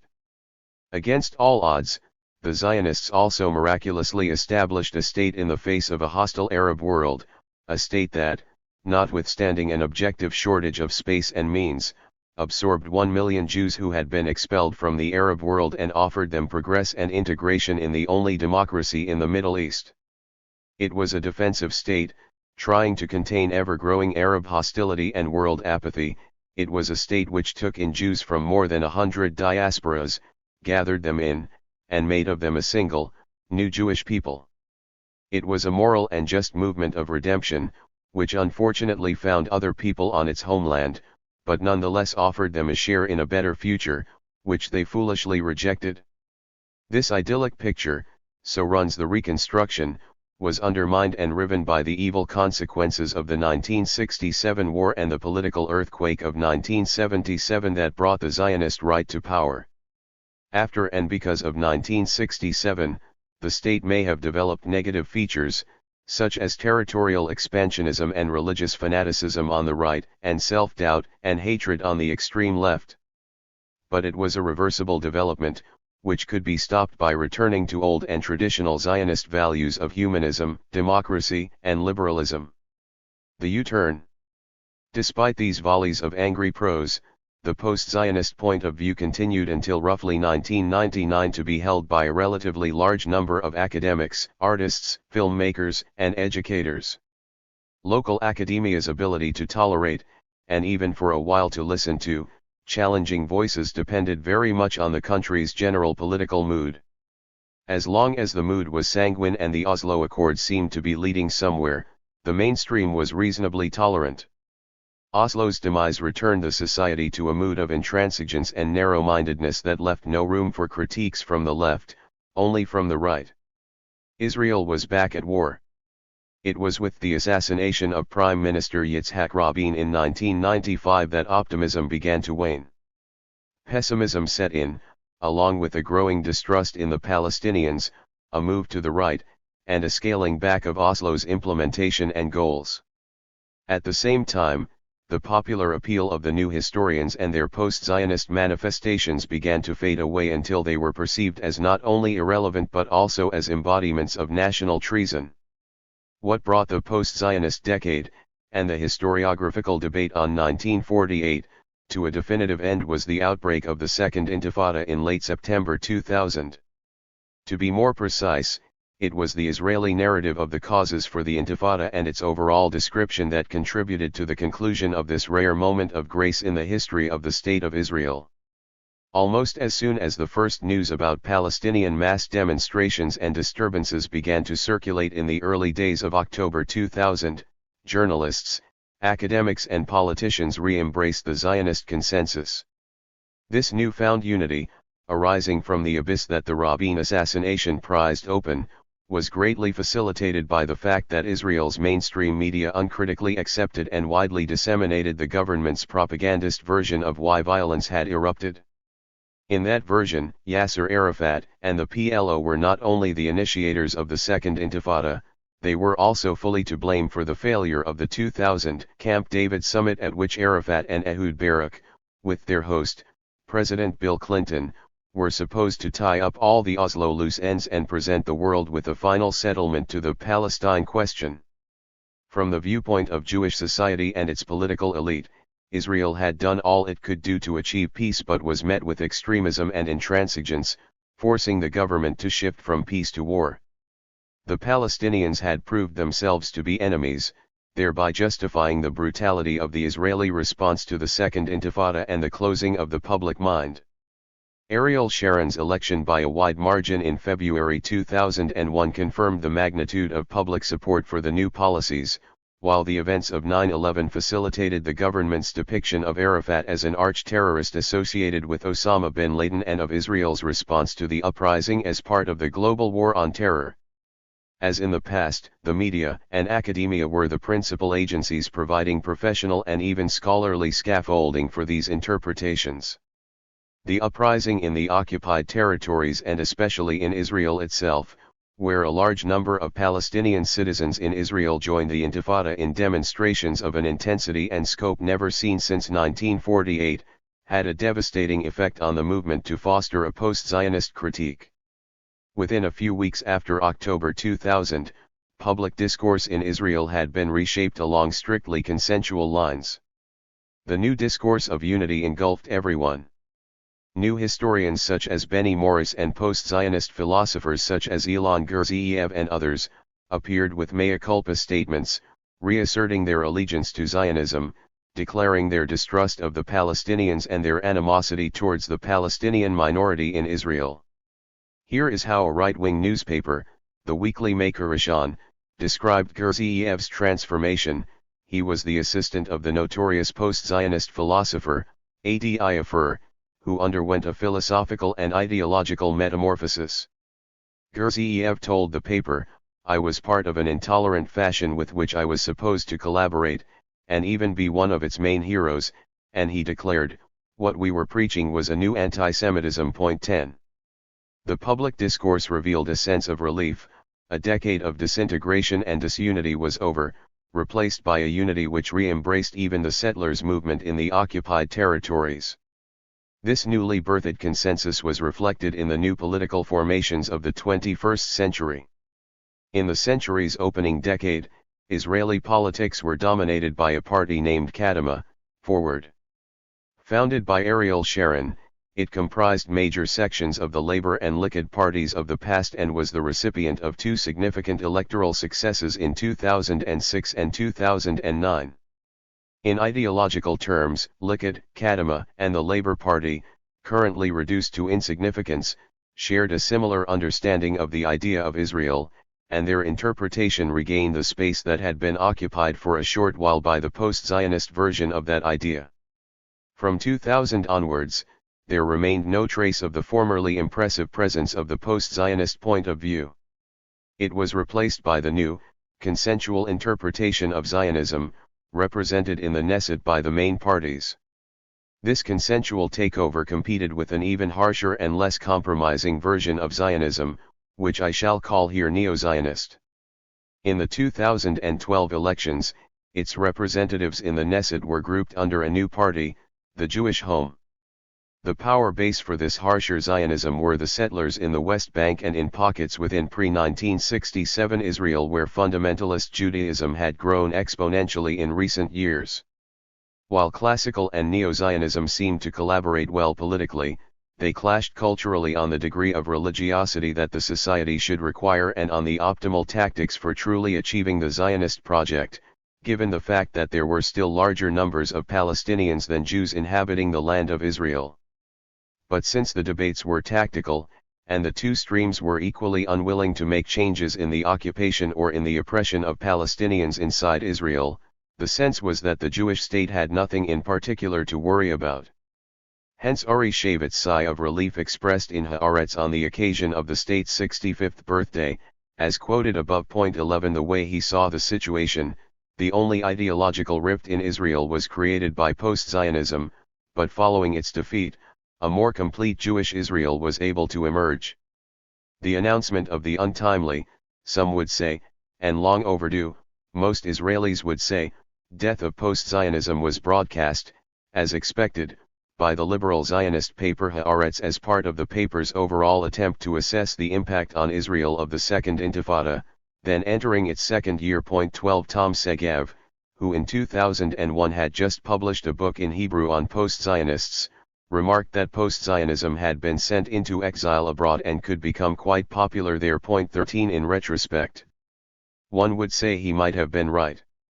But the point is that he, a veteran observer of cultural and intellectual life in Israel, concluded that its demise had already taken place in Israel itself. Devout anti-Zionists did not lament the disappearance of a term that grouped them with those who were not categorically against Zionism. With the demise of post-Zionism, they now could return to their splendid isolation as eccentric academics and pundits, who were seen by their society as insane at best and traitors at worst. Amnon Razkarkozhkin told Haaretz he detested the term post-Zionism, but alas for him, he was and still is regarded as a post-Zionist. In 2001 as in 1994, when we first used the term, we included him as someone who dared to question the very essence of Zionism and the idea of Israel. Given the small number of those bold enough to embark on this route, few writers had the tenacity or patience to divide them further into anti- and less anti-Zionists. In the West, however, the left has always been more concerned with stressing its differences from the ally next door than with the enemy outside. Like Segev, Shlomo Sand began to publish books on post-Zionism at an awkward moment, in 2001, when it fell out of favor. But he was given to keeping hope alive. The rumors of the death of post-Zionism are premature, he declared optimistically. Considering the popularity of his books, which severely attacked the basic historical assumptions underlying the idea of Israel, namely that the Zionist settlers were the genetic and authentic successors of the Jews who had lived in Roman Palestine, he may have had a point.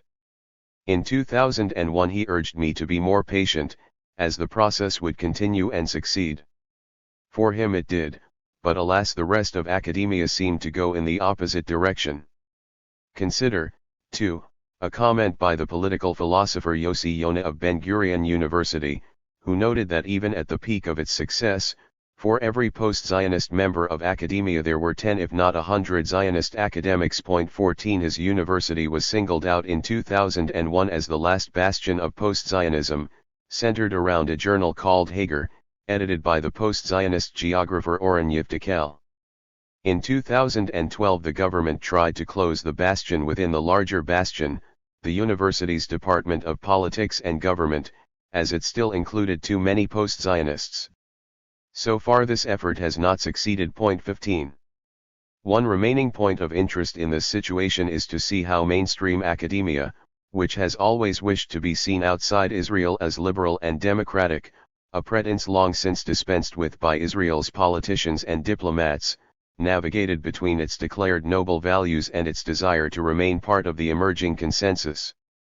As I will show later, in the epilogue, academia was recruited once more by the state, this time to a campaign called Brand Israel, meant to counteract what the recent Netanyahu government saw as a growing delegitimization of the Jewish state. This recruitment further complicated life for those who wanted to retain at least residual freedom of thought and expression, along with a modicum of self-criticism, within a society that increasingly regarded both, as demonstrated by one survey after another, as redundant values or objectives. The next chapter will, I hope, illustrate how the idea of Israel has been interpreted in light of new research on the 1948 war, as one of many indications of the future orientation of the Jewish state. In the present chapter, however, I have the unpleasant task of recording the demise of post-Zionism. I shall do this by highlighting 3 landmarks, in the fields of politics, legislation, and education, that heralded the coming of a neo-Zionist era in Israel.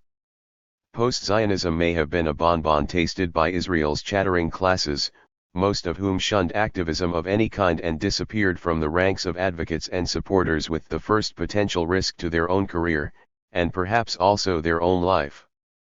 But while it occupied a place at the table, those chatterers did illuminate the possibility not only of a different Israel but also of a different Palestine. What we have without them explains the world's dilemma about Israel, with which I begin and end this book. The downfall, dispensing with political plurality. Although post-Zionism had no political representation as such, possibly apart from the Communist Party and the 2 Palestinian national parties whose political agendas were similar, it produced a certain pluralism in the political discourse of 1990s Israel. That pluralism vanished, and with its disappearance, the gaps between the various political parties narrowed so much that it became difficult to tell the differences between them on the crucial elements of Israel's 21st century agenda. Most of these parties, as mentioned, were swallowed by one central party, Kadima, notably at its inception, when Ariel Sharon was still active. This was a long process in the making. It began in 1996, when Labor and Likud decided, following Rabin's assassination, to adopt a similar interpretation of past and present realities. This joint interpretation envisaged an Israel that extended over parts of the West Bank and the Greater Jerusalem area, and that existed next to a small Palestinian autonomous area or even a state.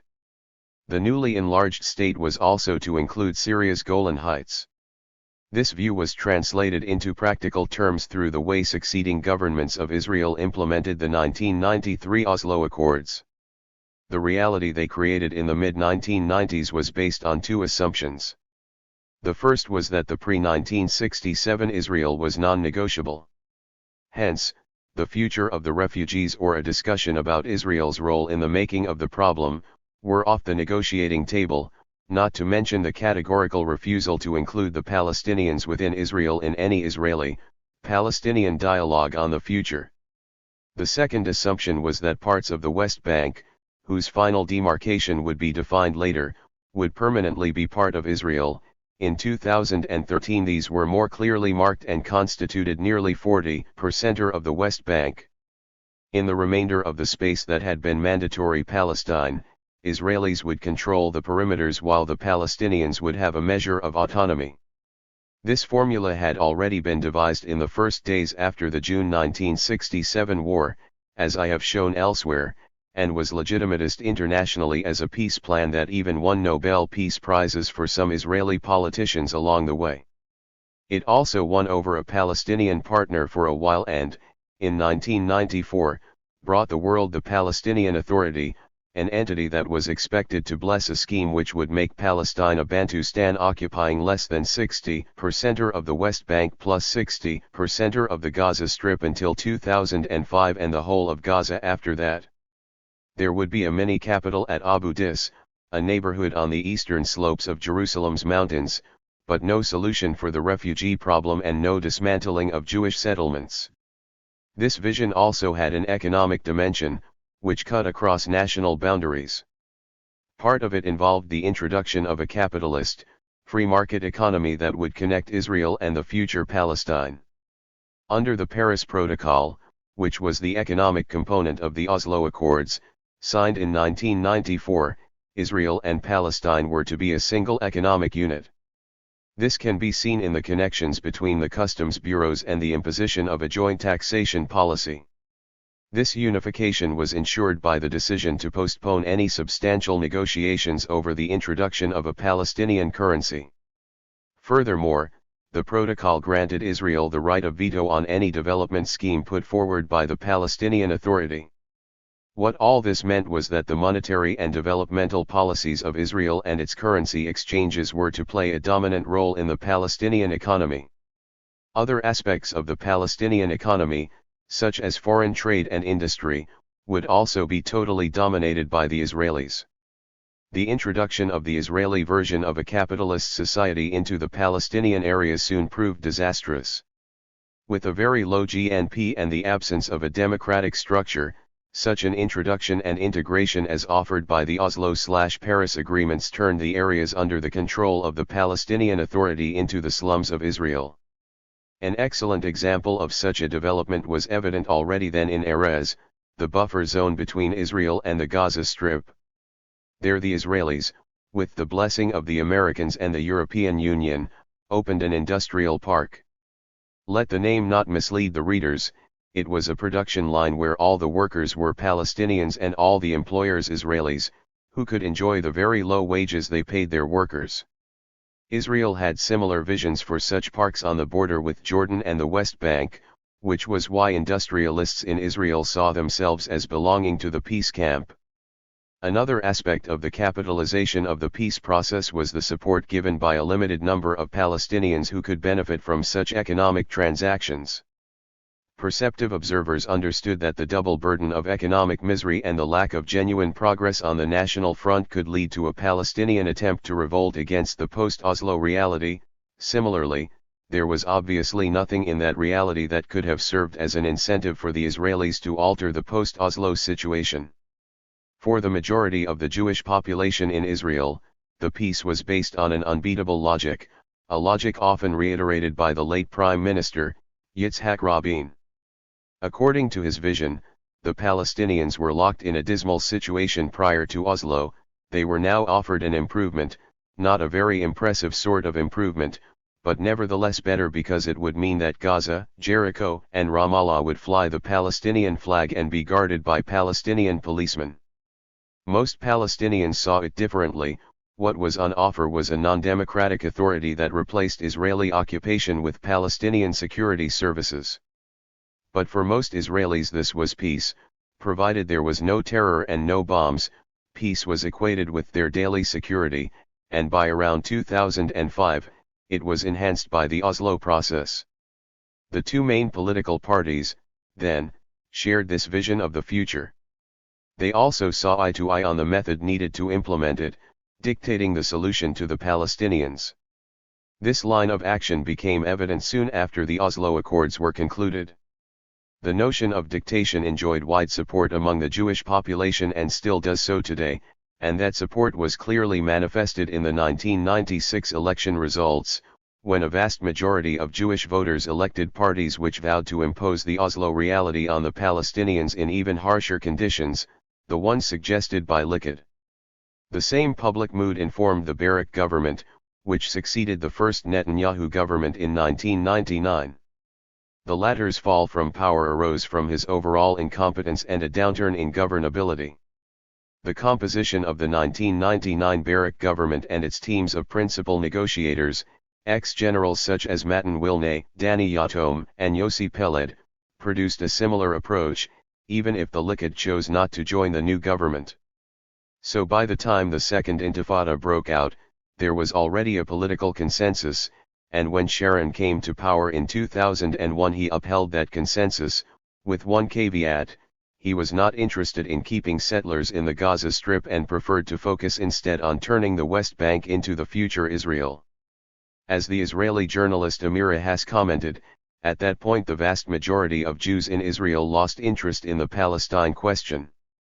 The next election campaign proved the point: the issue of Palestine was absent from the agenda of the various parties. For all intents and purposes, it had been solved.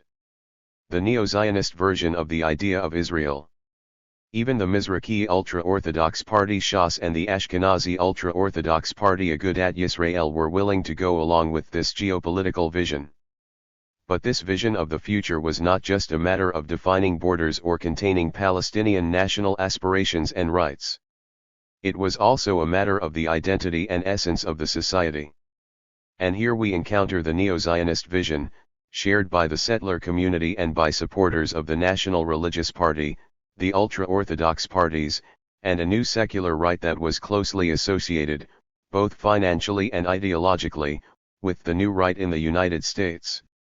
Among its adherents was a new right-wing party of Russian immigrants that would be a powerful actor in the next few years, Yisrael Beiteinu, Israel Our Home, led by Avigdor Lieberman. Unlike the post-Zionists, following the 1999 elections, the Neo-Zionist Alliance had representation in the Barak government, about 6 ministries, although compared with Netanyahu's government, they had of course lost power. They were able to join the Barak government because their interest had shifted from territorial and political borders to socio-cultural questions.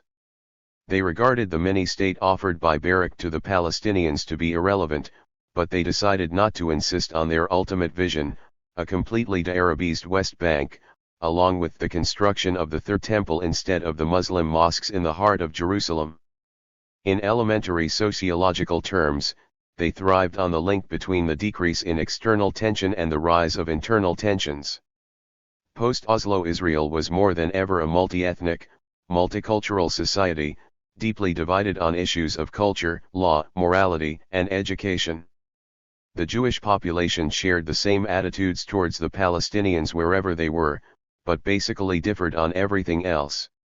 When there was no sense of external or existential threat, the various groups that constituted Israeli society tended to stress their separate identities at the expense of the state's identity, a tendency manifested in the way that questions of taxes, of conforming to general civil duties, or of a commitment to shared causes were handled. It was also apparent in the 1996 elections that the particular interests of Ethiopian, Russian, North African, secular Tel Avivian, and Palestinian Israelis could be best served in sectarian voting. The 1996 elections were carried out after a revision in the election law. Israelis would now vote separately for a prime minister and a party.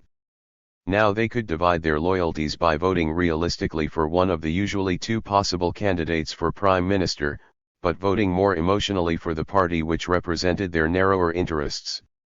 This dangerous fragmentation ended with the abolition of this provision in the electoral laws in 2001. During the 1999 elections, however, the trend towards fragmentation only strengthened. Neo-Zionism's greatest attraction for the Jewish majority in Israel was its simplicity. It conveyed confidence, not confusion, about the future. Its main tactic was to present itself as having the key to the unification of a disintegrated and polarist Israeli society, that key being a crystal-clear version of Judaism as a national movement, which the spokespeople and intellectuals of labor Zionism never succeeded in promulgating. The Neo-Zionists could present themselves as a unifying force, bridging the wide spectrum of conflicting interpretations of Judaism, both as a religion and as a national movement. While the post-Zionist scholars suggested that the fractured reality be understood as an indication for the need to turn Israel into a state for all its citizens and not try to identify the state with one group at the expense of others, the Neo-Zionists proposed that only a Jewish religious and nationalist cement would secure Israeli society from further fragmentation and disintegration. Four parallel processes forged this Neo-Zionist option: the radicalization of the national religious groups in Israel, whose strongholds were in the settlements and in a wide network of state-funded yeshivas, the Zionization of the previously anti-Zionist ultra-Orthodox Jews, the ethnic insulation of segments of the Mizrahi Jewish community, caused by their being pushed to the geographical and social margins of society, and finally, the rapid integration of Israel into the stream of capitalist globalization, which added to the alliance an intellectual neoconservative component, a la the American New Right, to which the Russian immigrants were mainly attracted. 16 These four groups shared the vision of an ethnic Jewish state stretching across most of what had been historical Palestine. They were divided, however, on the issue of religion. The Russian immigrant community, almost 1/6 of the Jewish population by then, wanted the state to be a secular nationalist entity. The other groups envisaged a theocracy as the best means of facing Israel's external and domestic problems. The dominant group among them were religious leaders, be they rabbis, magicians, healers, politicians or educators. This new religious elite shared a highly derogatory view of secular Jews and non-Jews in Israel. According to one account, this alliance of fanatics saw secular Jews as the Messiah's donkey. Having done their job in carrying Jews back to the Holy Land, they were now obsolete and could be treated as non-Jews. In other words, non-Jews are like beasts, Jews are allowed to utilize and exploit them, and may at times fear them, but always hold the moral high ground above them. As Sefai Raklevsky's book Messiah's Donkey and similar publications show, medieval Jewish thinking, constructed to provide balance and solace in the face of a profoundly hostile Gentile environment, is reused here as a basis for a racist modern ideology that constructs a clear axis of exclusion/inclusion for the future. Its goal is an Israel without secular Jews and non-Jews. 17. This concept was formulated and upheld by the national religious thinkers, primarily rabbis.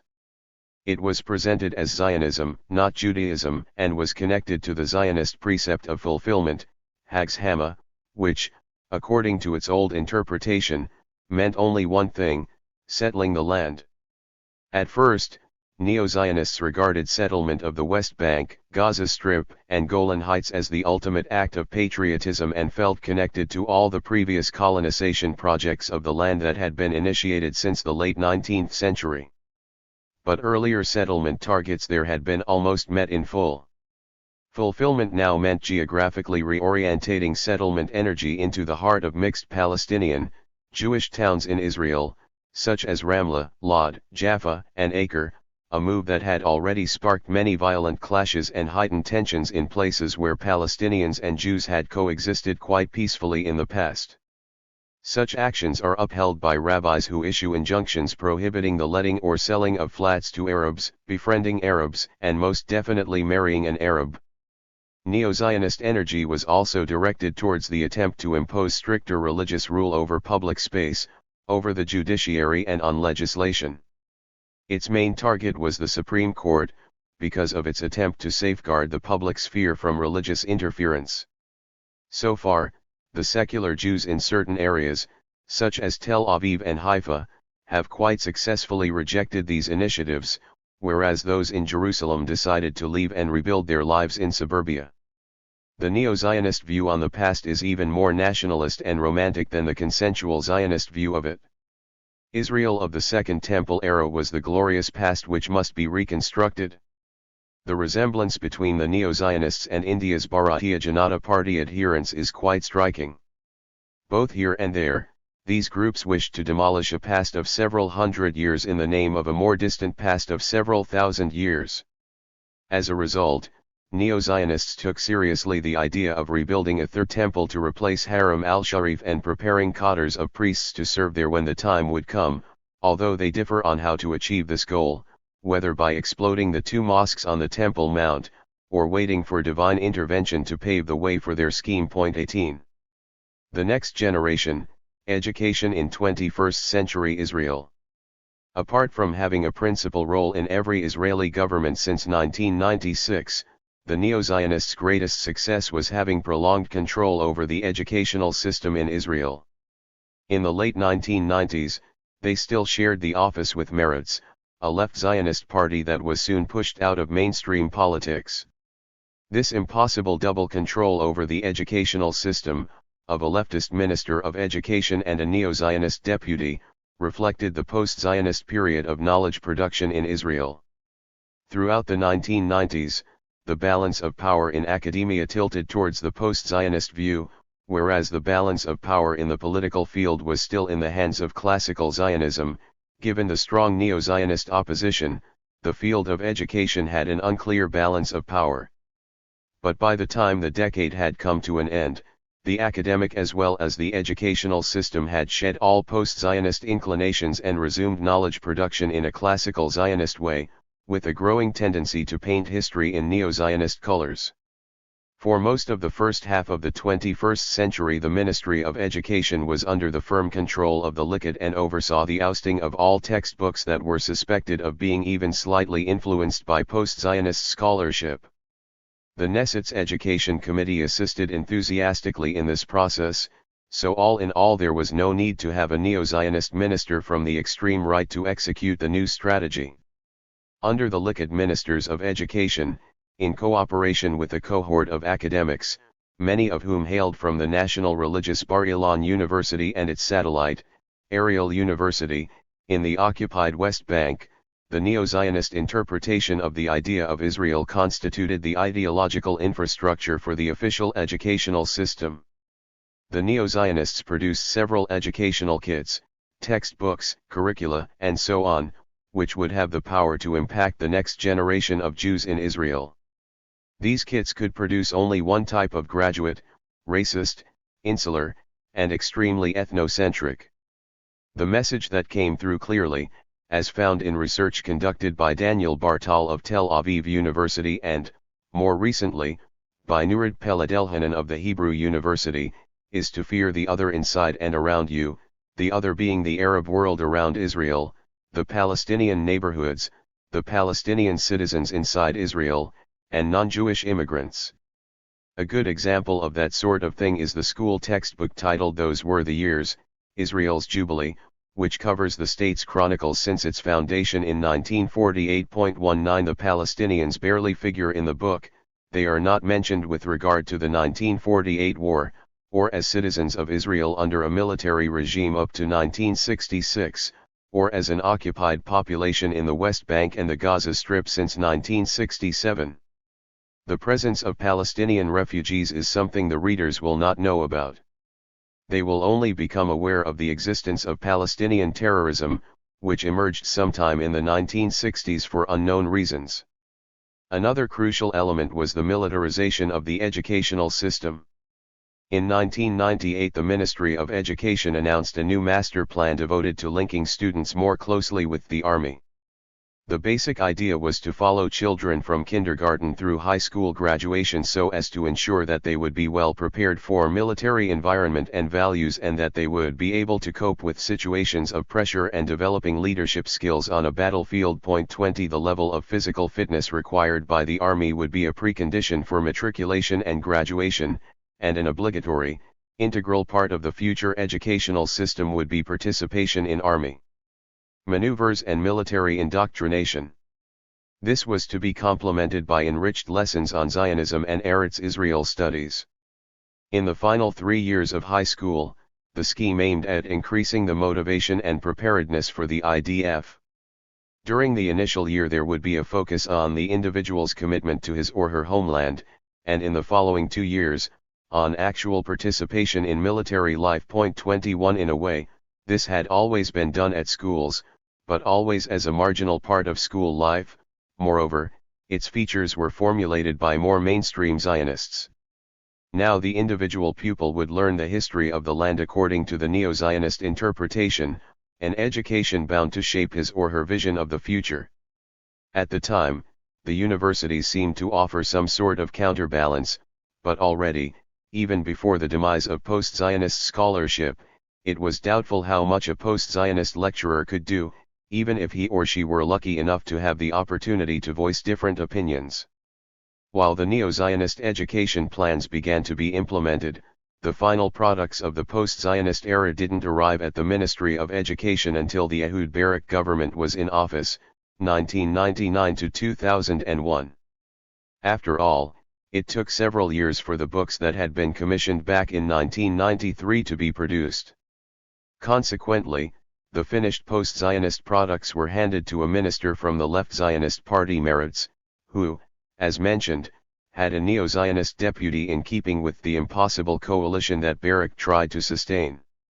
So, while the schools were slowly being introduced to the new version of neo-Zionism, they were also being given post-Zionist textbooks. This contradiction created a bit of mayhem that even reached the front page of the New York Times. 22 The fact was, these were only mildly post-Zionist textbooks that probably would not have attracted any special attention in the early 1990s, but that later, when they actually entered the classroom, represented sacrilegious and heretical views. In any case, they were soon cleansed from the system. But they were worth looking at, again as an exercise to gauge where the post-Zionist challenge could have, but has not, taken Israel. How hopeful and naive in a way were those who prepared the books. One can gather from a statement by a member of a committee preparing such books, Avner Ben Amos of Tel Aviv University, who explained to Haaretz in 1996 the raison d'etre of the project. In the past the teaching of history in Israel was dominated by a version which claimed that we the Israelis had an unquestionable right to the land to which we returned after 2,000 years of exile, and we reached an empty land. Nowadays we cannot divorce the teaching of history from the debate inside academia and the professional literature.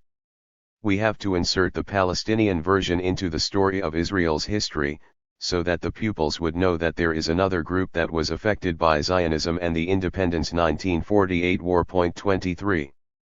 From the vantage point of 2013, when this book is being written, the saddest and in many ways most disappointing aspect of my survey of the post-Zionist decade is its almost complete lack of influence on the educational system in Israel. Despite, or perhaps because of, the impossible wedding of post-Zionist and neo-Zionist control over the educational system during the days of the Barak government, only one side left a legacy that endured into the next century, the neo-Zionists. When the new Netanyahu government came into office in 2009, and again in 2012, both the mandatory and optional kits available for teachers in the State of Israel conveyed the neo-Zionist point of view. But far worse was the absolute absence of any post-Zionist influence on legislation in Israel, especially legislation in the area of human and civil rights in the only democracy in the Middle East. Legalizing apartheid, the neo-Zionist version. An especially intensive and energetic wave of legislation against the Palestinians in Israel began in the 21st century. The Second Intifada was only a pretext for this. The true trigger was a demographic anxiety, prevalent in the very center of the establishment, that natural birth and immigration could not tip the population balance in such a way as to ensure Jewish exclusivity and supremacy. These phobias were articulated most clearly in the annual meeting devoted to the national agenda, which took place at the Interdisciplinary Center Herzliya, now a private university, on the northern outskirts of Tel Aviv. Ever since the late 1980s this venue had served as a kind of old people's home for famous Israeli academics, most of whom identified with the Labour Party. Every year they published a report on the state of the nation, based on speeches delivered to them by the country's top politicians, generals, and strategists. Their report, commissioned by successive Israeli governments, set the national agenda for the next few years. 24 From the 1990s onwards, the report included implicit recommendations for the transfer of Palestinians from Israel if and when they doubled their share of the population, from 20% to 40%, and for the reintroduction of nationalist indoctrination into the school system, a recommendation enthusiastically endorsed by all the governments, as we have seen. It took a few years for the first recommendation to be implemented. Apparently, implementation required the shock of the October 2000 events inside Israel to be activated. That month, the Palestinians in Israel joined in massive demonstrations in support of the Second Intifada, and the brutal police reaction left 13 Palestinian citizens dead. The vast majority of media regarded these protests as acts of treason, and the politicians followed suit by blaming the Palestinians and their leaders for the bloody outcome of the protest movement. And yet until 2009, no initiative for apartheid-like legislation succeeded in passing the final stages required for such initiatives to become law. This self-imposed inhibition disappeared with the re-election of Netanyahu. However, although it must be acknowledged that the prior governments, those of the political midgets who succeeded Sharon, such as Ehud Olmert and Tzipi Livni, were already giving vent to policies from which Israel had refrained during the 1990s, instigating two brutal and massive assaults, one on Lebanon in 2006 and one on the Gaza Strip in late 2008. Domestically, it was Netanyahu's government that channeled this aggression towards the Palestinians inside Israel as well as dissenting Jewish voices in the society. The Knesset became a venue for legalizing neo-Zionist attitudes towards these two groups. The former were far more important and in much greater danger of being affected by such new legislation. Numbering 1.5 million, they were already living under a regime of oppression that unfortunately was unknown and unnoticed outside Israel. It did not help that even the consensual NGO in the state, the Association for Civil Rights in Israel, reaffirmed the deterioration in the conditions and rights of this minority since 2000. Its 2012 report summarized the reality for this group of Israeli citizens as follows. Aside from the violation of Arab citizens' right to equality, their lack of access to services, and the discomfort inflicted on them, the exclusion of Arabic from the public space infringes on the dignity of a fifth of Israel's population and generates a feeling of discrimination and alienation, testifying to their inferior status and damaging their feeling of belonging in Israeli society. On the symbolic level, the absence of Arabic delegitimizes the presence of Arabs in the public space. 25. Below are listed just a few of the laws that make the Israel of 2014 what it is. This is the Israel that must be marketed inside and outside as the fulfillment of Yosef Gorny's and Ari Shavitz's claims of its being the most successful modernization and enlightenment project in modern history. The Nakba Law of 2009 is probably the most outrageous. It stipulated that whoever would commemorate Israel's Day of Independence as a day of mourning would be arrested. Under international pressure it was slightly revised. Arrest was replaced by the denial of any public funding to any entity that would commemorate the Nakba. There is not one Palestinian school, cultural center, NGO, or home in Israel that does not remember and commemorate the Nakba. The 2011 amendment to the Citizenship Law of 1952, called the Law to Revoke Citizenship for Acts Defined as Espionage and Terrorism, along with similar laws from that year, allows the state to revoke the citizenship of anyone accused of terror and spying. Needless to say, support for the Palestinian struggle against the occupation is declared a terrorist act by Israeli law. Another law from 2011, the Admissions Committee's Law, legalized a known practice in Israel that can ban Palestinian citizens from living in areas that Jewish citizens wish to keep free of Arabs. The law allows existing and new Jewish majority communities, wherever they are and however they live, to reject requests by Palestinian citizens of Israel to live among them, on the basis of their social suitability, in other words their ethnicity or nationalism. And finally, more than once a bill has been introduced in the Knesset that would give preference to Jews, defined in the law as those who served in the Israeli army, in public service, jobs, salaries, and houses, which would compound the effect of a law to mandate every non-Jewish new citizen to swear allegiance to the Jewish and democratic state of Israel. 26. And that is just a short list of the worst. Ever since 2000, discriminatory practices and informal policies have been legalized by the Knesset, and this is still taking place. The construction of the legal infrastructure for an apartheid state is important for Israel, because its recent governments, including the one elected in 2012, believe in a unilateral annexation of Area C, 40% of the West Bank American Samoa, a final act of geographical expansion, even though it adds Palestinians to the overall demographic balance. In that area, Israeli law would be imposed, hence the need to prepare a racist infrastructure for the future, expanded, and possibly final state of Israel. Post-Zionists were also targeted. The most important law in this respect is the 2011 Law for Prevention of Damage to State of Israel through Boycott, which defined as a criminal act, bearing the risk of lengthy imprisonment, any support for a boycott of Israel or for an action abroad considered to constitute delegitimization. To this was added more recently a proposal for a law that would limit foreign funding for human and civil rights organizations in the state. As yet it has not passed. Finally, the legal reality in Israel reflects the ideological stance of the powers that be. Past ambiguities, remorse, and debates about the idea of Israel, all are gone, replaced by the joy felt on Independence Day by Shavit and most other senior journalists. With the legal, political, and educational systems almost completely taken over by this new, energized version of the idea of Israel, one might have looked to the media and the universities to provide counterbalance and response. The media, however, became so united in its reactions after 2000 that it does not warrant further discussion. As for academia, I return at the end of this book to that domain and illustrate, for the sake of comparison, the earlier scholarly engagement with the history and historiography of Israel's foundational year of 1948. After all, it was the work of a handful of serious historians concerning that particular year that triggered the unique 1990s in the Jewish state, on the one hand, and new research on the other, in which one can see how that hesitant journey into the past, fueled by hopes of creating a different future, ended as if it had never existed at all. 12. The Neo-Zionist New Historians.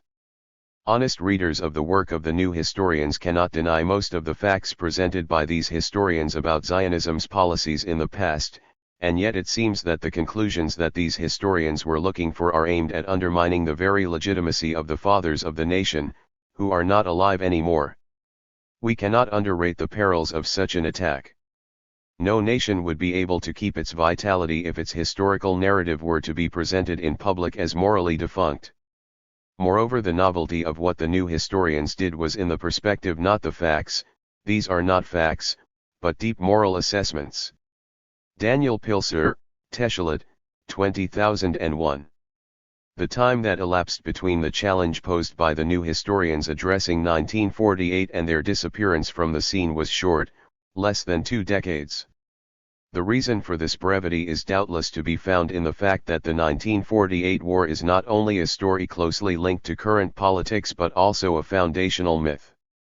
According to Louis Althusser, foundational myths are those most easily absorbed by society and according to which the social order is structured and maintained. 2. They provide the narrative that justifies the existence of the state, and as long as they remain relevant to the existing social order, they retain their force. In the case of Israel, of course, and despite the appeal and prominence enjoyed by the post-Zionist discourse for a time, the social order had not changed, which could explain why the society so quickly reverted to its long-held beliefs. And because the history of the 1948 war is also linked to matters of war and peace, to relations with the Palestinians, and therefore to the entire future orientation of the country, any scholarly or academic conclusions about it were and are extremely relevant to an understanding of the political scene. This was recognized by the scholars themselves, as well as by the politicians involved in the peace process. In this final chapter I would like to show how the pendulum switch from a post-Zionist to a neo-Zionist version of the idea of Israel has impacted the Israeli scholarly community, most particularly its professional historiography. Deciphering what lies behind the decision to produce a certain narrative is still an enigma. We are much better at exposing a narrative than we are at exposing the motives for constructing or revising it. Therefore, I have limited my attempt to pointing to the ways in which changes in the political atmosphere are reflected in the narrative of the works produced by practicing historians who focused on the 1948 war. According to the ethos of academia, the work of these historians should in principle not be affected by changes in public mood or general political orientation. However, the case of the current Israeli historiography of 1948 indicates that, in this conflict especially, the writing of history absorbs and represents ideological disputes and political developments to a degree comparable to any other cultural medium. The difference is that other media or discourses do not pretend to be objective or neutral. As described in the previous chapter, almost immediately after the outbreak of the Second Intifada, a reinvigorated Zionist consensus, which had somewhat eroded at the height of the Oslo days, reasserted itself with force. Public discourse in Israel was reshaped along strictly consensual lines. Thus, just as the atmosphere and politics of the early 1990s had been conducive for local historians to open a window onto the Palestinian narrative and even to contemplate acceptance of some of its major claims, so the changed conditions after 2000 provided fertile soil for a new generation of historians to entrench and barricade the narrative behind a wall of negation and fortify the collective identity in the face of renewed struggle. Point 3. It is important to emphasize that while the new Zionist consensus was immediately restored and re-embraced, the new historiographical narrative, which had already begun to assert itself prior to 2000, did not exactly reproduce the classical Zionist narrative. It is not only history, but also historiography, that does not repeat itself. What emerged instead was a new/old narrative, updated to fit the shifting political realities on the one hand and to take into account and absorb the new information coming out of the Israeli archives on the other. The new historiography was Zionist in its ideological orientation, its mode, and its coloration, but it avoided the omissions, distortions, and denials of fact that had characterized the classical Zionist version. The post-Zionists and new historians, whose work had been based on Israeli archival sources to the extent that these were accessible at the time, had brought to light new facts concerning expulsions, massacres, and other war crimes committed in 1948 that the neo-Zionist generation could not ignore. Most important for their emergence was the release in 1998 of major new documentation from the archives of the Israel Defense Forces, IDF, and the Haganah, enabling professional historians in Israel to see with their own eyes, in government documents, the magnitude of the 1948 ethnic cleansing. Even nationalist and Orientalist historians, who had scorned Arab or Palestinian sources and relied exclusively on Israeli sources, could no longer deny the massive, intentional expulsions. Point 4. Thus, from a purely factual standpoint, the neo-Zionist version of 1948 did not differ significantly from that of the post-Zionists or the new historians. The difference lay in the response or interpretation of the facts. What the new historians saw as human and civil rights abuses or even as atrocities and war crimes are treated in the new research as normal and sometimes even commendable actions by the Israeli military. What the post-Zionists interpreted as shameful chapters in Israeli history are, in the new research, justified. Point 5. From the neo-Zionist perspective, acceptance of the factual claims of the new historians was accompanied by the categorical rejection, shared by the Israeli public at large, of the contemporary moral implications that these critical new historians drew from their findings concerning Israel's crimes in 1948, first and foremost being the dispossession of the Palestinians. The neo-Zionists did not merely reject the interpretation of the post-Zionists but also attacked them on moral grounds for dangerously undermining the legitimacy of the state. This approach is succinctly articulated in the quote that opens the present chapter. That quote sums up the essence of the neo-Zionist response to the new historians: acceptance of the basic facts that they unearthed, combined with a castigation of them on moral grounds. This ambivalence produced something of a division of labor between the neo-Zionist scholarly attempt to reassert hegemony in Israel's production of knowledge, specifically in the presentation of the academic narrative of 1948. One group undertook to challenge the moral underpinnings of the critical historiography, while the other group focused on a re-examination of the factual evidence, so that a new/old Zionist narrative of the 1948 war could be constructed in a way that would reflect the post-2000 mood in the state and an updated interpretation of the idea of Israel. The critique of the new historians and the moral debate. Paradoxically, even as the post-Zionist approach, and with it, the critical spirit within Israeli society, was totally silenced and marginalized with the outbreak of the Second Intifada, the attack on the new historians, except for Benny Morris, showed no signs of abating. Even in its greatly diminished condition, the critique of Zionism from within Jewish society continued to be depicted as a grave danger to the Jewish character of the state. From 2000 onward, questioning the national narrative in general and that of 1948 in particular was perceived as an ideological threat that needed to be countered by academia at home and abroad. It culminated quite recently with several new laws passed in the Israeli Knesset, as mentioned in the previous chapter, stipulating that, among other measures, public funding to any scholarly or educational entity that commemorates the Nakba be curbed, and academics who support the Palestinian academic boycott campaign be severely punished. It was followed by the exclusion of critical material from the educational system and the appearance of a new NGO, THIRD-WORLDISM, if you will it, whose main role is to monitor anti- or post-Zionist writing and teaching in academia. THIRD-WORLDISM produced its own booklet on the Nakba, denying the new history of it in such a vulgar and insidious way that mainstream academia found it at best irrelevant and at worst embarrassing. This NGO is supported by another one, Israel Academia Monitor, whose board includes Israel's leading political scientists and historians and who employ their own team in every university to eradicate all residues of post-Zionism. It took a while before their intimidation began to bear fruit, as admitted by Haaretz's education correspondent Or Kashti. The past 4 years mark a significant change from the past.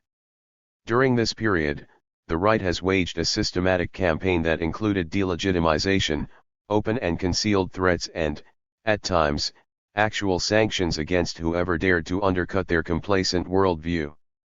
The seeds of delegitimization spread through the air 3 years ago with the publication, by THIRD-WORLDISM and the Institute for Zionist Strategies, of pseudo-scientific studies of the post-Zionist bias that supposedly prevails in Israeli academia.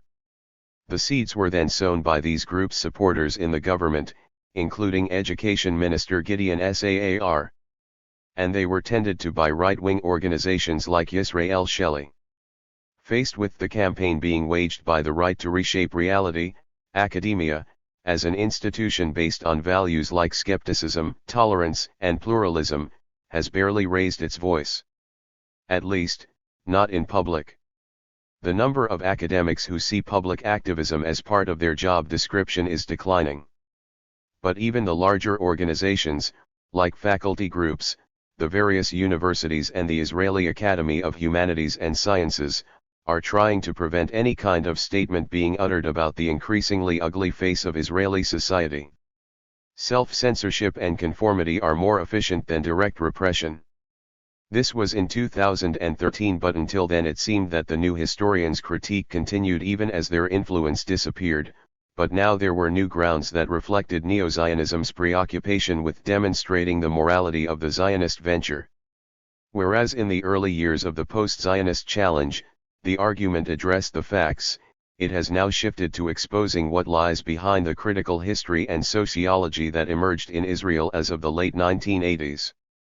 The earlier response was epitomized by Ephraim Karsh, who accused the new historians of fabricating the facts, an allegation he summarized in his book Fabricating Israeli History, The New Historians, but made no mention of morality. 6 In fact, the above-mentioned article in Teshulat explicitly rebuked Karsh for failing to morally and ideologically confront the new historians while going to battle against undeniable facts. 7 The editors of the journal concluded that Israeli academia could not permit the new historians to set the research agenda on 1948, another critique absent from the earlier Zionist response.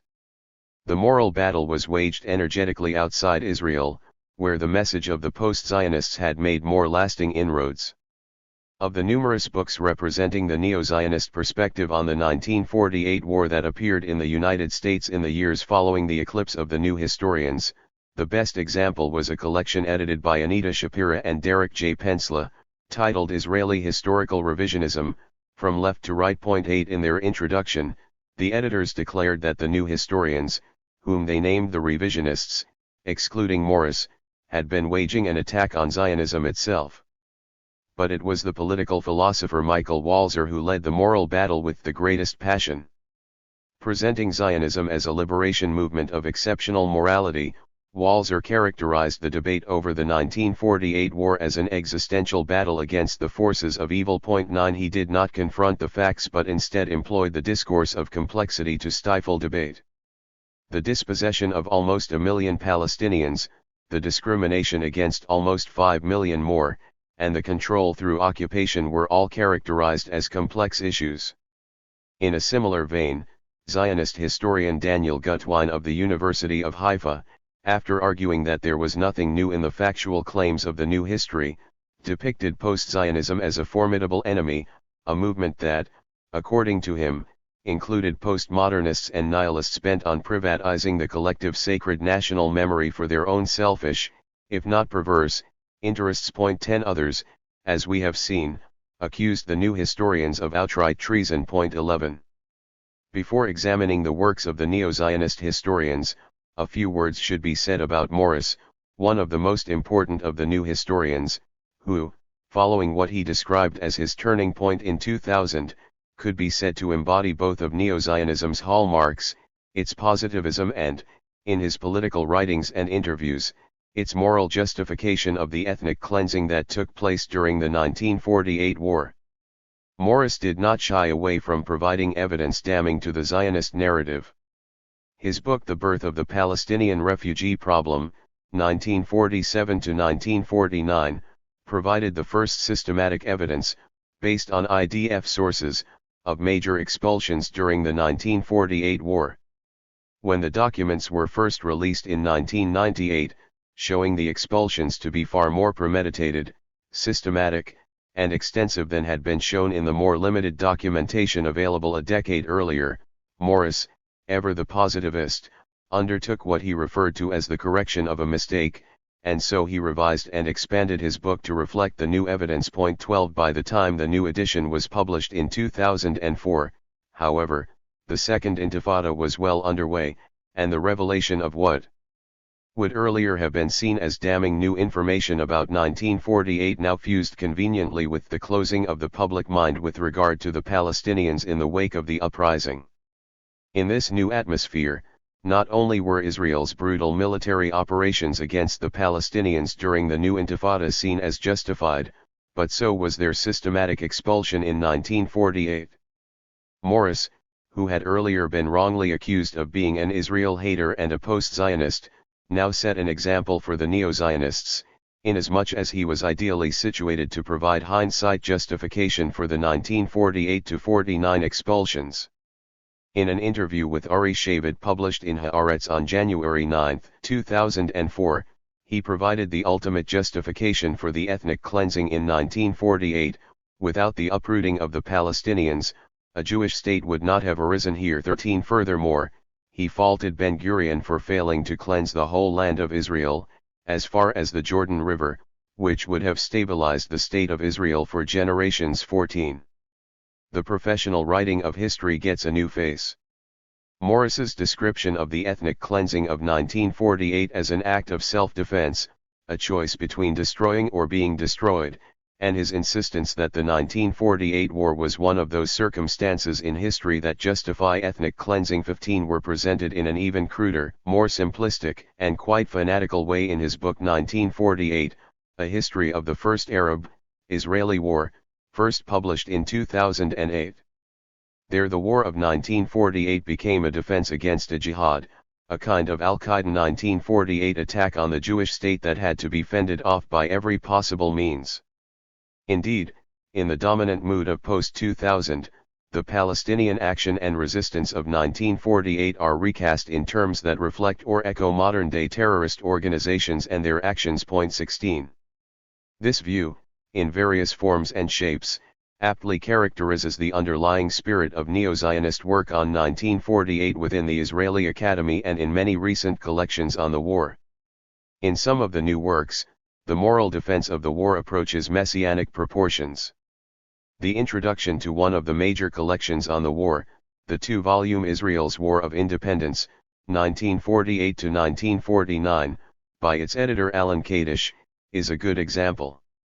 Kadish, a former head of the Hebrew University's History Department, almost theologizes the 1948 Jewish war effort, referring to the outcome as a victory of the just over the unjust in a battle that averted a second Holocaust. 17 and to the year 1948 as the last link in the chain that completed the redemption of the land and the return of the Jews to their homeland, as well as the renewal of their independence on the land. 18 In general, Kadish's anthology, with its scores of articles focusing on military dimensions of the war, well exemplifies the mix of messianic Zionist discourse and the archival, positivist reconstruction that typifies the neo-Zionist approach. One might even suggest that it was thanks to the combined emphasis on messianic fulfillment and existential threat that the Judization and Arabization of Palestine, and not just in the areas earmarked for the Jewish state in the 1947 UN partition resolution, but well beyond, is now fully recognized and morally justified as having been the principal goal of the Zionist leadership in 1948. These elements, divine promise plus existential survival, had likewise constituted a crucial subtext of the old history of 1948, written prior to the work of the new historians, though the old history, as already indicated, tended to be more discreet on such matters as expulsions and massacres. Another way in which the old mainstream Zionist historians differed from the neo-Zionist historians, and also from the new historians, was that they were generally not professional historians but rather journalists and pundits who were part of the political elite. Still, one of the main practitioners of the neo-Zionist narrative wrote an entire book to vindicate the early historiography of 1948 as valid and scholarly. 19. Many of the neo-Zionist historians of 1948 are postgraduates or newly minted scholars, recently inducted into the community of professional historiographers. They not only have access to the documents released from the IDF archives in 1998 but have also been entrusted with selective and top-secret material that never would have been shown to scholars suspected of being critical of Zionism. Significantly, much of their work, which is in Hebrew, is published by the Israeli Ministry of Defense. The fruit of their efforts is voluminous and indicates both a new discourse and a fresh choice of subject matter, which generally moves away from the human dimensions of the war and towards its military aspects, with well-trodden military campaigns being repraised from every possible angle. Modern themes such as Jewish civil society in wartime became favorites, redirecting the research away from the victimization of the Palestinians to tales of the heroic steadfastness of the Jewish community in 1948.20. A number of works blamed the Palestinians for their fate, following established scholars who had steered clear of the new history, such as the various books written by the head of the Herzl Institute for the Research and Study of Zionism at the University of Haifa, Yoav Gelber. 21. But while the blaming the Palestinians theme is often a subtext in these works, sometimes it is explicit, as in the case of Tamir Goren, who has focused specifically on the responsibility of the Palestinians for their exodus from Haifa. 22. Other topics include the recruitment of Jewish volunteers abroad and their fate, the role played by the settlements, logistical problems of infrastructure, politics, and the military, and the costs of the war. Some of the new research reverts to subject matter more characteristic of the old Zionist narrative, such as the reinvention of 1948 as primarily a war of liberation against the British. Such work also reaffirms the Zionist claim of purity of arms, though this time vis-a-vis the British forces instead of the Palestinians. By contrast, post-Zionists focused on demolishing that myth. 23. A number of the above-mentioned works appear in Kadish's two-volume set. Its title, Israel's War of Independence, 1948 to 1949, is typical of neo-Zionist historiography, which has abandoned the neutral term the 1948 War, which was used by the new historians, in favor of either the War of Independence or the War of Liberation, never asking, by the way, the question of independence from whom or liberation from what. When discussing this issue, I am always reminded of the Palestinians in my hometown of Haifa. Quite often we have met and strolled through a park in downtown Haifa called the Park of Liberation, which in fact would have to mean the liberation of Haifa from its indigenous population by the settler community that took their place. Taken as a whole, the Ilan Kaddish collection exhibits many of the hallmarks of neo-Zionist historiography. Part of the new strategy, especially with regard to the expulsions, is to emphasize that these are common if not inevitable occurrences in war and then to treat them from an almost technical standpoint. This is effectively demonstrated in an article by University of Haifa geography professor Arnon Golan, published in 2003 in Israel Affairs and in an anthology titled The Israeli Palestinians, an Arab Minority in the Jewish State, which bears the wonderfully bland title Jewish Settlement of Former Arab Towns and Their Incorporation into the Israeli Urban System, 1948 to 1950. Point 24 Golan, who had earlier taken a leading role in trying to refute works by the new historians, here abandons his earlier denial of the ethnic cleansing to write. The policy carried out with regard to the occupied Arab villages was their total destruction and the expulsion of the villagers who remained. The action was always implemented in keeping with the strictest interpretation of Plan Dalet. There were also the phenomena of vandalism and revenge. Point 25. The facts are there, recounted matter-of-factly, without any hint of moral discomfort. Golan explains that both sides exercised the same policy of expulsion, typical in times of war, a bewildering statement that has no foundation whatsoever but sounds good. This bizarre attempt to create a parody of victimhood had already been attempted in his 1993 doctoral dissertation.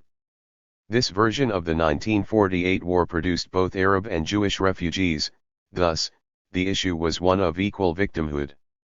It bears emphasis that, in contrast to most writers claiming equal victimhood with reference to the Jewish refugees from Arab countries, Golan specifically refers to the few hundred Jews whose settlements in what became the West Bank were dismantled and to the residents of the Jewish quarter in the Old City of Jerusalem, all areas annexed to Jordan by prior Jewish consent.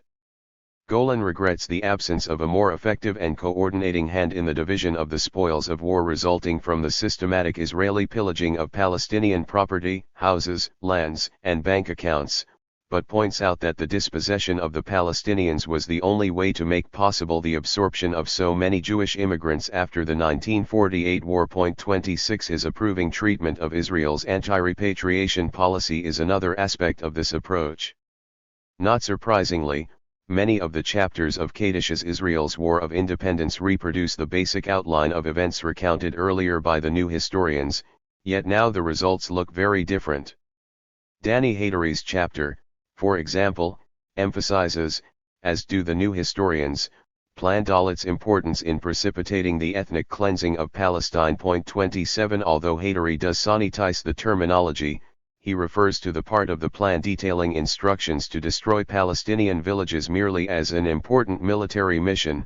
He makes no attempt to conceal actions that classical Zionist writers would have preferred to avoid discussing. 28 For example, not only does he write that the Jewish troops rarely honored Plan Dalet's offer to let certain Palestinian villages surrender, he also commends the army for its harsh interpretation of the plan, ascribing it to the army's known propensity to take the initiative. Lital Yazma. 29 He even highlights the case of Zayant, a village that was promised immunity but was destroyed and its inhabitants expelled despite their overtures of peace. Haydari employs the same tone when discussing the army's policy of shooting villagers who tried to return to their villages after having been expelled. As with other such actions, he treats it as a purely military problem. Haydari has high praise for the IDF's de-Arabization of the Galilee from May to October 1948. Interestingly, while the term ethnic cleansing is almost never used by the neo-Zionists, the term de-Arabization has been adopted. Yet in pre-1948 classical Zionist discourse, Arabs were hardly mentioned at all, and such a term would have been unthinkable. The land, after all, was basically empty, and the task was therefore to colonize it. Only rarely was it acknowledged that colonization required removal of the local population. Among the numerous other examples of the neo-Zionist tendency to unapologetically recount events that earlier would have aroused uneasiness, at the very least, or simply been omitted from the account altogether, I will mention only a few. The writer Yuri Milstein, for instance, describes in detail the massive looting of Palestinian houses but invokes it, not to criticize the acts themselves, but to expose the Haganah's disorganization and failure to coordinate. 32 chapters in the Kaddish anthology are also good examples of the neo-Zionist treatment of the systematically aggressive policy of the Zionist forces towards the Palestinian or mixed towns, where they premeditatedly drove out the Palestinian inhabitants. The chapter by Yoav Pellet on the April 1948 operations in Jaffa corroborates the new historian's finding that the military confrontation in the town and the expulsion of its 50,000 Palestinian inhabitants could have been avoided, but that Haganah commanders did not want the Palestinians to remain. A similar picture emerges from Moshe Arnwald's chapter depicting the expulsion of the Palestinian inhabitants of West Jerusalem during the same period.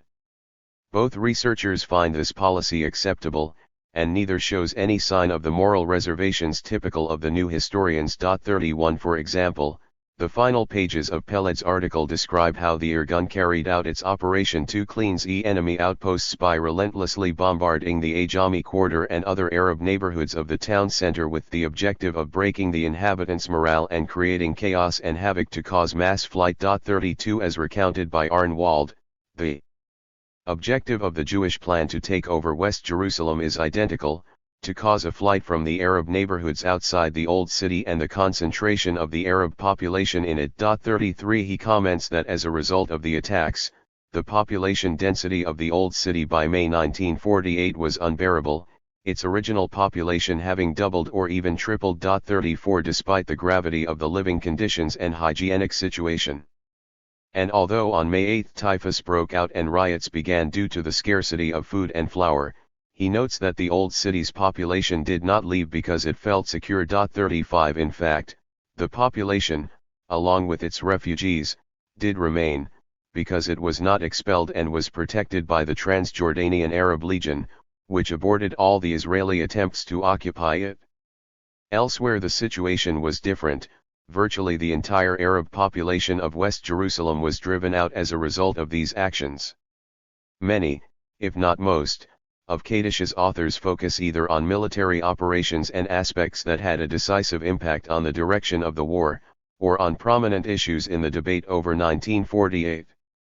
By comparison, Aaron Klein's topic, the 1948 Prisoners of War, POWs, was little more than a sideshow. 36 Still, it is useful to spend some time on his chapter, as it is illustrative of many of the characteristics of the neo-Zionist historians we have been discussing.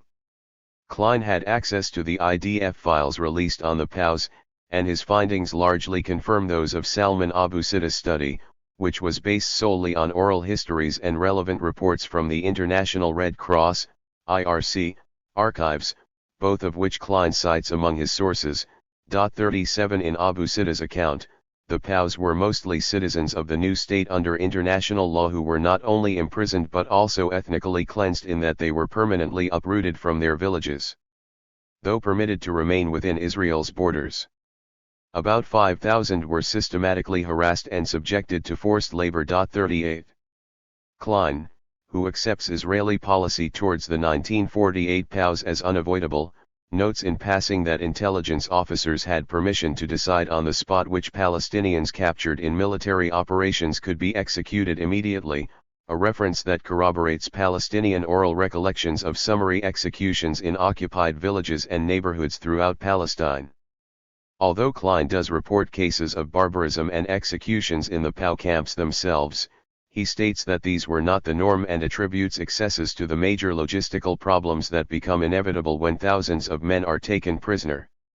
In his section titled Guards of the Camp, Shamiri Hamahanot, He also notes that most of the camp guards were members of the Stern Gang and the Irgun, suggesting that if exceptional brutality occurred it came from the extreme right. 39 According to Klein, anyone over the age of 10 who appeared suspicious was a legitimate POW, and the troops were ordered to seize as many POWs as possible. 40 While not directly expressing misgivings about the tender age of the child POWs, whom he sometimes refers to as children and sometimes as soldiers, he does appear to want to fend off potential criticism. Thus, we are given the rather extraordinary explanation that small children were captured as POWs only after their mothers had been expelled. This is undoubtedly true, since the Zionist forces separated all male children and adolescents above the age of 10 from their mothers before expulsion as a matter of course, but the implication here seems to be that the capture and imprisonment of very young children was a humanitarian act to save them from being left on their own. 41 With regard to the entire concept of forced labor, Klein commends the Israeli army for its efficient and purposeful use of the prisoners who fell into their hands. Most of the prisoners were Palestinian teenagers and young men in their early 20s, not soldiers, and were employed in hard labor. 42 The following passage about the construction of labor camps, based on an IDF document that would not have been made available to critical scholars, is a good illustration of neo-Zionist historiography's bland, matter-of-fact, technocratic approach, which contrasts so sharply with the moral indignation that such information would have occasioned in post-Zionist scholars even when not made explicit in their historical texts.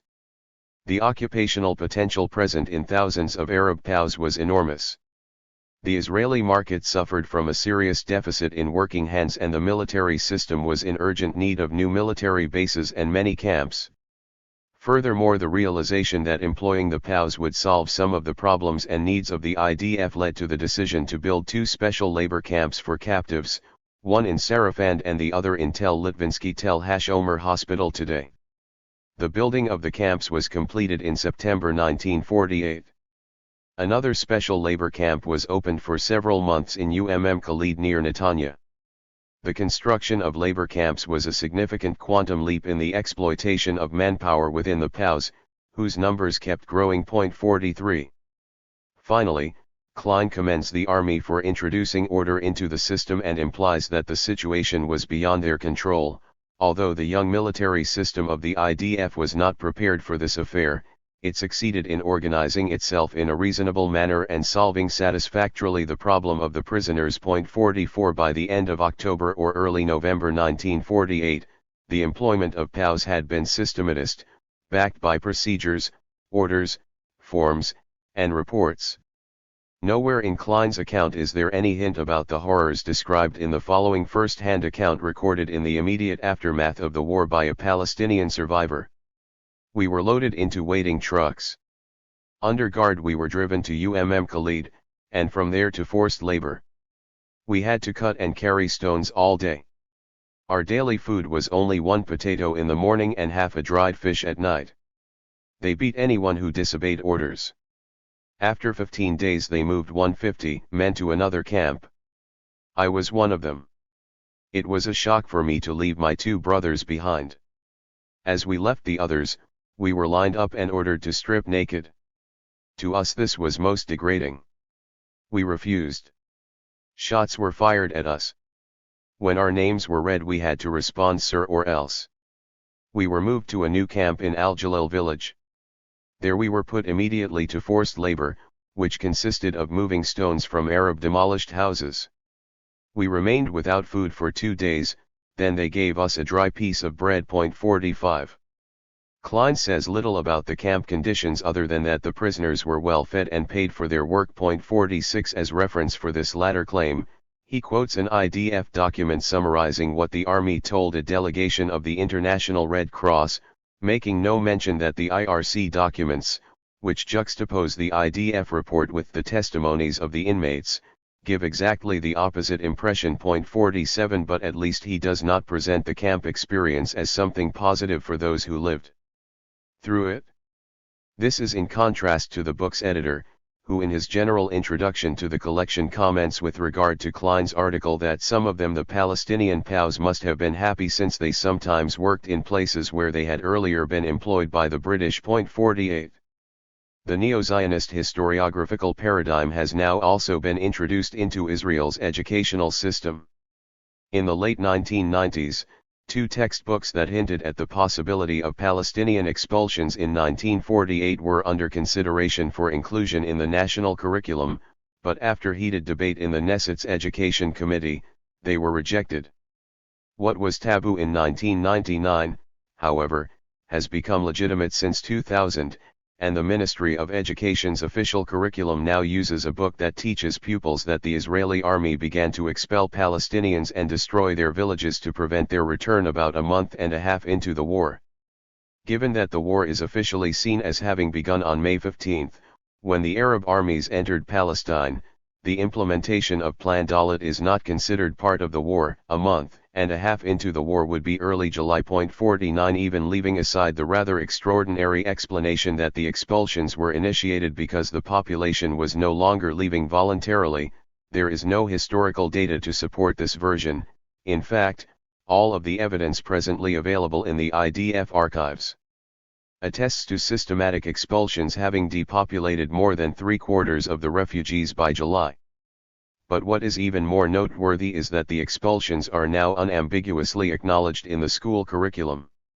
After thoroughly examining the history, geography, and civics textbooks addressing the 1948 war that are part of the curriculum, educator Daniel Bartal concluded that the Zionist view of the conflict predominates and that the works convey an image of Jewish victimhood and a negative stereotyping of the Arabs. 50 Other authors corroborate the finding that Zionism pervades the pedagogy that deals with 1948.51. The transformation in the Zionist discourse is well illustrated by juxtaposing two quotes from Anita Shapiro with regard to the expulsion of the Palestinians. In a 1999 review in the New Republic, she wrote, "The Arab panic led to exodus, and to the collapse of the institutions of Palestinian society. The more the magnitude of the exodus became clear, the more admissible and attractive the idea seemed to Israeli leaders and military commanders, not because the Zionist movement had been planning such an evacuation all along, but because a remote option, even if there were some who harbored such hankerings, gained acceptance in the context of the behavior of both sides during the war." 52. 5 years later, the Palestinian exodus depicted by Shapira as a remote option, barely contemplated by the Israeli political and military leadership as late as spring 1948, even though some may have harbored hankerings for it, could suddenly be presented concretely and no longer qualified as contingent on the behavior of the Arab side. In her 2004 biography of Yigal Allon, for example, Shapira wrote that he was the most consistent supporter of transferring the Palestinians and even committed massive expulsions in the War of Independence and had no hesitation in expelling the Arab population en masse. She also approvingly quotes Allon's statement at a public lecture in 1950 that an eternal justification, that is, the eternal right of the Jewish people to a homeland without aliens, validated the massive expulsion of the Palestinians. To this, she added that he did his best not only to occupy the land of Israel, but also to depopulate it. 53. The extent of the official or mainstream embrace of the reality of the expulsions as something positive, as the necessary prelude to the attainment of Jewish rights, is also well illustrated by the fact that the virtual campus of Israel's Center for Educational Technology, an NGO that partners with, among other bodies, Israel's Ministry of Education, carries numerous references to the expulsion of the Palestinians in 1948. In yet another example of facts formerly denied but now embraced, in the late 1990s the new historians had successfully demolished the characterization of the 1948 war as a Jewish David against the Arab Goliath, a myth that was crucial for developing both contempt for Arabs and Palestinians and for cultivating a sense of invincibility of almost metaphysical proportions. At the beginning of the 21st century, the IDF released two documents revealing that the Israeli forces had a military advantage of 2-1 during the 1948 war, a fact now widely accepted but presented in a way that strengthens rather than weakens faith in this mythology. The following quote from Leah Siegel of the Neo-Zionist school of thought is a good illustration. These documents teach us that 1948 was not a war of the few against the many. This is an undeniable fact today. But why do people claim that it debunks the myth of the few against the many? How did an army representing 65,000 people defeat armies that represented 35 million people? The answer is it was a war between quality and quantity. 54. Any other interpretation, she adds, is from the school of historians such as Ilan, Pappe and Avi Shlaim, who willingly became the spokespeople of Palestinian propaganda. It is evident, then, that the transition in Israel from a hopeful period of peace to the pessimism of war has been reflected in professional historiography and ideological debates within Israeli Jewish society. As noted in the previous chapter, this was part of a more general trajectory traveled by the idea of Israel, as a historical narrative, since the appearance of the new history. The post-Zionist critique of Israel's past and present conduct, sometimes to the point of questioning the fundamental legitimacy and moral validity of the Zionist ideology, was replaced by a neo-Zionist stance which strongly adheres to the basic tenets of classical Zionist ideology. This vacillation indicates ideology's powerful hold on scholarly Israeli historiography. The contribution of ideology was already evident in the early 1990s, when the scholarly debate in Israel regarding what happened in 1948 was conducted not only on the academic stage but even more so in the public arena, where a discourse of patriotism and humanism was often employed to justify both positions. That the professional Israeli historiography of 1948 is so clear an example of the biased nature of the historiographical enterprise arises from the central role of 1948 in the national narratives of both Palestinians and Israelis. The Zionist movement regards 1948 as a miraculous year, whereas the Palestinians regard it as a cataclysmic catastrophe, having produced both the State of Israel and the Palestinian refugee problem. Both issues will remain open as long as the conflict continues. A review of the reversals of fortune of post-Zionism and the concomitant ascendance of Neo-Zionism in the research on 1948 can serve other purposes besides demonstrating how ideology impacts academics in agitated societies such as Israel. First, it can provide a barometer of intellectual and cultural orientation of Jewish society in Israel, aspects which are often neglected at the expense of the near-exclusive focus on government policies and military strategies as the only determinants of a state's position on a given reality. Second, it confirms once again that the struggle over memory will remain a crucial factor in shaping the conflictual reality of Israel and Palestine and will impact the chances for any future reconciliation. As a final footnote, I would add that the currently prevailing consensus in Israel, with its many justifications of whatever happened during the 1948 war, has far-reaching political implications. It reveals an Israel unwilling to reconcile with the past and with the Palestinians, an Israel overly confident that its policies of ethnic cleansing and dispossession can be morally justified and politically maintained as long as there are Western academics and politicians who are reluctant to apply the same set of values and judgments to the Jewish state that they have applied, quite brutally, to countries in the Arab and Muslim world. Epilogue. Brand Israel 2013. The Domestic Front. In 2010 the Israeli Minister of Culture and Sport, formerly the Minister of Education, Limer Livnat, initiated an award for Zionist-oriented art. The prize would be given to artists who have produced a work that reflects Zionism, Zionist values, the history of the Zionist movement, or the return of the Jewish people to their ancient homeland. It would be given in all fields of culture, performing arts, plastic arts, and cinema, said the minister, in a bid to make it clear that we are against boycotts and in favor of Zionist culture. 1. The choreographer Noah Wertheim won it for her piece The Birth of the Phoenix. In her work this artist has stressed the links between a man and his environment, in the same way as Zionism stressed this association. The piece is an eco-dance, updated and in tune with nature, as is Zionism. 2 Thus Zionism is not in fact the theme in this piece, but the artist had no problem in its being characterized as such, inasmuch as a 50,000 NIS prize is a hefty sum in Israel. 3. The playwright Nina Jerry also received the prize for a play titled An Eretz Israel Love Story. The play was exported with a slight change to the name, An Israeli Love Story. It is a tale that erases any trace of self-criticism of the post-Zionist variety. The love story spans the period from the Holocaust through the 1948 Arab-Israeli War, the war that Israelis call the War of Independence. There are hardly any Arabs or Palestinians in its chronology of the first 3 years after the Holocaust in Palestine. As in Theodor Herzl's Utopian Palestine, they appear once, as Bedouins who bless the arrival of the Jews. In Herzl's novel it was a grateful citizen of the Judaicist Haifa, in the play it is a sheik in the northern valleys who calls the settlers my brothers. The narrative and background resemble those of the early Zionist theatrical productions about the 1948 war.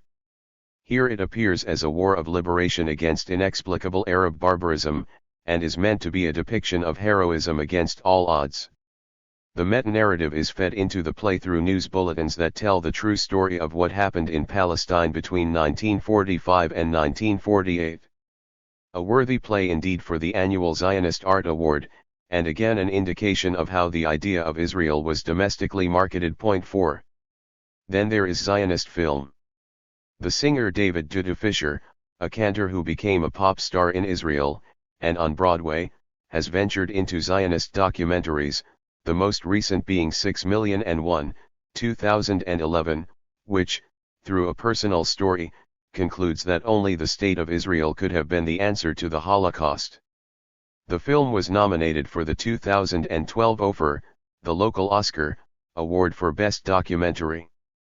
Noam Demski of the Maeli School of Television, Film and the Arts, Jerusalem, received 40,000 NIS in 2013 from Minister Livnat for a film called The Strength to Tell, which seeks to communicate a new sense of relevancy of the Holocaust and its lessons. Point 5.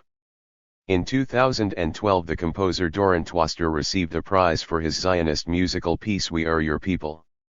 One can assume that there was nothing Zionist about the music, the arrangement, or the composition, so the award must have been given for the title. Appropriately, Zionist poetry is now to be found in a new journal, Meshav Ruach, Fresh Air, devoted to national religious poetry. There is also a Zionist plastic art, it seems. Yoav Ben-Dov and Sergio Daniel Chertko won a prize for their piece In the Spirit of Hope. This work was particularly pleasing for the ministry, wrote the critic Ilan.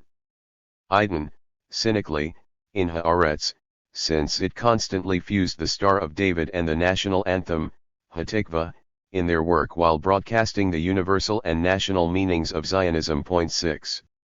An obvious winner a year later was the author A.B. Yehoshua, who up to 2000 was active in Israel's liberal left, together with Amos Oz and David Grossman. Minister Livnat declared that his work was a proof that Zionism can inspire qualitative and excellent works of literature. She also added, all these works express, from different artistic angles, the Zionist narrative that unites the people in Israel. We are talking of very important works of art that enrich the Israeli culture. The chair of the prize committee was the fiddler on the Zionist roof, Chaim Topol, who oversaw a budget of 53 million NIS for encouraging Zionist culture in Israel. Point 7. To their credit, some artists expressed discomfort with governmental encouragement for Zionist art and culture. As they wrote to the Minister of Culture when the prize was issued in 2011, this is a prize that encourages recruited art for the sake of political goals. We demand its abolition and would like to channel its funding to the depleted budget that is supposed to support free art in Israel. 8. The ministry rejected the protest, and its funding for 2013 to 14 increased. Winning the prize was also the most effective way of absolving oneself from past allegations of post-Zionism. This is what happened to the pop band Habaluim. Named after one of the first Zionist settlers movements of the late 19th century, they were regarded as part of the radical left in the 1990s. Not bothering to hide their desire to win the prize, unless this is a very sophisticated and subversive form of protest, they adapted their lyrics to its requirements by writing about the wish of the left in the past to make territorial concessions. Maybe we should give the Arabs everything. Maybe this is Zionism to leave a rotten place and rebuild everything from the beginning. 9. Perhaps it is still a post-Zionist song nonetheless, thus explaining why they did not win the prize in 2013. While official ministries were now openly encouraging Zionism as cultural production, it was left to less clearly identified bodies to spot the residues of post-Zionism in the local culture, academia, and media. An organization called NGO Monitor, their motto, "Making NGOs Accountable," posts a highly detailed list, the NGO Index, of hundreds of groups that in some way address in a post-Zionist matters connected with Israel, in some cases including the precise amount of funds they have received from abroad. 10 groups are selected for special attention, but the index includes all the human and civil rights NGOs in Israel as well as the local branches of Amnesty International. These bodies have indeed been active, and I trust that history will judge them favorably for having kept alive a pacifist, humanist and socialist alternative to the way the idea of Israel has been implemented in the second decade of the 21st century. But for the time being, these critical NGOs number just a handful, and indeed, as some of the more acute observers of the scene have noted, the battle for the idea of Israel has moved abroad. 10. Brand Israel, the international version. In 2007 a poster of an almost naked Miss Israel, Gal Gadot, and a poster of 4 fit young men, equally barely dressed, were the faces of Israel in a campaign named Brand Israel, commissioned by the government and the Jewish Agency for Israel. The young woman, Miss Israel 2004 and a star in the 2009 Hollywood blockbuster Fast and Furious, was meant to attract the heterosexual young American to a rebranded Jewish state, while the young men became the faces advertising Tel Aviv as the gay capital of Israel. One wonders how Theodor Herzl or even David Ben-Gurion and Menachem Begin would have regarded this presentation of Zionism as a soft porn wet dream. But policymakers had decided that anything and everything was appropriate in the struggle to fend off Israel's negative image. The local team explained that such posters allowed us to gear our message to the younger generation, especially males, and towards a demographic that did not see Israel as relevant or identify particularly with Israel. 11 But in fact the campaign targeted people in all walks of life with images and texts tailored to the inclinations and preferences of every group. If the idea of Israel became a prize at home, abroad it became a product. The campaign began in the summer of 2005, when the Israeli Ministry of Foreign Affairs, the Prime Minister's Office, and the Israeli Ministry of Finance concluded 3 years of consultation with American marketing executives and launched Brand Israel, a campaign to recast and rebrand the country's image so as to appear relevant and modern instead of militaristic and religious.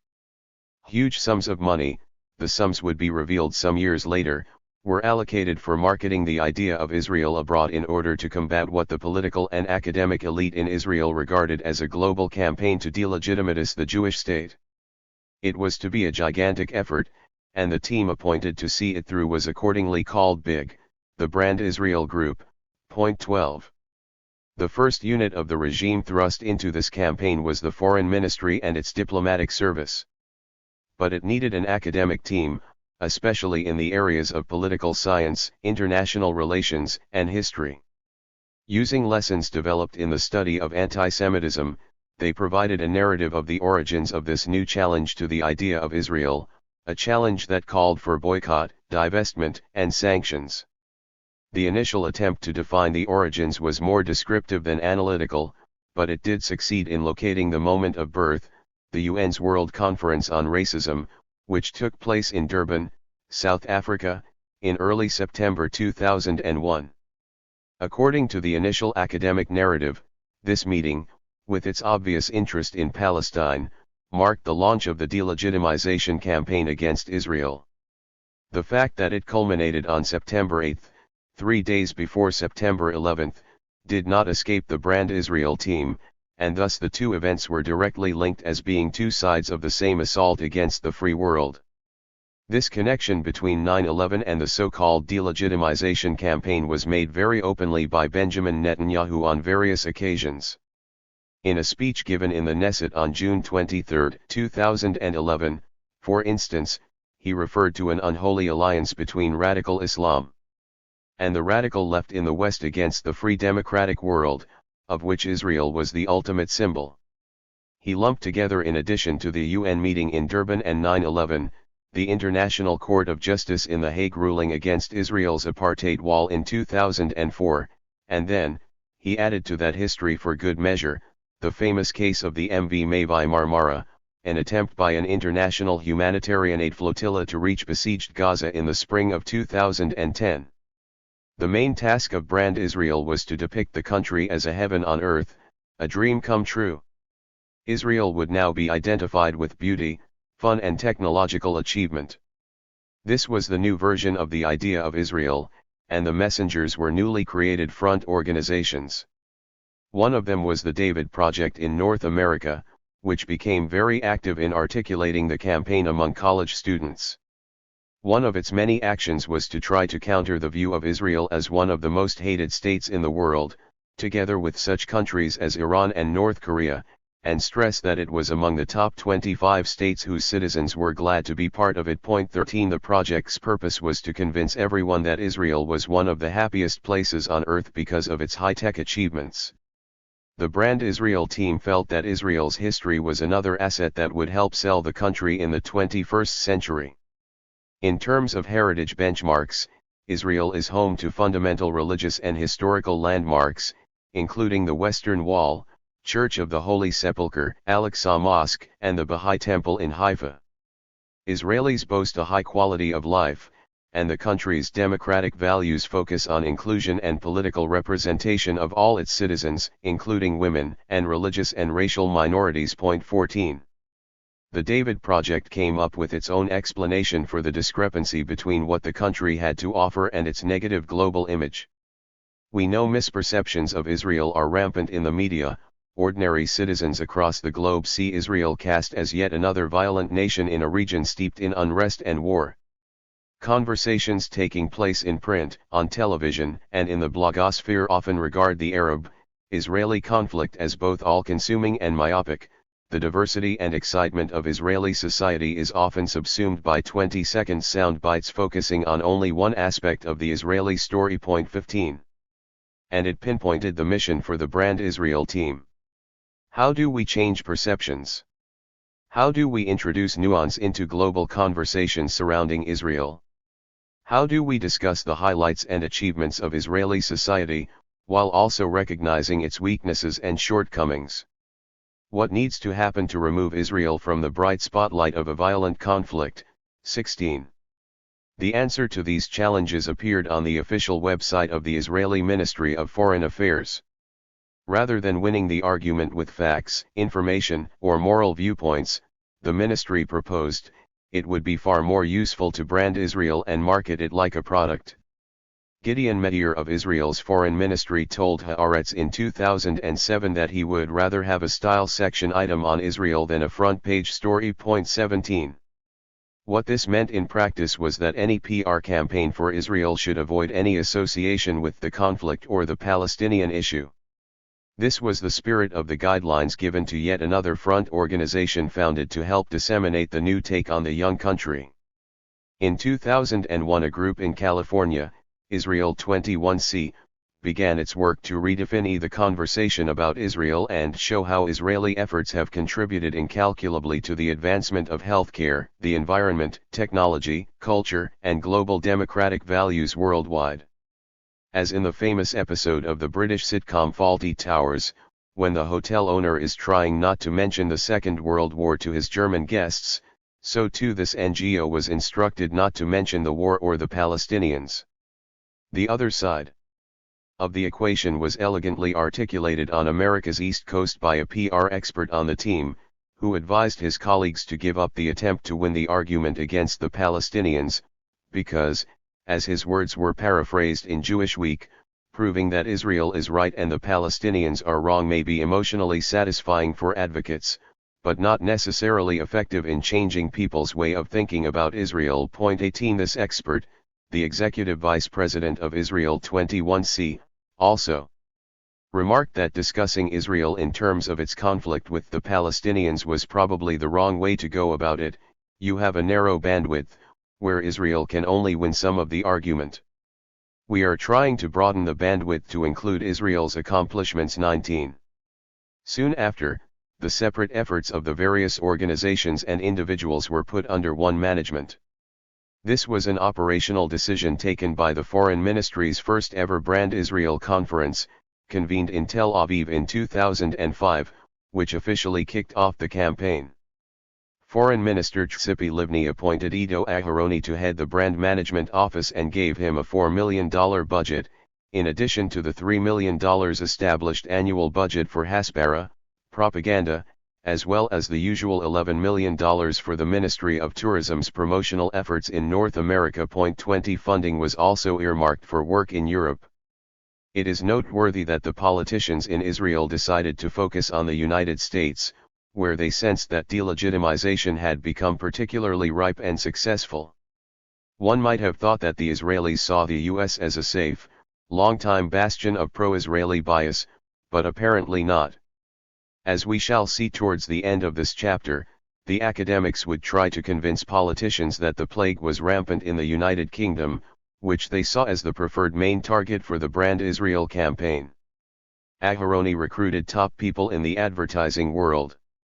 It included the Saatchi brothers, reportedly they did the work for free, and PR experts such as David Saranga, the former consul for media and public affairs at the Israeli consulate in New York.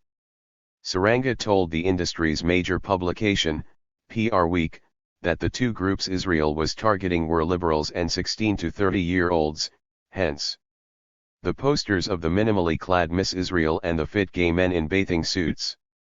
In 2005, Aharoni's office hired TNS, a market research firm, to test new brand concepts for Israel in 13 different countries, and also funded a billboard pilot program in Toronto. 21. At the center of the team were members of Brand Asset Valuator, or BAV, the world's largest brand database, working alongside the best publicists and marketing people. BAV specialized in exposing the target community's emotional attachments to brands. Fern Oppenheim, an advertising and marketing consultant and a member of the Brand Israel Group, said that the BAV data would be part of a long-term strategy that would also include ongoing research and evaluation. We want to be a resource everyone can benefit from, the way a corporate management team would manage a brand. 22. Another expert, David Sable, who was connected to Young and Rubicam, told the diplomats that Israel had not ranked among the well-liked countries because, at least in the United States, people know a lot about Israel, just not the right things.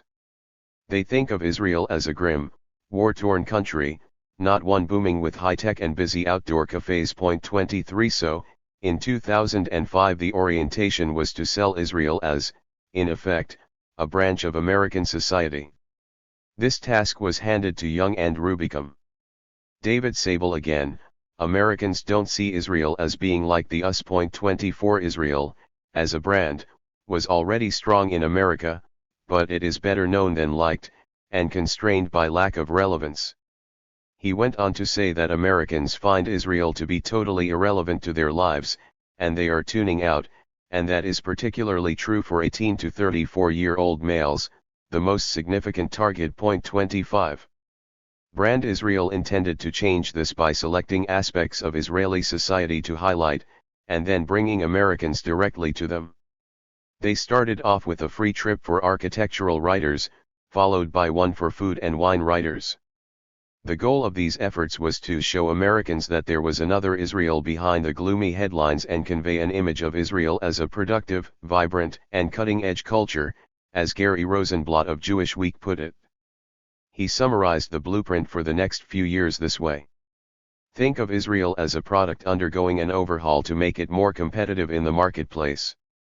What's called for are fewer stories explaining the rationale for the security fence, and more attention to scientists doing stem cell research on the cutting edge or the young computer experts who gave the world instant messaging. 26. It was not only American PR and branding wizards who were recruited.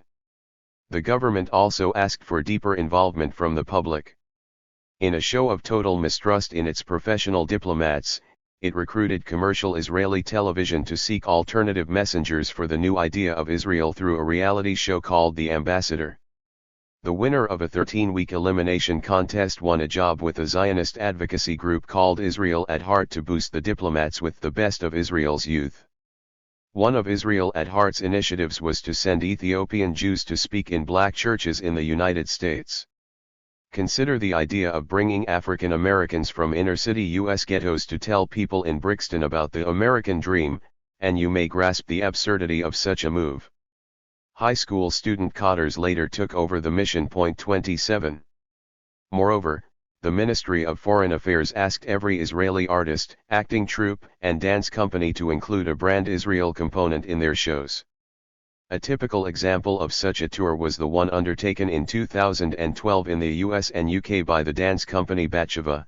The tour was openly described by the ministry as part of the Brand Israel campaign and the dancers as the best global ambassadors of Israel. 28. The Ministry of Tourism went a step further.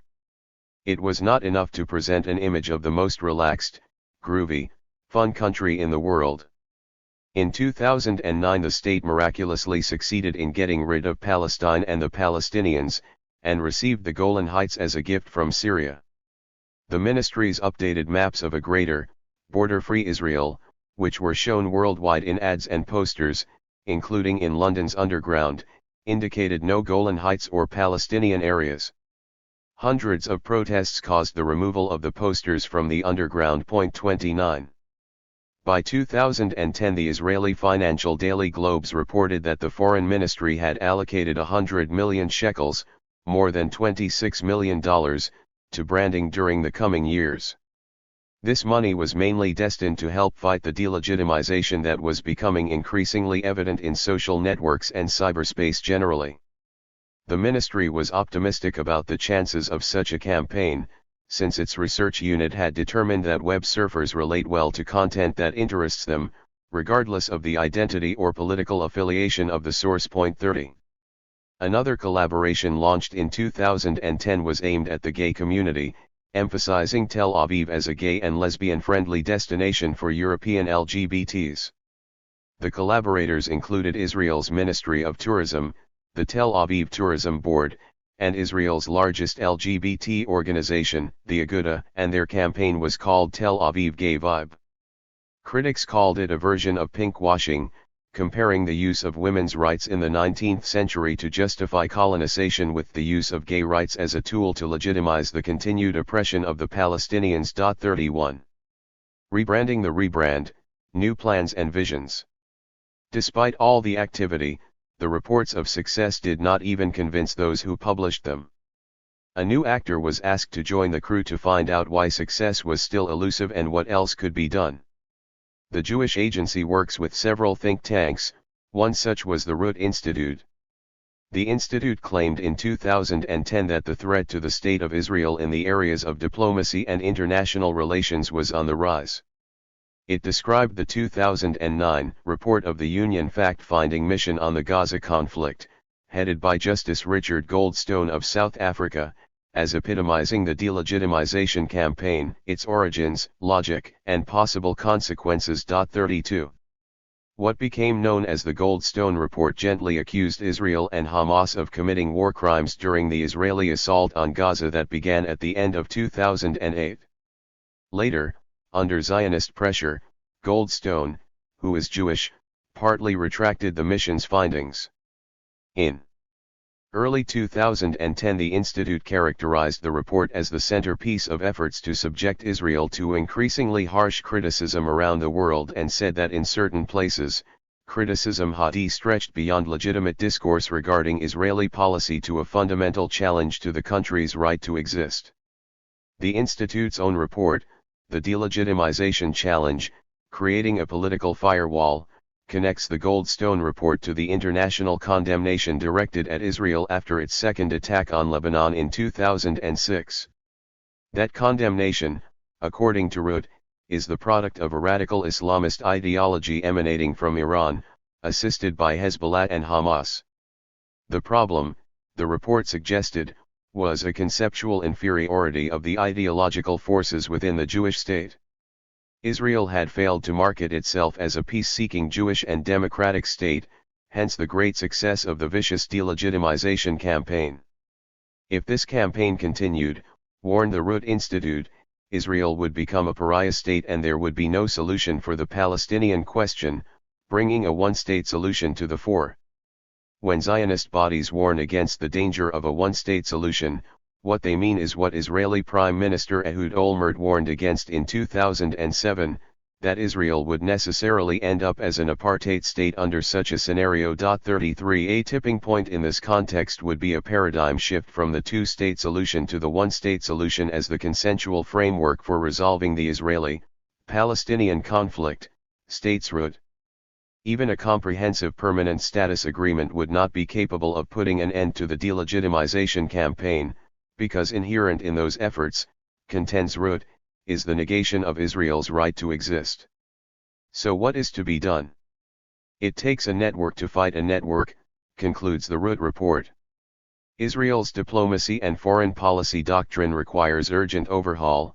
Allocating appropriate resources will be essential, but it must be recognized that there is a clash of brands. Israel's rebranding is strategically important, but it is equally important to brand the other side. Since Israel's adversaries have succeeded in branding it as a violent country that violates international law and human rights, Israel must isolate the delegitimizers, work with NGOs, mobilize pro-Israel factions internationally, and cultivate personal relationships with political, financial, cultural, media, and security-related elites. In other words, at least according to the Root Institute/Jewish Agency, all the money and experts in the world could not help rebrand Israel as a peaceful, fun country. One might have thought a less violent policy would help, but no. Instead, Root wanted the government to seek ways of pressuring the Western elites to broadcast a different image of Israel and to hope that Jewish communities could deliver the goods. Another group connected with the Jewish Agency for Israel, in fact, created by it in 2002, is the Jewish People Policy Institute, commissioned to face threats to Israel's national security. Although a collection of demographers, historians, sociologists, and propagandists, it is treated, in the context of the war against delegitimization, as a military unit. Its master document on the topic, arising out of the 2010 Conference on the Future of the Jewish People, warned that the delegitimization has to be understood not only as a threat to Israel but to Jewish existence everywhere. 34 In a similar way, the 2010 State of the Nation Conference at the Interdisciplinary Center Herzliya called Israel's marketing campaign a war, but not just a war, a matter of asymmetric warfare, conducted on the battlefield of ideas. Since Israel had not been defeated militarily or economically, its enemies were trying to destroy it with ideas. There was an imbalance because the enemy was ubiquitous and powerful. 35. 3 years earlier, this Jewish Agency think tank associated its previous worry, about the assimilation of U.S. Jews in the Gentile community, with the unequal war. It concluded that younger Jewish Americans were distancing themselves from Israel. This was reaffirmed by a famous article by Peter Beinart in the New York Review of Books in 2010, but Beinart, like Norman Finkelstein, attributed this distancing to the wish not to be identified with the occupation and the criminal policies of the state. 36 The Jewish Agency would have none of that. For them, the reason was that Reform Judaism, which was very popular in the United States, was not sufficiently respected in Israel and was not allowed to convert non-Jews on Israeli soil. Thus, while the Root Institute was asking for more aggressive lobbying, the Jewish People Policy Institute sought the facade of an Israel that would be more pluralist in Jewish matters. Given that brand Israel was not producing the desired results in 2010, local academics were also recruited. Until then, they had been busy struggling against the post-Zionists on the domestic front. First, it was Bar Ilan University, the national religious institution, that led the way, but soon it was joined by Tel Aviv University. The academy's main role was to explain why, in 2010, Israel was still delegitimized.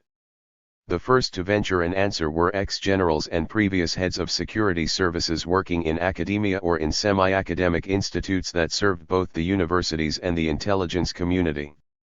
Among the latter was the Meir Umit Intelligence and Terrorism Information Center near Tel Aviv, which identified the same web of enemies that everyone before and after it had named, radical Islam working together with anti-Zionists and anti-Semites. The Israeli deputy foreign minister affirmed this new elders of anti-Zion conspiracy in a speech he gave to the Jewish Agency in October 2010, in which he declared that Israel's enemies recruit agents who work under the pretense of human rights activism to delegitimize the nation. To deal with this problem, the politician echoed the Jewish Agency's position, which called for a counter-web made of Jewish and non-Jewish NGOs and academic institutions that would join forces in the front against the delegitimization and describe the reality in the world as it really is. 37. By 2011, the government had already invested millions in creating centers for Israel studies in various universities around the world and in sending high school graduates, the most handsome and articulate among them, to market a youthful, Western Israel. Teams of Twitter users, Facebook users, and bloggers began to work 24/7, responding to anything that sounded remotely anti-Israel, while lobbies, modeled on AIPAC in the United States, began to operate on the European continent. The campaign was conducted with military precision. Major General Itan Dangut, the coordinator of Israeli policy in the occupied territories, spelled this out when he said, "The war on legitimization and public opinion is not easier than that fought in the battlefield. There is a culture of lies, distortion, and fabrication." 38. He happened to be referring specifically to Hamas, but indicated that the phenomenon was global. For example, in 2011 in the annual State of the Nation conference organized by the aforementioned interdisciplinary center Herzliya, delegitimization was chosen as a major theme. One speaker after another regarded this assault as part of the ills of a left-wing postmodernism that wishes to conquer the sources of cultural production to control the truth. As they put it, an op-ed in The Guardian or Le Monde would not turn them into Zionists. They also complained that Israel would be blamed, no matter what it does, and asserted finally that Israelis should not wash their dirty laundry in public and must instead present a united Israel. 39. The academics working for the Jewish Agency blamed the United Nations, Western legal systems, and Western academia for the ongoing assault. Britain was singled out as being at the center of the campaign to tarnish the idea of Israel, owing to the growing number of Muslims in the UK, although it was pointed out that there were still corporations, such as Tesco, that could be trusted to remain faithful to both the old and new versions of the idea. Britain is the capital of communication in the world. It is the center of the world's principal NGOs, but it is also a country with a fragile Jewish community. Amnesty and Oxfam are preoccupied with delegitimizing Israel. The government is more sympathetic, so what should be done? Whoever is the delegitimizer, including Israeli professors who support the boycott, divestment, and sanctions campaign, or BDS, should be fought as in a war. They should be targeted and fought, not engaged intellectually, and all the means not used before should be employed. This is the battlefield for the Israeli right to function, defend itself. 40. So far, it is the Harold Hardig School of Government and Policy at Tel Aviv University that has commissioned the most comprehensive analysis of the issue at hand. In 2008, it produced a 90-page policy paper on the topic, "The Israel Brand, Nation Marketing Under Constant Conflict." Yet that paper, as well as luminaries such as Ilan, Dershowitz, a frequent visitor to the university, were somewhat at a loss as to what countermeasures should be offered that had not been tried before. The paper's author, Rameh Hassman, proposed an interdisciplinary tool that would integrate strategic management, marketing, and branding approaches with diplomatic and ideological doctrines. Underlying the mix would be the Jewish notion of tikkun olam, which, as Neil Gondel, the head of the Hardig School, wrote in his opening note, posits the ethical and moral responsibility of the Jewish people to the world. Gondel contended that the State of Israel could improve its image by emphasizing its contributions in the field of humanitarian assistance and development, while also strengthening its work in the developing world. 41. The abstract of Hassman's paper sets forth three main steps through which the government of Israel should market the nation. 1. Establish a National Communications Council. This council would be established in the framework of the Prime Minister's office, and would be headed by the government's chief spokesperson. It would administer and oversee a network of government spokespersons, coordinating their stand on policy, security, and economic and social issues. 2. Market the nation.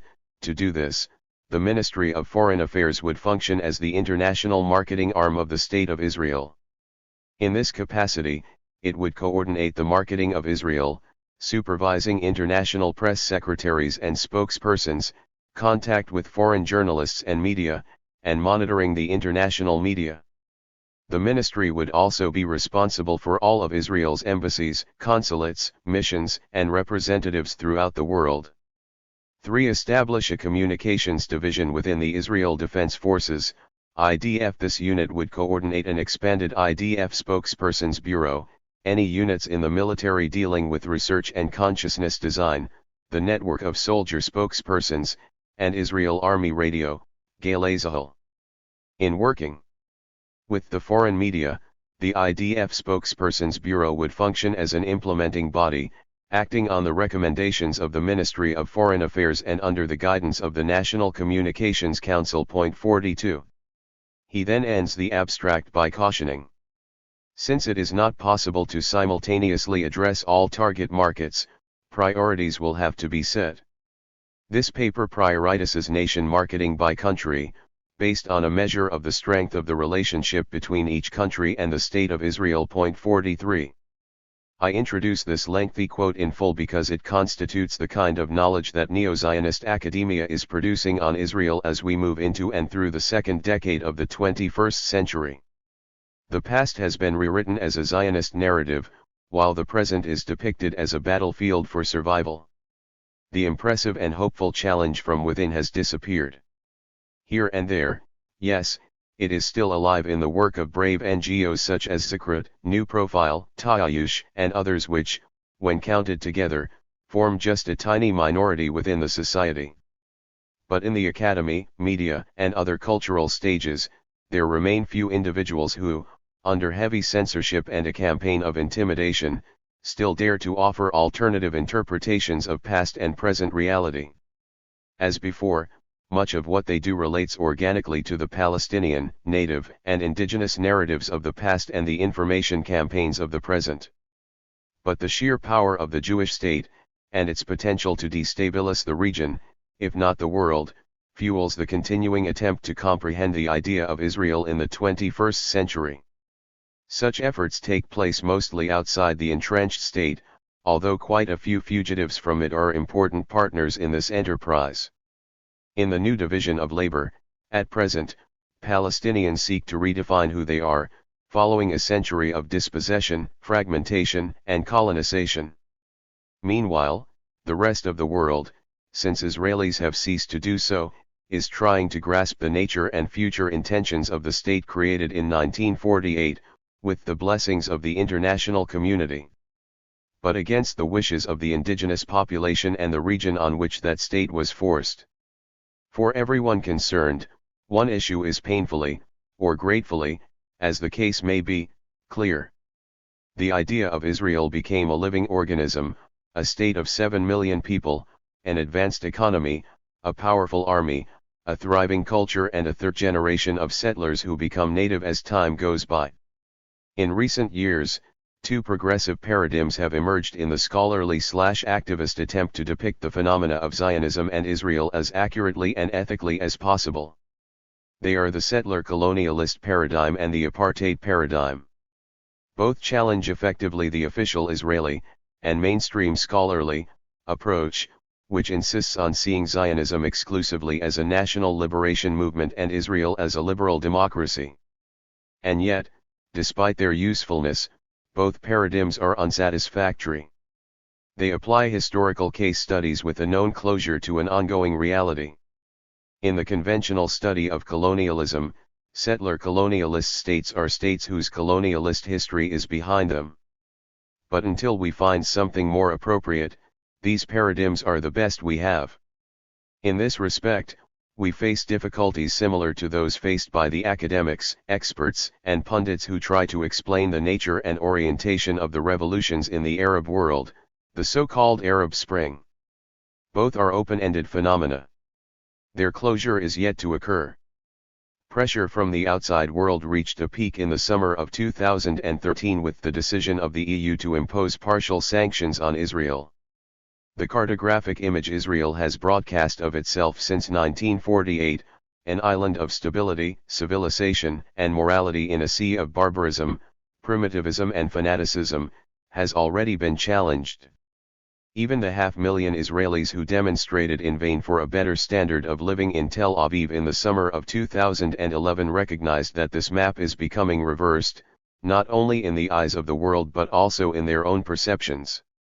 Tel Aviv is the new Tahrir Square, they chanted, and in 2013 threatened to create a new Tahrir Square because the government that had been elected in 2012 was not meeting any of their basic demands for better housing, employment, and education. The powers that be in the State of Israel are thus far tolerating the uglier face of the Arab Spring, in particular that of the Syrian government as it sends its air force to bomb freely whatever it deems a strategic threat to the state. The Israeli elite are hoping that the spring will once more produce a monstrous Islamic sea that will restore Israel's image as an island of stability. But this is not going to happen. Even in the most chaotic and violent moments of this new historical process, world opinion has not absolved Israel from its continued oppression of the Palestinians. Israel is seen more and more as a colonialist state that survived the 20th century but is maintained because of its usefulness to the United States and its effective role in the global capitalist economy. There is no longer any moral dimension for the global support, and when the more functional side of this support starts to weaken, the scenarios shared, for better or for worse, by post and neo-Zionists alike, of life in a pariah state that maintains an apartheid regime, may come true. This book was written with the hope that these grim scenarios would not transpire, but with the uncomfortable sense that they are already unfolding before our eyes.